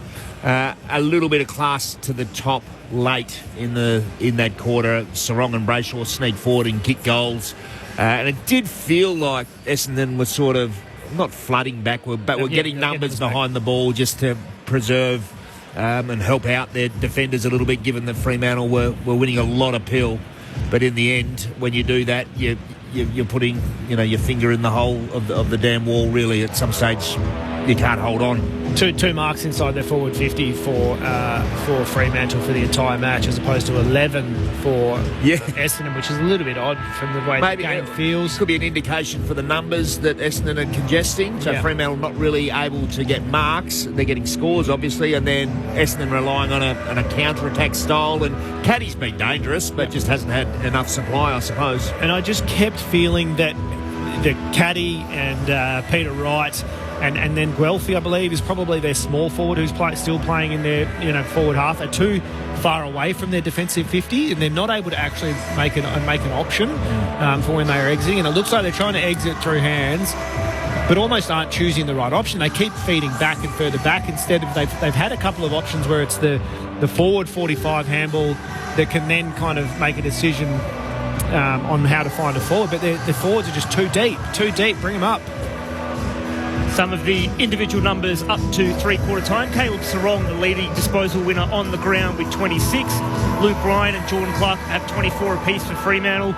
Meanwhile, for the Bombers, Jai Caldwell with 25, Darcy Parish is 24, and Andy McGrath with 20 disposals. James Aish still sitting on the bench. Probably Nat Fyfe is the one who's had very little impact on this game. I know they said, Joe Bridie told us pre-game that he wanted to play at the full game, but maybe they do have to make a decision. From the start, we're underway in the final term. The Bombers will look to bring it away. Setterfield involved to Merritt. Chance to build up again here. Lobs across towards the commentary wing. He's gone down in Setterfield. Jeez, he's had a tough night. Torrid night for Setterfield. And belted here and belted there, but he keeps bouncing up again, and then is kicked over the head of Zach Merritt. It's tumbled across the boundary line for a throw-in. He has had a tough night, now in every respect. Next up for the Dockers, they get to remain at home for another week. St Kilda here at Perth Stadium as Jackson wins it down, but it comes out to Parish for the Bombers. Kicks towards right half forward. Wright couldn't get there. Putting his head over the football was Clark. Ball came out the side to Matt Johnson, to Warner. Still at left half back for them, to Chapman. Stabs it off to Sarong. Hand pass back to Chapman. Had to break the Perkins tackle. Couldn't break the tackle coming through of Guelphy though. Turns it over. Parish has it for the Bombers. Goes inside forward 50. That's a lovely short kick and a chance to have a shot at goal here. And goodness me, they would love an early opportunity through Archer May, who could have a ping. He'll start in line with the right hand behind post and he'll shoot from about 45 out. Just tried to force it through the corridor, Fremantle. And Essendon were pressing. Good defence. Archer May gets a chance at a second, is that right? Mm-hmm. Looking to double his tally for the night. Archer May's kick is on its way. Goal umpire doesn't have to move. And the Bombers have got the first goal of the final term. Fremantle's lead cut back to 31 points at the 2-minute mark of quarter four. Fremantle 13-3-81. Essendon 7-8-50. Thursday night footy on ABC Sport. Your experts, Sharad Wellingham and Peter Bell. Not much more a lead than this time last week, if I remember correctly. And then North Melbourne. 28 points very late in the third. And then North Melbourne came with a rush and made it very interesting. So is there still hope for the Bombers? Freo can be flaky, and their supporters know that. And if one or two more go the Bombers' way, you can almost feel the nerves start to grow around this stadium when that happens. What's that saying you love, Clint? So you're telling me there's a chance? You're telling me there's a chance. One of the great quotes. Ball back up in the middle of the ground. Vicentini with the tap, straight down to Caldwell. Brayshaw picks his pocket and gets it off to Sarong. Left foot kick inside 50. Voss in the front position. Can't mark, does his own roving, breaks a tackle. Voss is through one goal. Oh, he's going to love this. Watch him go. Get the Patrick stopwatch. Voss. That's a great goal, snapping from 40 out directly in front. And the celebration to match from Patrick Voss. The Bombers didn't want him, but the Dockers love him.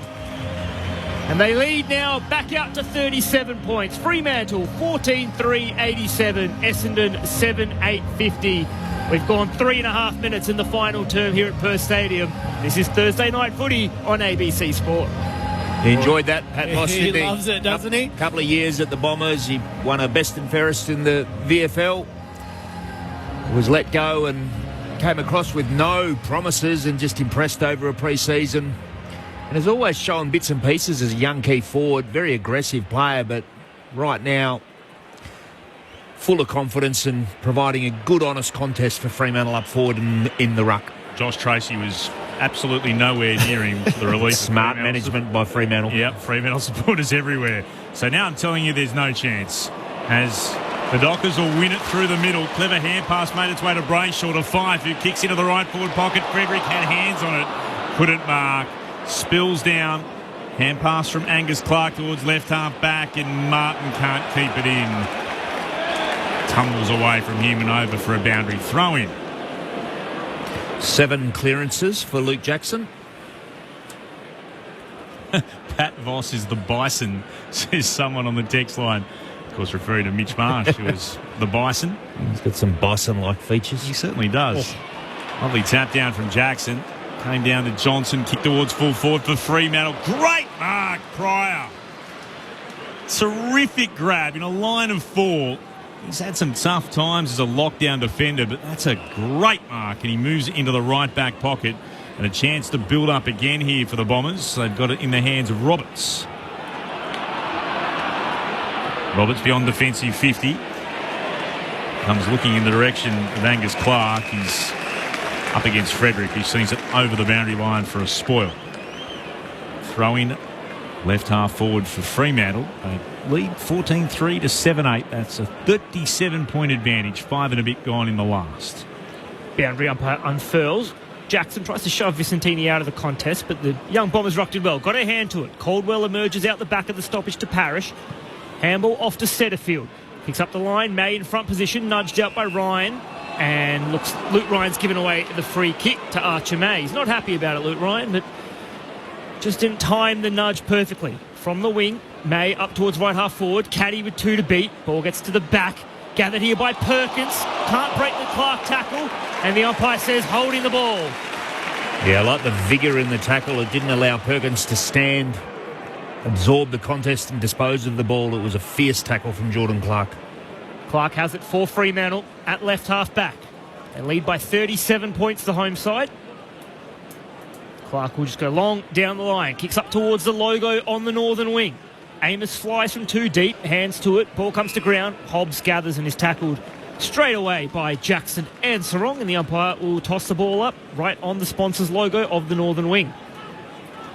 The restart. Hobbs tried to get there. I don't know if you read, got there first. His hand passes forward and is over the boundary line for a throw-in.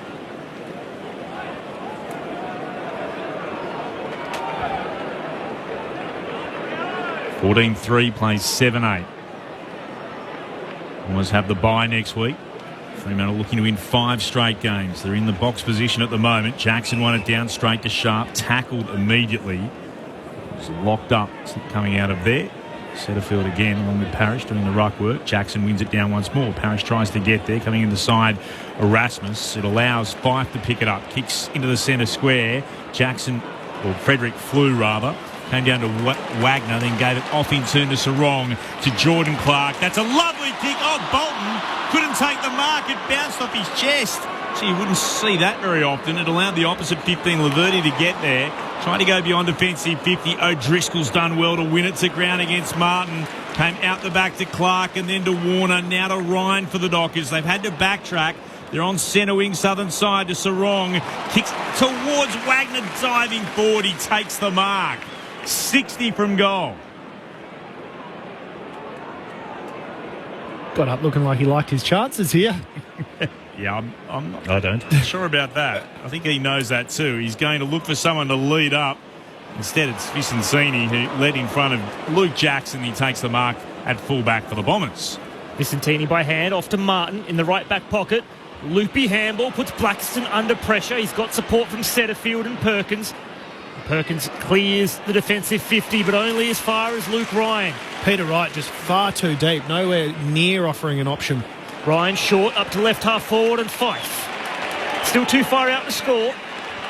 Fife just chips it in to Reed, who takes the mark, plays on, wheels around from 45. Kick doesn't quite make the distance. Tracy in a wrestle with Blackiston, couldn't take the mark. Bolton at ground level flings the handball up in the air. Here's Amos in the right forward pocket. Handball back to O'Driscoll on his favoured left, snaps towards goal, and Nathan O'Driscoll kicks his first of the evening. Another one for Fremantle. Their 15th of the night puts the margin out beyond 7 goals. It's Fremantle 15-3-93, leading Essendon 7-8-50. That's a 43-point margin to the Dockers.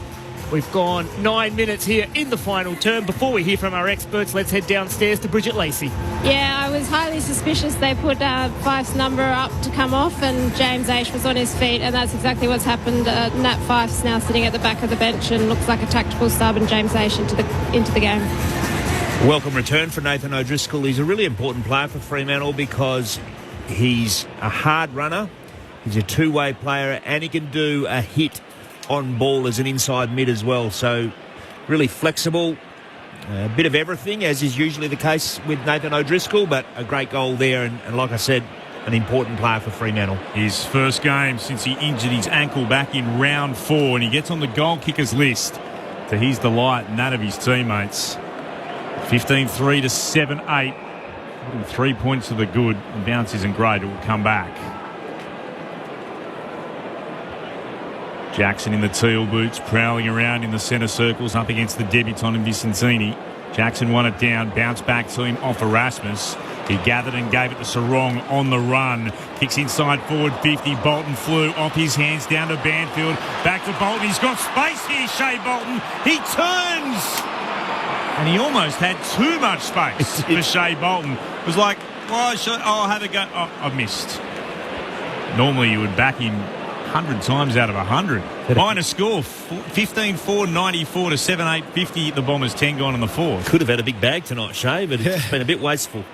Prefers the difficult ones, Shea Bolton. Essendon come out of the back line, but Luke Jackson intercepts the ball for Fremantle.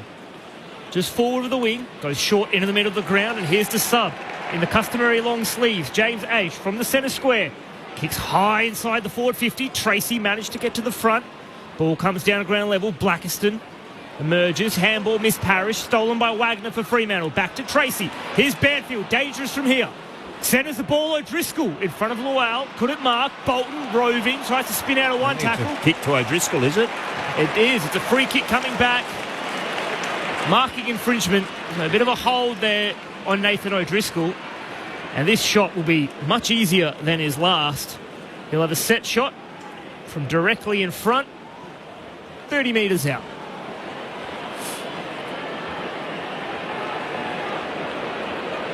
On the replay, not a heap in it. No, I didn't see there's much in it. So Nathan O'Driscoll to make it 2 in a row for himself. Comes in and misses. Get a bit of everything from O'Driscoll. That's right. You did call it, Peter Bell. Minor score for Fremantle, 15-5-95. They lead Essendon 7-8-50. 12 minutes gone in the final term. Kick comes beyond defensive 50. Down in the direction of May. Tried to shovel it out. Eventually they'll work their hands free, and it comes to Wright. Goes back to Roberts. Oh, shocking kick along the ground. Might work out okay. Again, May's involved. Hobbs picks it up off the deck to Caldwell for the Bombers. Ooh!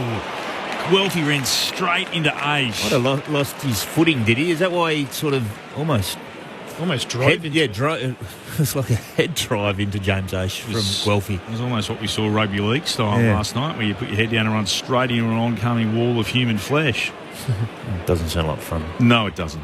He's okay, though, Guelphy, thank goodness, from the restart. Throwing up into the air. Eventually it comes out. Aish got it out off the deck, handed it on to Brayshaw, then to Chapman across half back. Here's Warner, 23 on his back. That's what he turned on Monday as well. To Erasmus. Banfield dropped what he should have taken. The hand pass bounced in front of him. Blackiston mopped it up. Luell off in turn to Gresham. Just shy of the logo, southern wing. Back to Luell. Stepped away from Ryan. That was cleverly done. And then pops it forward for Gresham to mark. That's better from the Bombers. He's got it at left half forward for Essendon. Gresham wheels and goes. Doesn't make great connection with the kick. It just tumbles inside forward 50. Good pick up by Caddy. Handball's off to Kako. Kako inboard. Luell kept running, slides in on his knees and takes the mark. That's a great passage of play from Lamont Luell. Involved a few times up on the wing and then ran hard forward, sliding in on his knees. He's taken the mark. 40 metres out, 45-degree angle to the left. That's a pick up from Nate Caddy. Full speed, just the one hand, flicked it up to himself. I did say I've got a fixation with him, so just give me some latitude. Reminded me of Dean Kemp.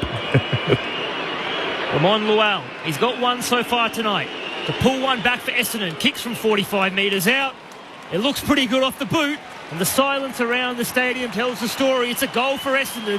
Luell has two. That's the 8th on the board for the Bombers. They're 8-8-56. They trail Fremantle by 39 points. The home side, 15-5-95.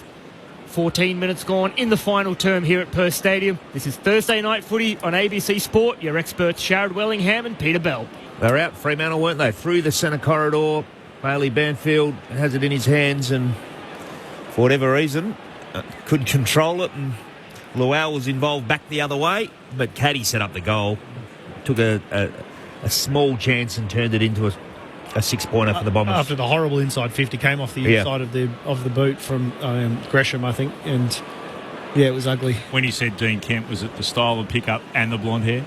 Yeah, maybe, but that style of pickup, I just remember as a kid, Kempy just always swooping on the loose ball with one hand, beautiful. He was a smooth mover, all right, for the West Coast Eagles in their premiership years, 92 to 94 from the restart, throwing up in the middle. Voss will win it down against the opposite 20 in right. There's a free kick. It's the non-controlling umpire who's called it. What are they doing here? He's coming back to Erasmus, and I can't tell you what it was for. Erasmus wants everyone to run forward of him for Fremantle. There's players spare everywhere in purple jumpers. He finds one of them in Brayshaw. A little bit shy of right half forward. Goes back. Instantly there's not much to go to, so he'll on a bit of a run.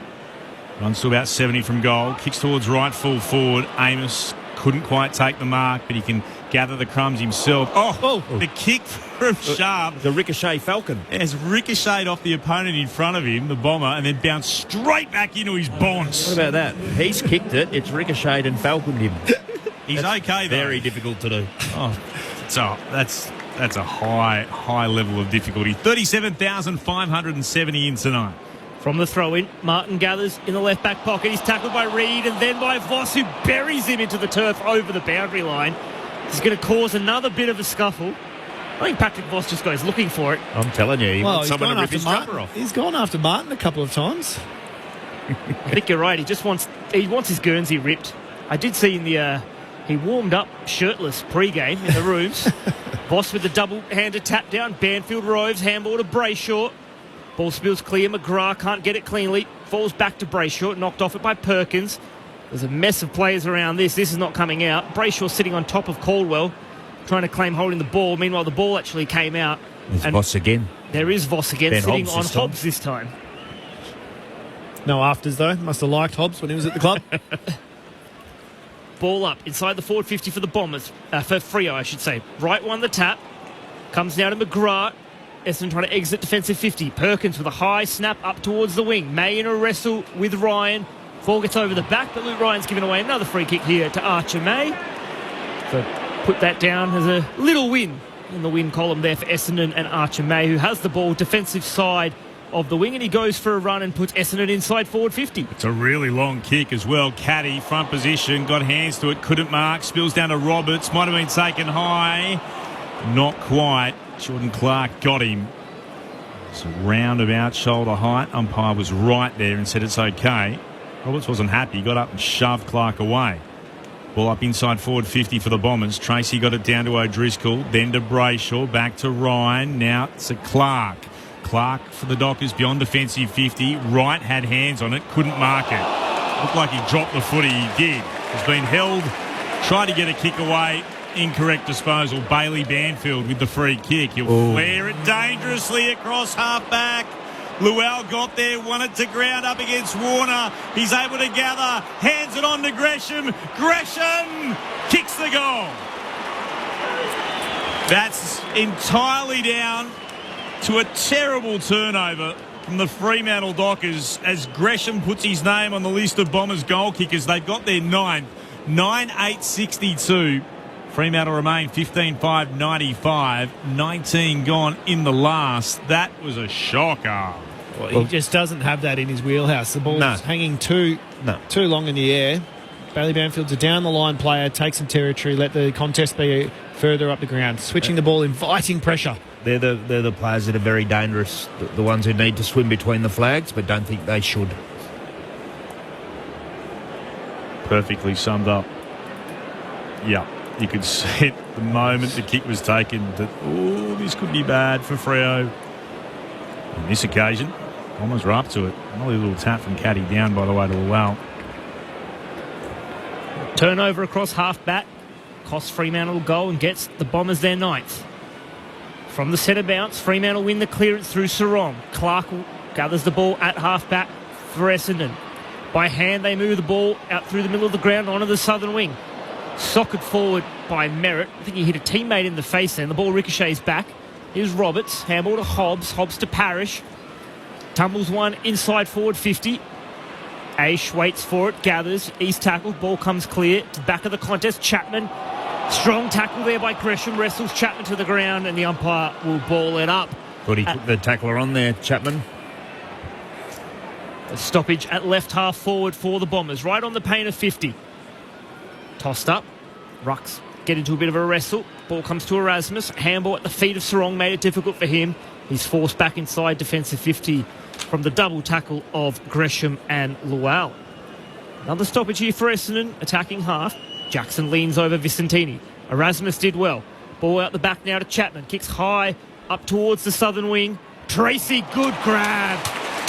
Rose high over Laverde and clutched it in his vice-like grip, Josh Tracy. And Jane Laverde takes plenty of time to get off the Fremantle forward. And Tracy has the ball for the Dockers. Very good mark. Great mark. Between right half back and the southern wing. Tracy kicks long out towards left half forward. Voss with a run at it. Rising up over the back was Pryor. Got a hand to it. Voss rose. Handballs to Erasmus. Erasmus to Brayshaw. Sharp sweeps a handball right back to Tracy on the wing, who kicks Fremantle up towards centre half forward. It floats in. And this is Jeremy Sharp who takes the mark. There's Tracy with the salmon boots like Sharp. Further up the field. So Jeremy Sharp has a chance to add his name to the goal kickers list. Man on the mark, Ben Hobbs, is just inside the forward 50, about 48 metres out from goal, and Sharp will kick from just outside 50. Not much angle to speak of. Back him to have the distance on the run. Let's see if he's got it on the set shot. Jeremy Sharp, former Gold Coast Sun, kicks from just outside 50, makes good connection. Distance not an issue. He's put that 5 or 6 rows back, but not quite on target. Minor score to the Dockers. They're 15-6-96, leading Essendon 9-8-62. Fremantle's lead is 34 points. 21 and a half minutes gone here in the final term at Perth Stadium. This is Thursday night footy on ABC Sport. Bombers haven't been belted like they were last week. Still, what have they got left for the remaining 6 minutes or so? Here's Parrish. Originally from Zach Johnson. Parrish will kick towards the logo. Commentary wing. It's off hands down to Banfield. Caldwell tackles him to ground. It's locked in. Ball up right half back for Essendon. We've got the break next week. We have the bye. Mentioned before, Fremantle, St Kilda here at Perth Stadium in the traditional WA time slot of Sunday late as Fremantle almost turned the ball over again through the middle of the ground. Ryan's hand pass just taken by Clark. Gives it to Chapman. Kicks inside forward 50. Just went over the fingertips of Tracy leading out, which was okay because behind him was Frederick. And he marks in line with the right hand behind post. He can kick from 45 out. That is called the Phil Matera leading Exactly what I was Just about to follow say. up behind the big key forward, watch your teammates up the ground, overshoot it, and then just take a nice chest mark and then a couple of low tens when you kick the goal afterwards. Here comes Frederick. Michael Frederick looking for his second. Misses to the left-hand side. Billy, I was about to say, I must have watched West Coast a lot as a kid because that looked exactly like a Phil Matera mark. 15-7, 97 to 9-8, 62. Dockers over the Bombers. 23 gone in the final term. Phil would have kicked it though, wouldn't That's he? right. Yep. He would have.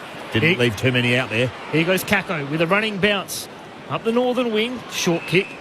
Finds Caddy. Just in front of the interchange benches. Plays on by hand to Perkins. Has to get around Wagner. Bumped as he kicked by Brayshaw. Effected the kick. Well done there by Andy Brayshaw. Fremantle mop up across half back. Here goes Sarong. Wheels around and then kicks high up to the logo on the northern wing.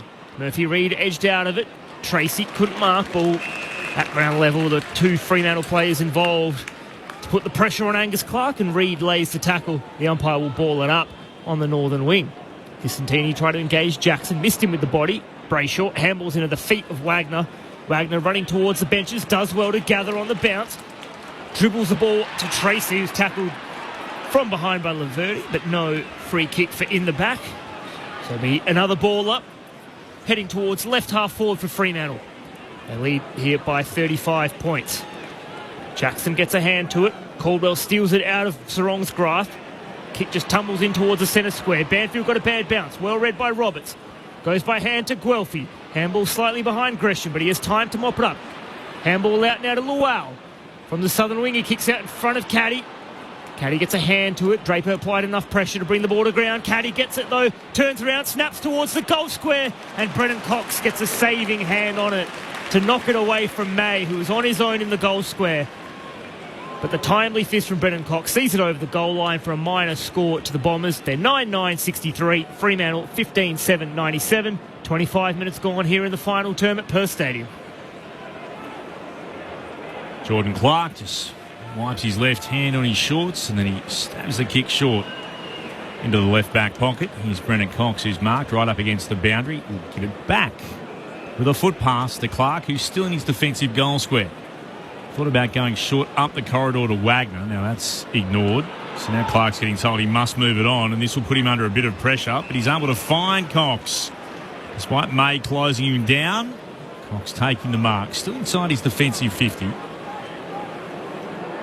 Not a lot ahead. So Fremantle just chalking up a few more possessions here as it comes to Luke Ryan. Sarong's had it 34 times tonight. Clark 32. Kick from Ryan beyond defensive 50. Wanted Matt Johnson. Couldn't mark it. It's off his hands. And Setterfield, the last person to take it over the boundary line for the Bombers. They'll throw it back in. Right half forward once more to Essendon. Game just petering out, to be honest. Jackson palmed it down. Warner gathers. Strong tackle from Caldwell. Got the hand pass out the side, though, to Erasmus. Comes again to Jackson for the Dockers. Goes back by hand to Ryan. He'll kick down the line. Laverty up against Amos. Strong mark, Amos. Got him on the chest. And he was being made to work hard for it. And Laverty's been told to step back on the mark. Dockers fans wanted 50. They gave him the extra opportunity. Amos's kick is not great, but it bounces the way of Reid. He'll send it inside forward 50. Wanted Voss. Instead punched away from Voss by Pryor. The defender behind him. It's over for a boundary throw-in. About 51 out from Freo's attacking goal at left half forward. The Dockers lead by 31. 27 minutes gone in the final term. Thursday night footy on ABC Sport. Jackson nudges Vicentini out and scrambles the kick inside forward 50 over the head of Frederick. He gets back onto it. Here it is Freddie. Gets around one. Breaks the tackle of Luau. Snaps on the left foot. Open goal square. Bounces through. Frederick's got two. He was too quick for them there. Sidestepped a couple, turned onto his left, and from 40 metres out, bounced through his second goal. A bit of cherry on top of that Fremantle cake. The lead out to 40 points. Fremantle 16-7, 103. Essendon 9-9, 63. As we're only a few minutes away from the end of this game. Thursday night footy on ABC Sport. Your experts, premiership players, Sharad Wellingham and Peter Bell. He's a super important player for Fremantle, Michael Frederick, so great to see him getting some reward on the scoreboard. He's had a nearly game tonight. He's flown aerially a number of times and hasn't amounted to much, but he's been in good positions, so always good for your confidence to kick a couple of goals. He's been threatening without really impacting tonight. Fourth time Fremantle have brought up the 100 points this season. They've won all four of them. Sixth time that Essendon have conceded 100 points. They've lost all of them. 103 plays 63. One down here behind the Dockers, but it's straight to Parrish. Gave it to Caldwell. Comes to Setterfield, just behind the logo, northern wing. Kicks to right half forward. 2-on-2 battle. Ryan spoils it down. Kako got there first, though, for Essendon. Gave it to Caldwell. Sends it deep into the right forward pocket. Oh, right. Lost his footing. Almost marked while laying on his back. Spilled out of his grasp. Cox was able to pick it up for the Dockers. To Wagner. To Aish. Now to Clark. Almost run down by Merritt. Just got the hand pass out to Wagner. Kicks beyond the defensive 50. Great kick. He found Ryan, who takes an uncontested mark at left half back. Ryan kicks into the middle of the ground where he finds a running Erasmus. In the centre of Perth Stadium, he goes out towards the southern side of the ground, and Amos kicks the Dockers inside forward 50. Murphy reads the man out on the lead. And a saving hand in there from Vicentini, who did very well to get across and cover the Dockers forward. Knocks it out of bounds for a boundary throw-in. About 30 metres around from the Fremantle goal in the right forward pocket. That Dockers lead is 40 points. Toss back in. Jackson with the double-handed down. Wanted Reed. Overran it. Flips the handball out looking for Erasmus. Merritt under pressure from Erasmus. Now comes to Parrish, who snaps the Bombers out of defensive 50. In front, Guelphy couldn't mark. Here goes Wagner. Runs to 50. Kicks inside forward 50 and Voss. You can tell he's a popular man at Fremantle. The big cheer goes up as Patrick Voss leads out and takes the mark. And he can kick on goal for his second. Patrick Voss, he'll be kicking from 45 metres out, slightly worse than a 45-degree angle to the right.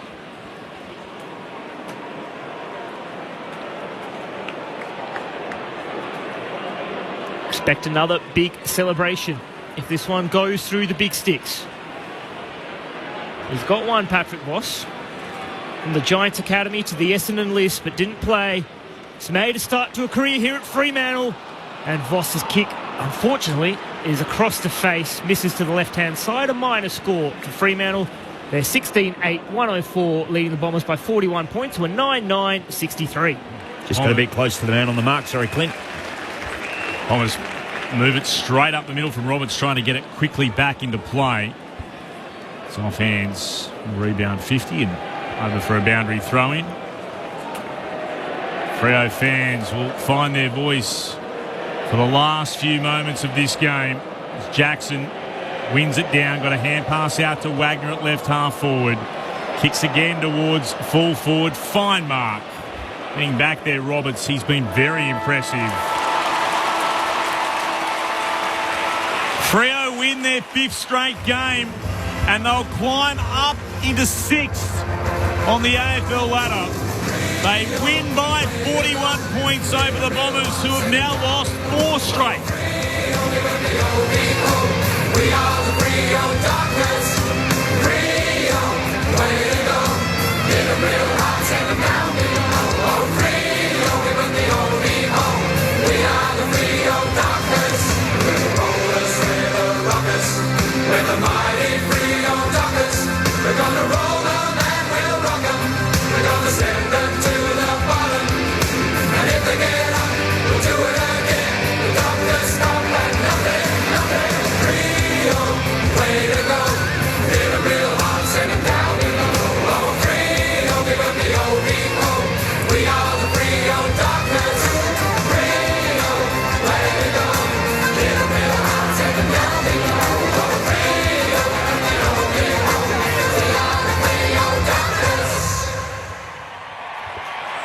It's a 9th win of the season for Fremantle. And they join Collingwood and Geelong as the only teams who have been able to string together 5 successive victories in season 2025.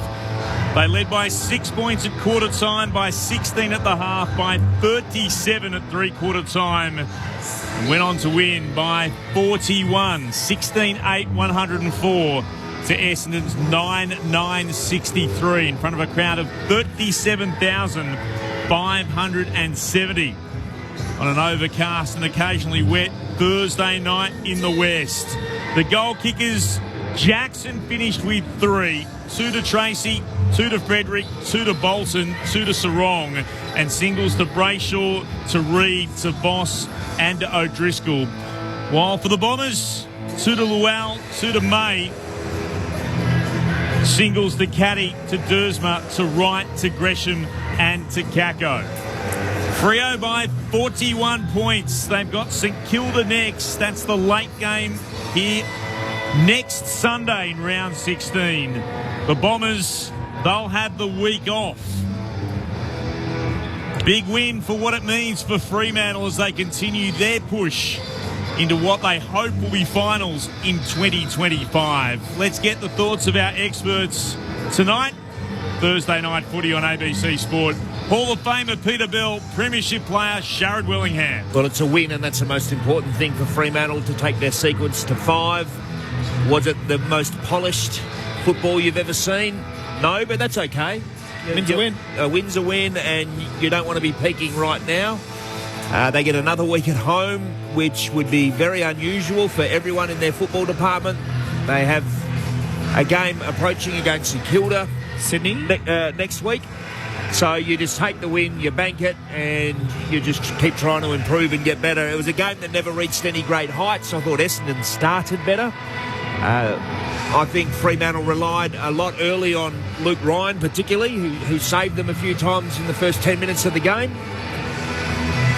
And Essendon, all things considered, and it's a fair margin, but when you think about what Brad Scott's got at his disposal, and some of the inexperience and the lack of time and continuity and cohesion, I think they actually tried pretty hard, Essendon, but they were just outclassed, and the benefit of being a team who knows what each other is trying to do is what Fremantle had, and Essendon is still building that, and would have been building it even without the injury issues that they've had this year, but it's been exacerbated by the fact that ruled by injury, new players in, no continuity, so I don't think we can be harsh on Essendon at all.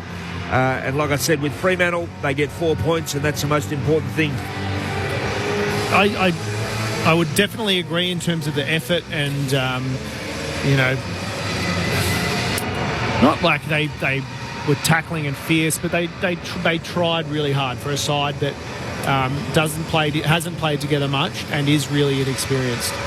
You'd like them to go more at goal sometimes rather than they're just handball. Flicking it around, and for a side that is quite inexperienced, playing at the top level, they're going to, encounter some serious pressure from top teams, aren't they? And so it's not really conducive, I think, to a side that could possibly benefit from just a territory game, get it inside their forward half, let Big Peter Wright create a contest, let Caddy do his magic, and try and just lock it in there and not stuff around with it, really, and it just invites pressure. They're close to a 1-to-1 kick handball, to last week against Geelong as well. So, but to Freo's side of the coin, I think they continue to bring the pressure for the whole game after what was a pretty slow start, and we're kind of allowing the Essendon team to flick it around and try and move it by hand. But I think that as the game kind of wore on, that really frontal pressure kept looking like Essendon. Whenever they tried a handball, they were going backwards, without any real benefit from that handball. Clearance was obviously the real score source and benefit that Fremantle had. I mean, turnovers for both sides was 8-4 from turnover. So stoppages, 11 goals, including the centre bounce, 3-8 in terms of stoppages to 1. I mean, they still had 6 shots from stoppages. just a clear dominance, and Jackson probably showed his benefit in there. It's big, isn't it? 8 goals to 1, and 3 of those from centre bounce, and that's off the back of Luke Jackson's work. And look, I'm sure he'll feature in everybody's best players, Luke Jackson, but I liked what I saw from Vigo Vicentini as well. Copped that big knock. It was a great tackle he put on Matthew Johnson, but that you'd be really encouraged by what you've seen. So had an influence in the game, didn't he? And with Sam Draper and Nick Bryan out, and Todd Goldstein at the age that he is, I'm sure Brad Scott and his match committee will continue to give Vigo opportunities, because he's clearly earned the opportunity and he was far from disgraced. Jackson will get the 3 votes from most people, but I thought he had a real dip, and in your first game that's all you can ask, and there were some things there that give you an indication that Essendon fans should be excited about the young ruck that they've found. Very much so. I liked his skill as well for a big guy. Showed some skill, was able to execute. First game, top level, so able to kind of bring that skill for a big guy is massive, isn't it? And 17 hit-outs against Jackson, you'd probably go, yep, that's pretty good. But to butter up and have 4 clearances as well is a really good effort against somebody who is probably the premier tap and get a clearance himself, isn't he? Yeah, I couldn't think of too many others who are better, and he's done it well tonight. 10 clearances for Luke Jackson, 3 goals. And he's won a lot of footy, and to add in 48 hit-outs. But, it was an absorbing duel. I enjoyed it. Jackson gets the chocolates today, as do Fremantle, and that's a big tick for Freo for being able to have the confidence. And I guess foresight to go, Darcy, you're going to have a rest after a short turnaround. Be fresh for next week. I think it's a smart move for the management of Sean Darcy with the short turnaround. I wonder if Goldstein played, whether Fremantle still would have gone, you know what, we'll give Sean a break, and whether Liam Reedy had to come in, or they just decided we'll let Luke and Pat Voss take on those 2 rucks.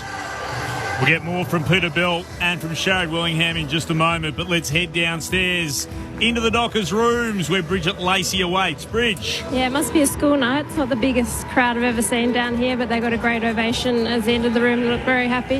Nick Subin, actually, next player, standing to my left at the moment. They're just huddling up now. Here we go.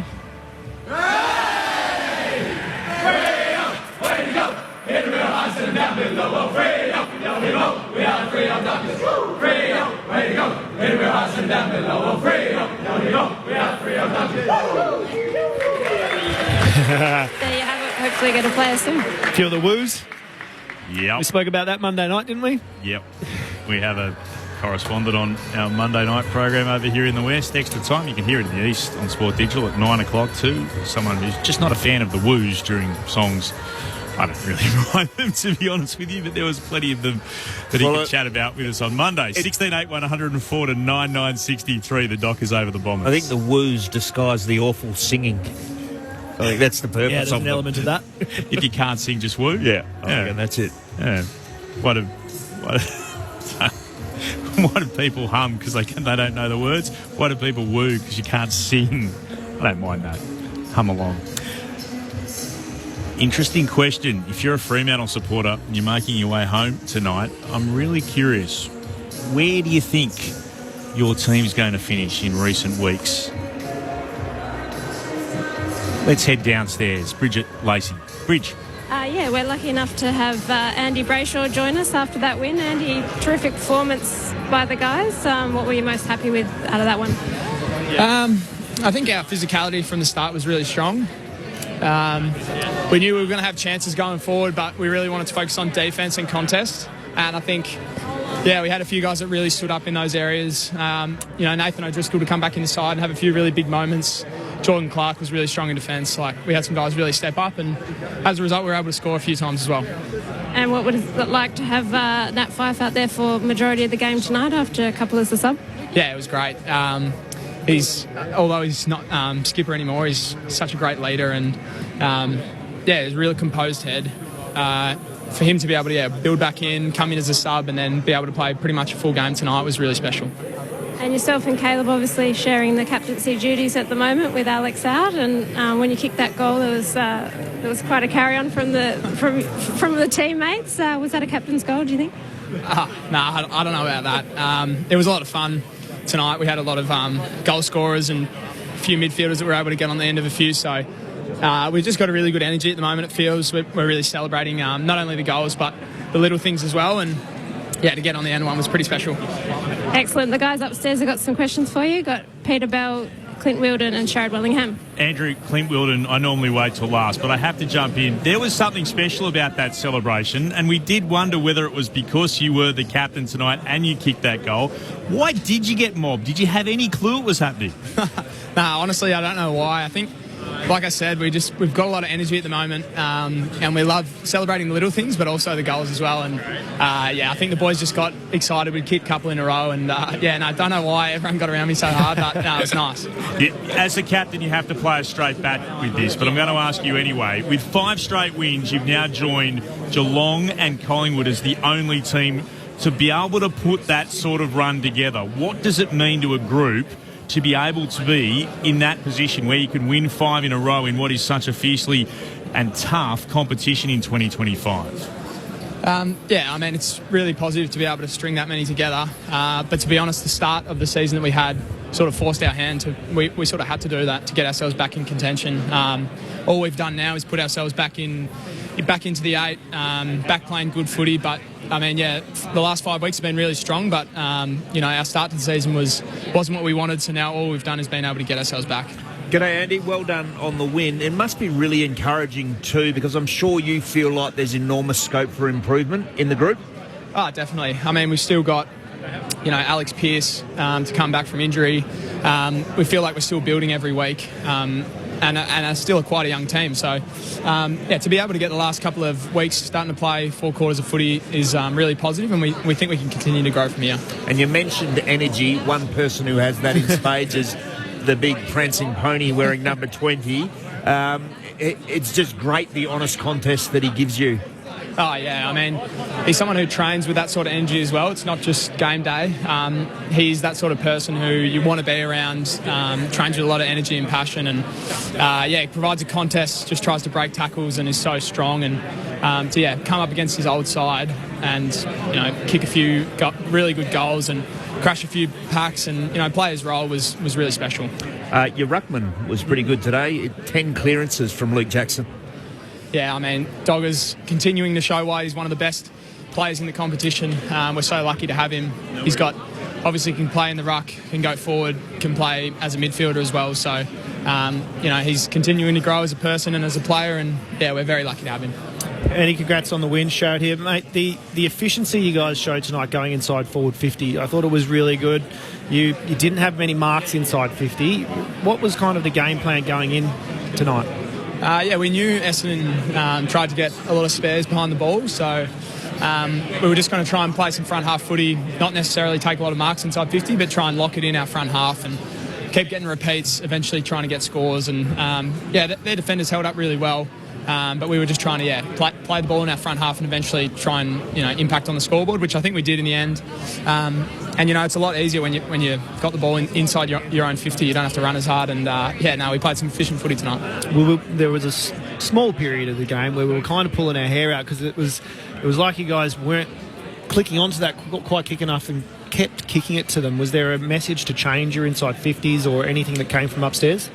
Yeah, at about half time, message from upstairs was just try and shift the ball a little bit outside 50. We had a few spares behind the ball, so just try and draw their numbers out a little bit, pass the ball around, try and shift their defence before we passed it in. And we still got a few where they were able to intercept, but we tried to draw their defenders out and then score. And mate, we asked Joe before the game, but you're in, I suppose, you're obviously a leader of the group. You're going to start having that expectation of making finals. How are you managing that as a leader, and what are you doing to make sure that the rest of the group are prepared for... I know you've got to play the straight back once again, but how are you going to prepare the group for that's on the horizon?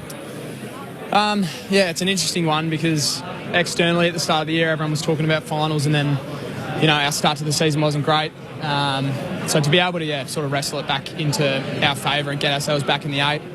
We've got a lot of young players that haven't played finals yet. It's going to be a challenge for sure as we get towards the pointy end of the season. The games get more and more important, and We're going to have to lean on some of our senior players. Like I said, we've still got Alex Pearce to come back, who will be a nice, calm head to have.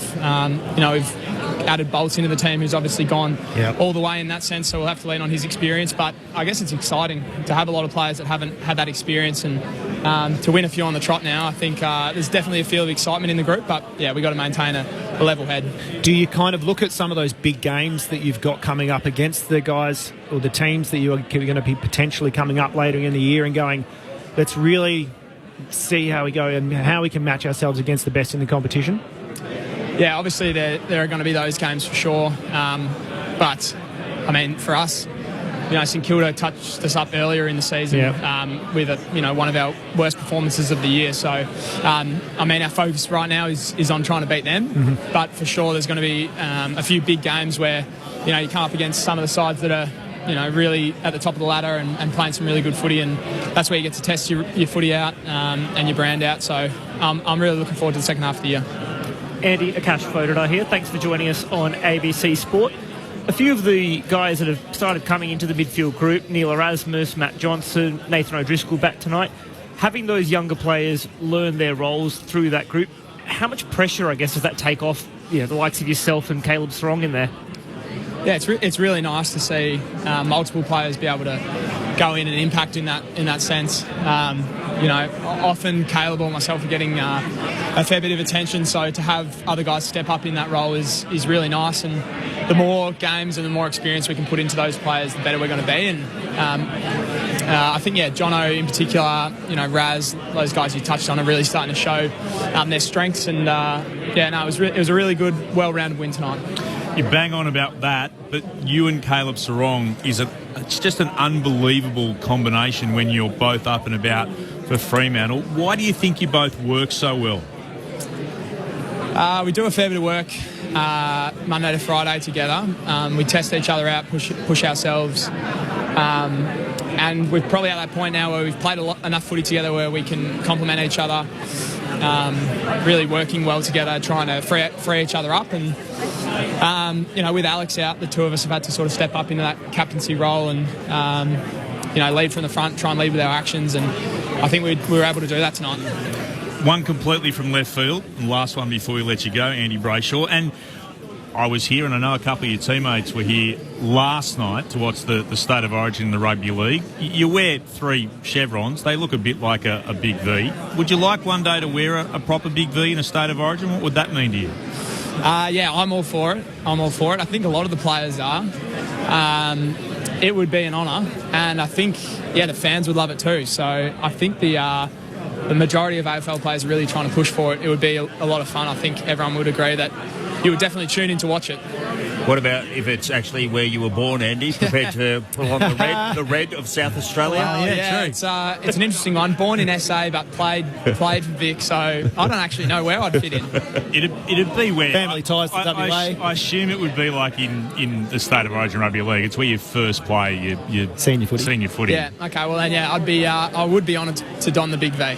Yeah. Or you could wear the red as well. You'll wear anything. It'd be great. Yeah, it would be.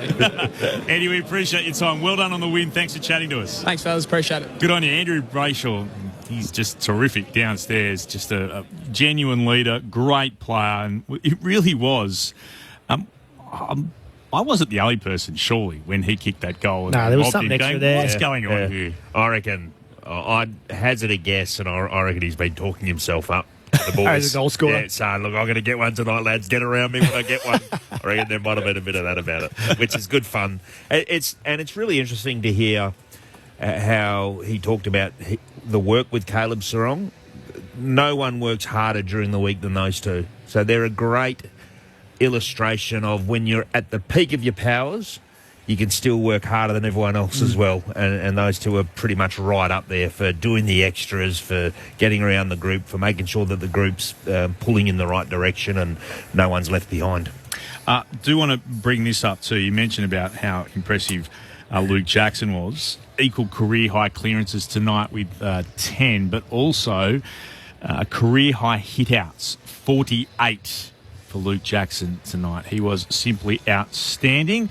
And after the game downstairs, the Fox Footy coverage, Kath Lachlan, began by having a chat to Caleb Sarong just about how important Luke Jackson is to the Fremantle Footy Club. Let's have a listen. Huge game by yourself, but I know you're more comfortable talking about others. So I'm going to ask you about Luke Jackson. I mean, that first half in particular, he just looks like he can do it all at times. Yeah, he's a special player.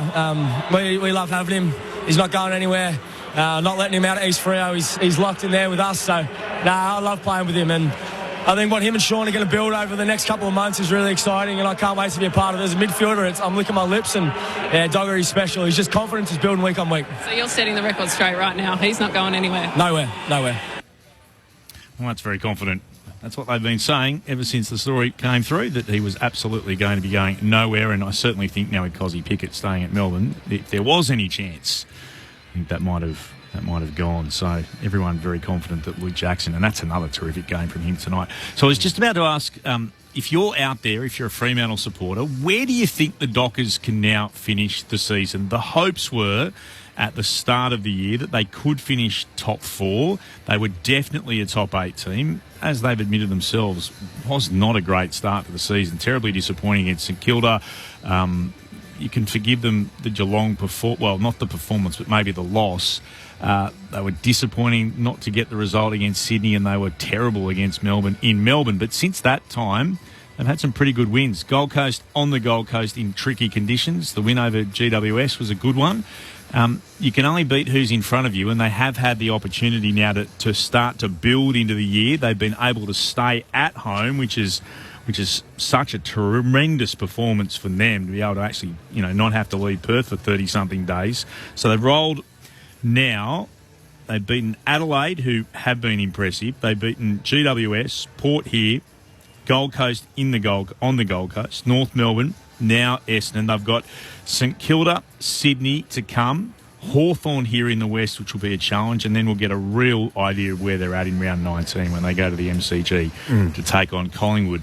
Can they be considered as potential contenders again? Peter Bell, Sharad Willingham, or are we just getting a little bit too excited with Fremantle after a couple of good wins? I'll base it just on tonight and last week, and that's not a contending level of football, but that's okay because there's a third of a season yet to play out. So there's a huge scope for improvement, and just in the basic fundamentals and execution of their skills. Like the physicality's there, the team defence most of the time, so tick. It's just their execution, the ball movement thing that I still have some reservations about. So my question is, do they have the capability of it? Like, do you think that the team that they have with the experience that they have has the capability to go to that next level when it comes to skill execution and even decision-making like we spoke about tonight? I would say yes, but I want to see it more, and I base the yes on I have some of the ball movement and skill execution against Gold Coast, excellent. Some of it against GWS, top shelf. Now, GWS didn't have a great day defensively, I've got to add, and they were turning it over in a horrendous situation, so any team's going to look good with the ball movement. Not any team. A lot of teams will look good with the ball movement on a day like that, so they've done it in patches, Jazz. I want to see them do it more consistently, and if they can, they go, in my view, they go from a top 8 team to a top 4 team, but I want to see it consistently. I think that they should win another 5 or 6 games for the year.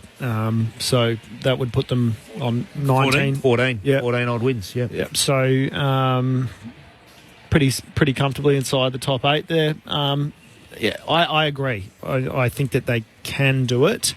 Whether they will execute it, I don't know. They just leave some clear scores out there sometimes, I think, and just through a handball that instead of being in the right spot, it's too high or it's too low, or fumble in the middle, crucial fumble when you're out and you're under no pressure. The really elite teams, which is what they're aspiring to be, and it's not a criticism because they've got a lot of growth and they are young, so we've got to give them time. We've got to be patient. But if they want to go to the next level, they're the types of things they've got to take care of a little bit more than what they're currently doing.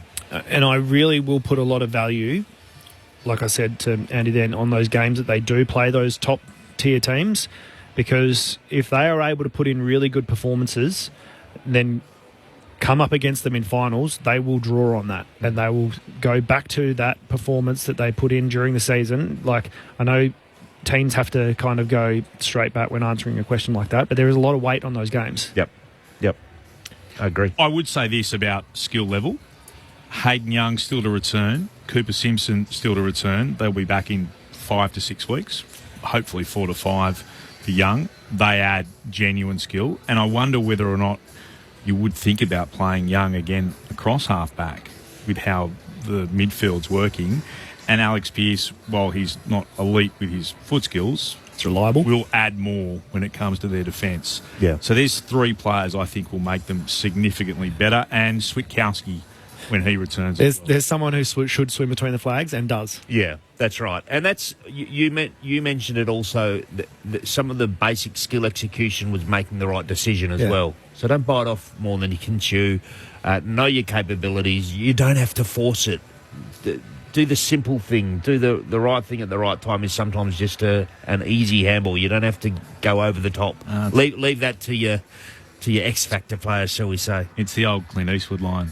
Man's got to know his limitations. Just on where we talk about that level where Fremantle are at and to become a contender. So what, in terms of the level they are or where they could be, what then becomes the measure of the success? Are we looking at them as they're a team that should make finals and that's pretty good, or a team that should make finals and win a final?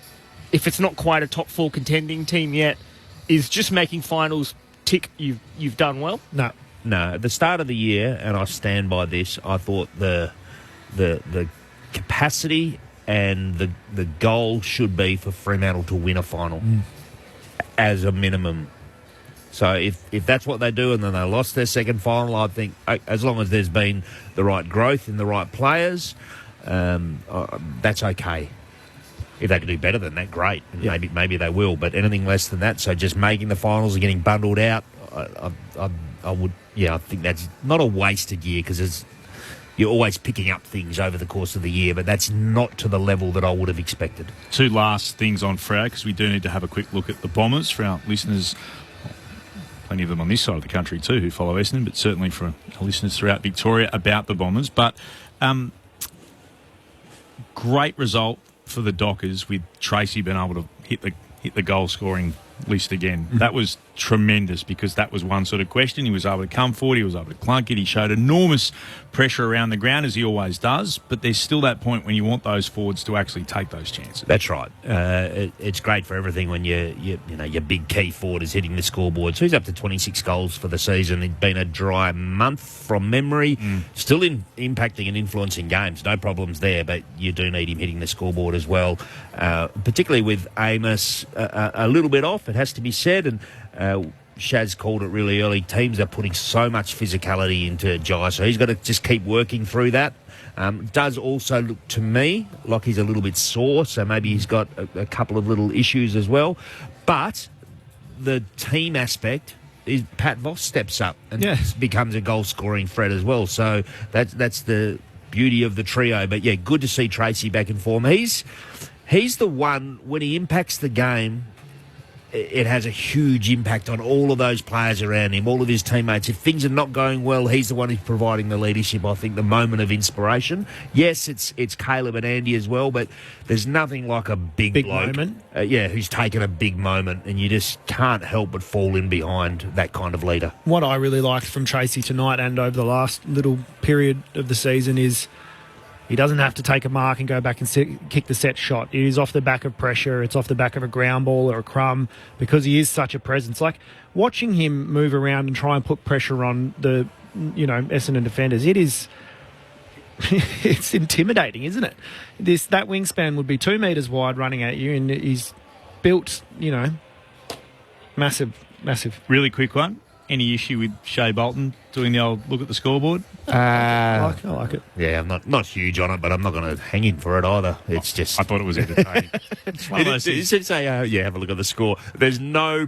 He would have thought about that at halftime, and particularly when, Essendon kicks that goal in the third quarter. Oh, jeez, this could look bad for little Shay here. Yep. Very good, but yeah, there's always a bit of that byplay. Fremantle 16-8-104 to Essendon 9-9-63.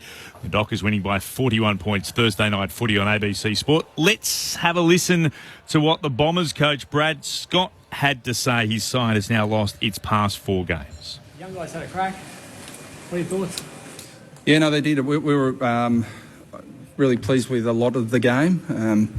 We made some sort of errors that we'll keep working on, and some system-based, some sort of technically based. But I thought the effort, the intent was pretty good. I mean, in terms of you're not going to win many games when you have an inside 50 differential like that. But I thought our forwards from the limited supply were excellent. I thought that we defended for the most part really well, certainly infinitely better than we did last week. And so, there's a lot to like. I think Vicentini was I thought fantastic. We'll have to work with him a little bit on just sort of technique. He had a couple of free kicks against that. We'll have to work out how we coach him through that. But I thought he was terrific against a really good player. So I thought stoppage was a bit of an issue for us at different stages. But I thought all in all, there's a lot to like and a lot to look forward to.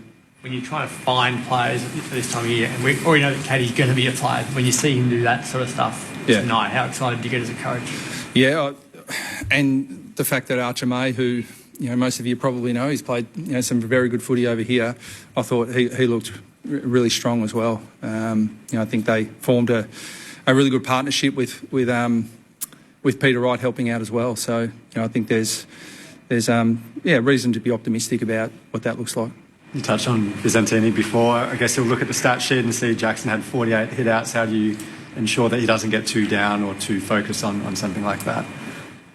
Hit-outs, I thought he rucked really well. I thought he competed really well. He's a 19-year-old playing his first game against a premiership player who was picked 2 or 3 in the draft. So there's some big challenges in footy, but probably not too many bigger than that. And in terms of, I thought he got a little bit rattled when there were a couple of free kicks against him that he really wasn't sure why. And then he sort of had to go to plan B and C a little bit and went away from what he was doing really well early in the game. But for the large part of the game, we were wrapped. Big tackle in the second quarter, which knocked him around a little bit, but he fought on really well. So I thought it was all things considered, a very good debut. How did you view the ground level battle in the midfield, and where do you think they got the advantage on you? Oh well, we were beaten in there.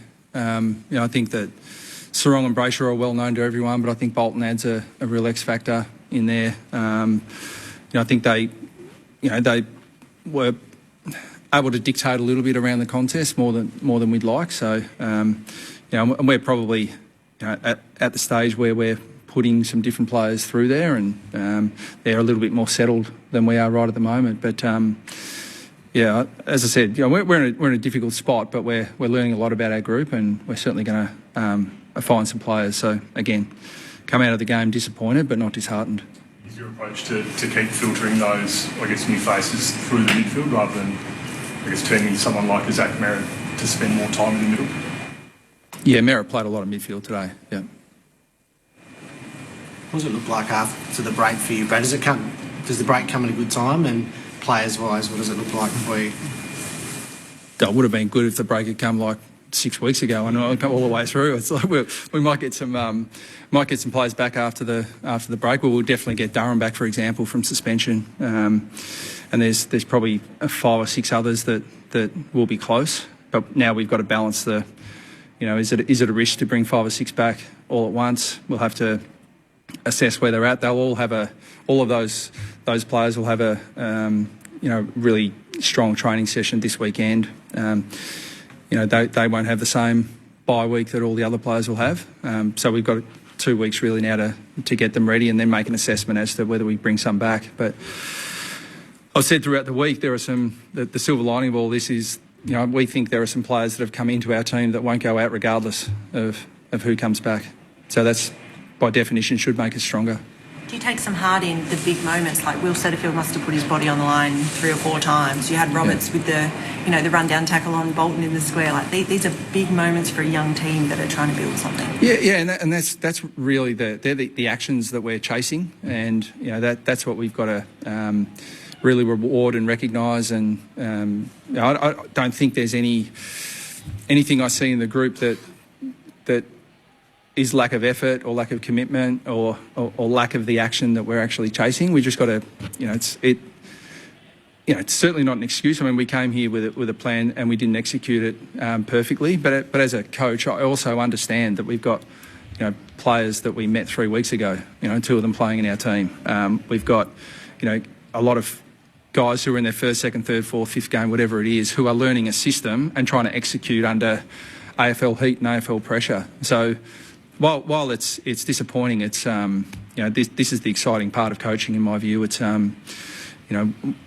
really working hard with those young men and building them through, and hopefully they're part of the team that we want to be in the not too distant future.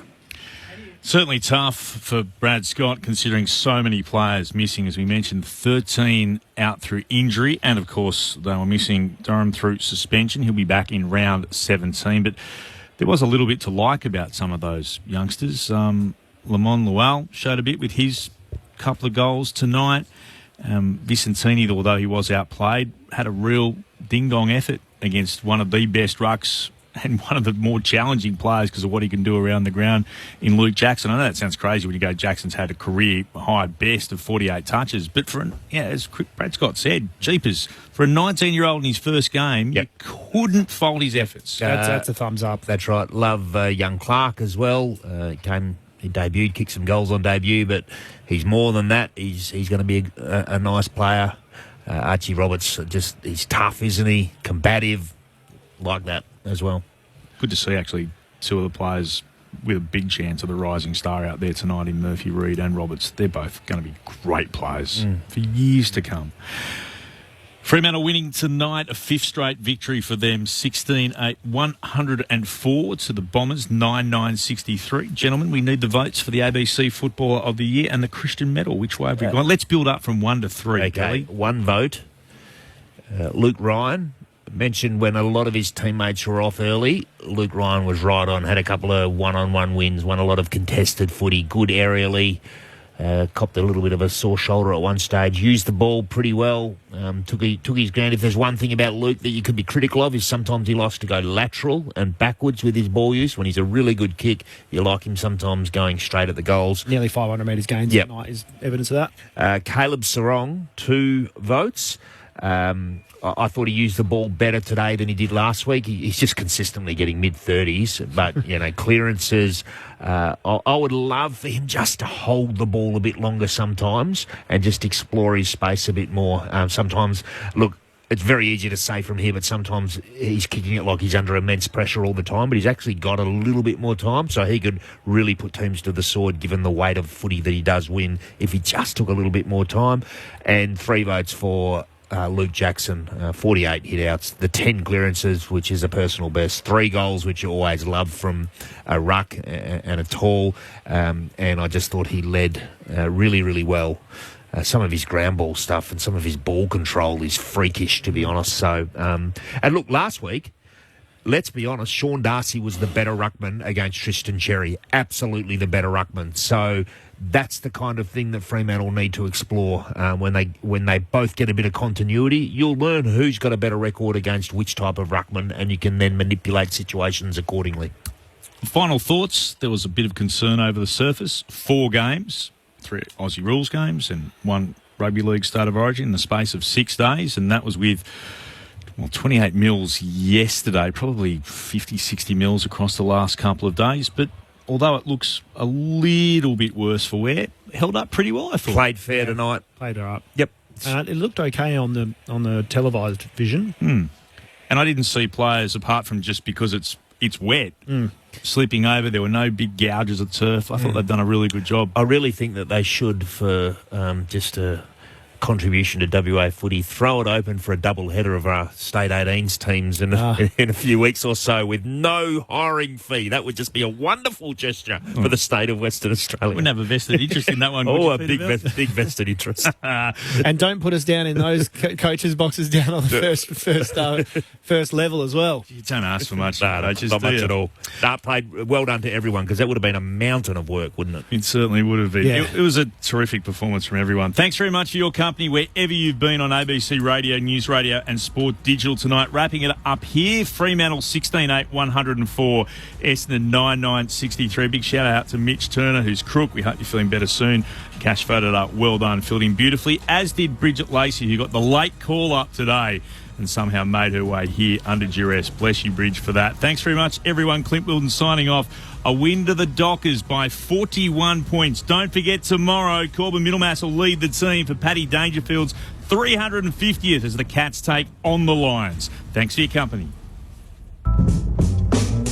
Hi, I'm Corbin Middlemass. And I'm Ed Cowan. He played Test cricket for Australia. And Ed Cowan gets his first Test match century. And he commentates the cricket. Hits it clean and flush over the long-off boundary for 6. Together, we're giving you your weekly cricket conversation. We're pulling apart the biggest stories in the sport and delivering them to you each and every week. It's called the Grandstand Cricket Podcast. Find it on the ABC Listen app. ABC Sport Digital Radio, your home of cricket. Territory Grandstand. With Charlie King. On ABC Radio Darwin and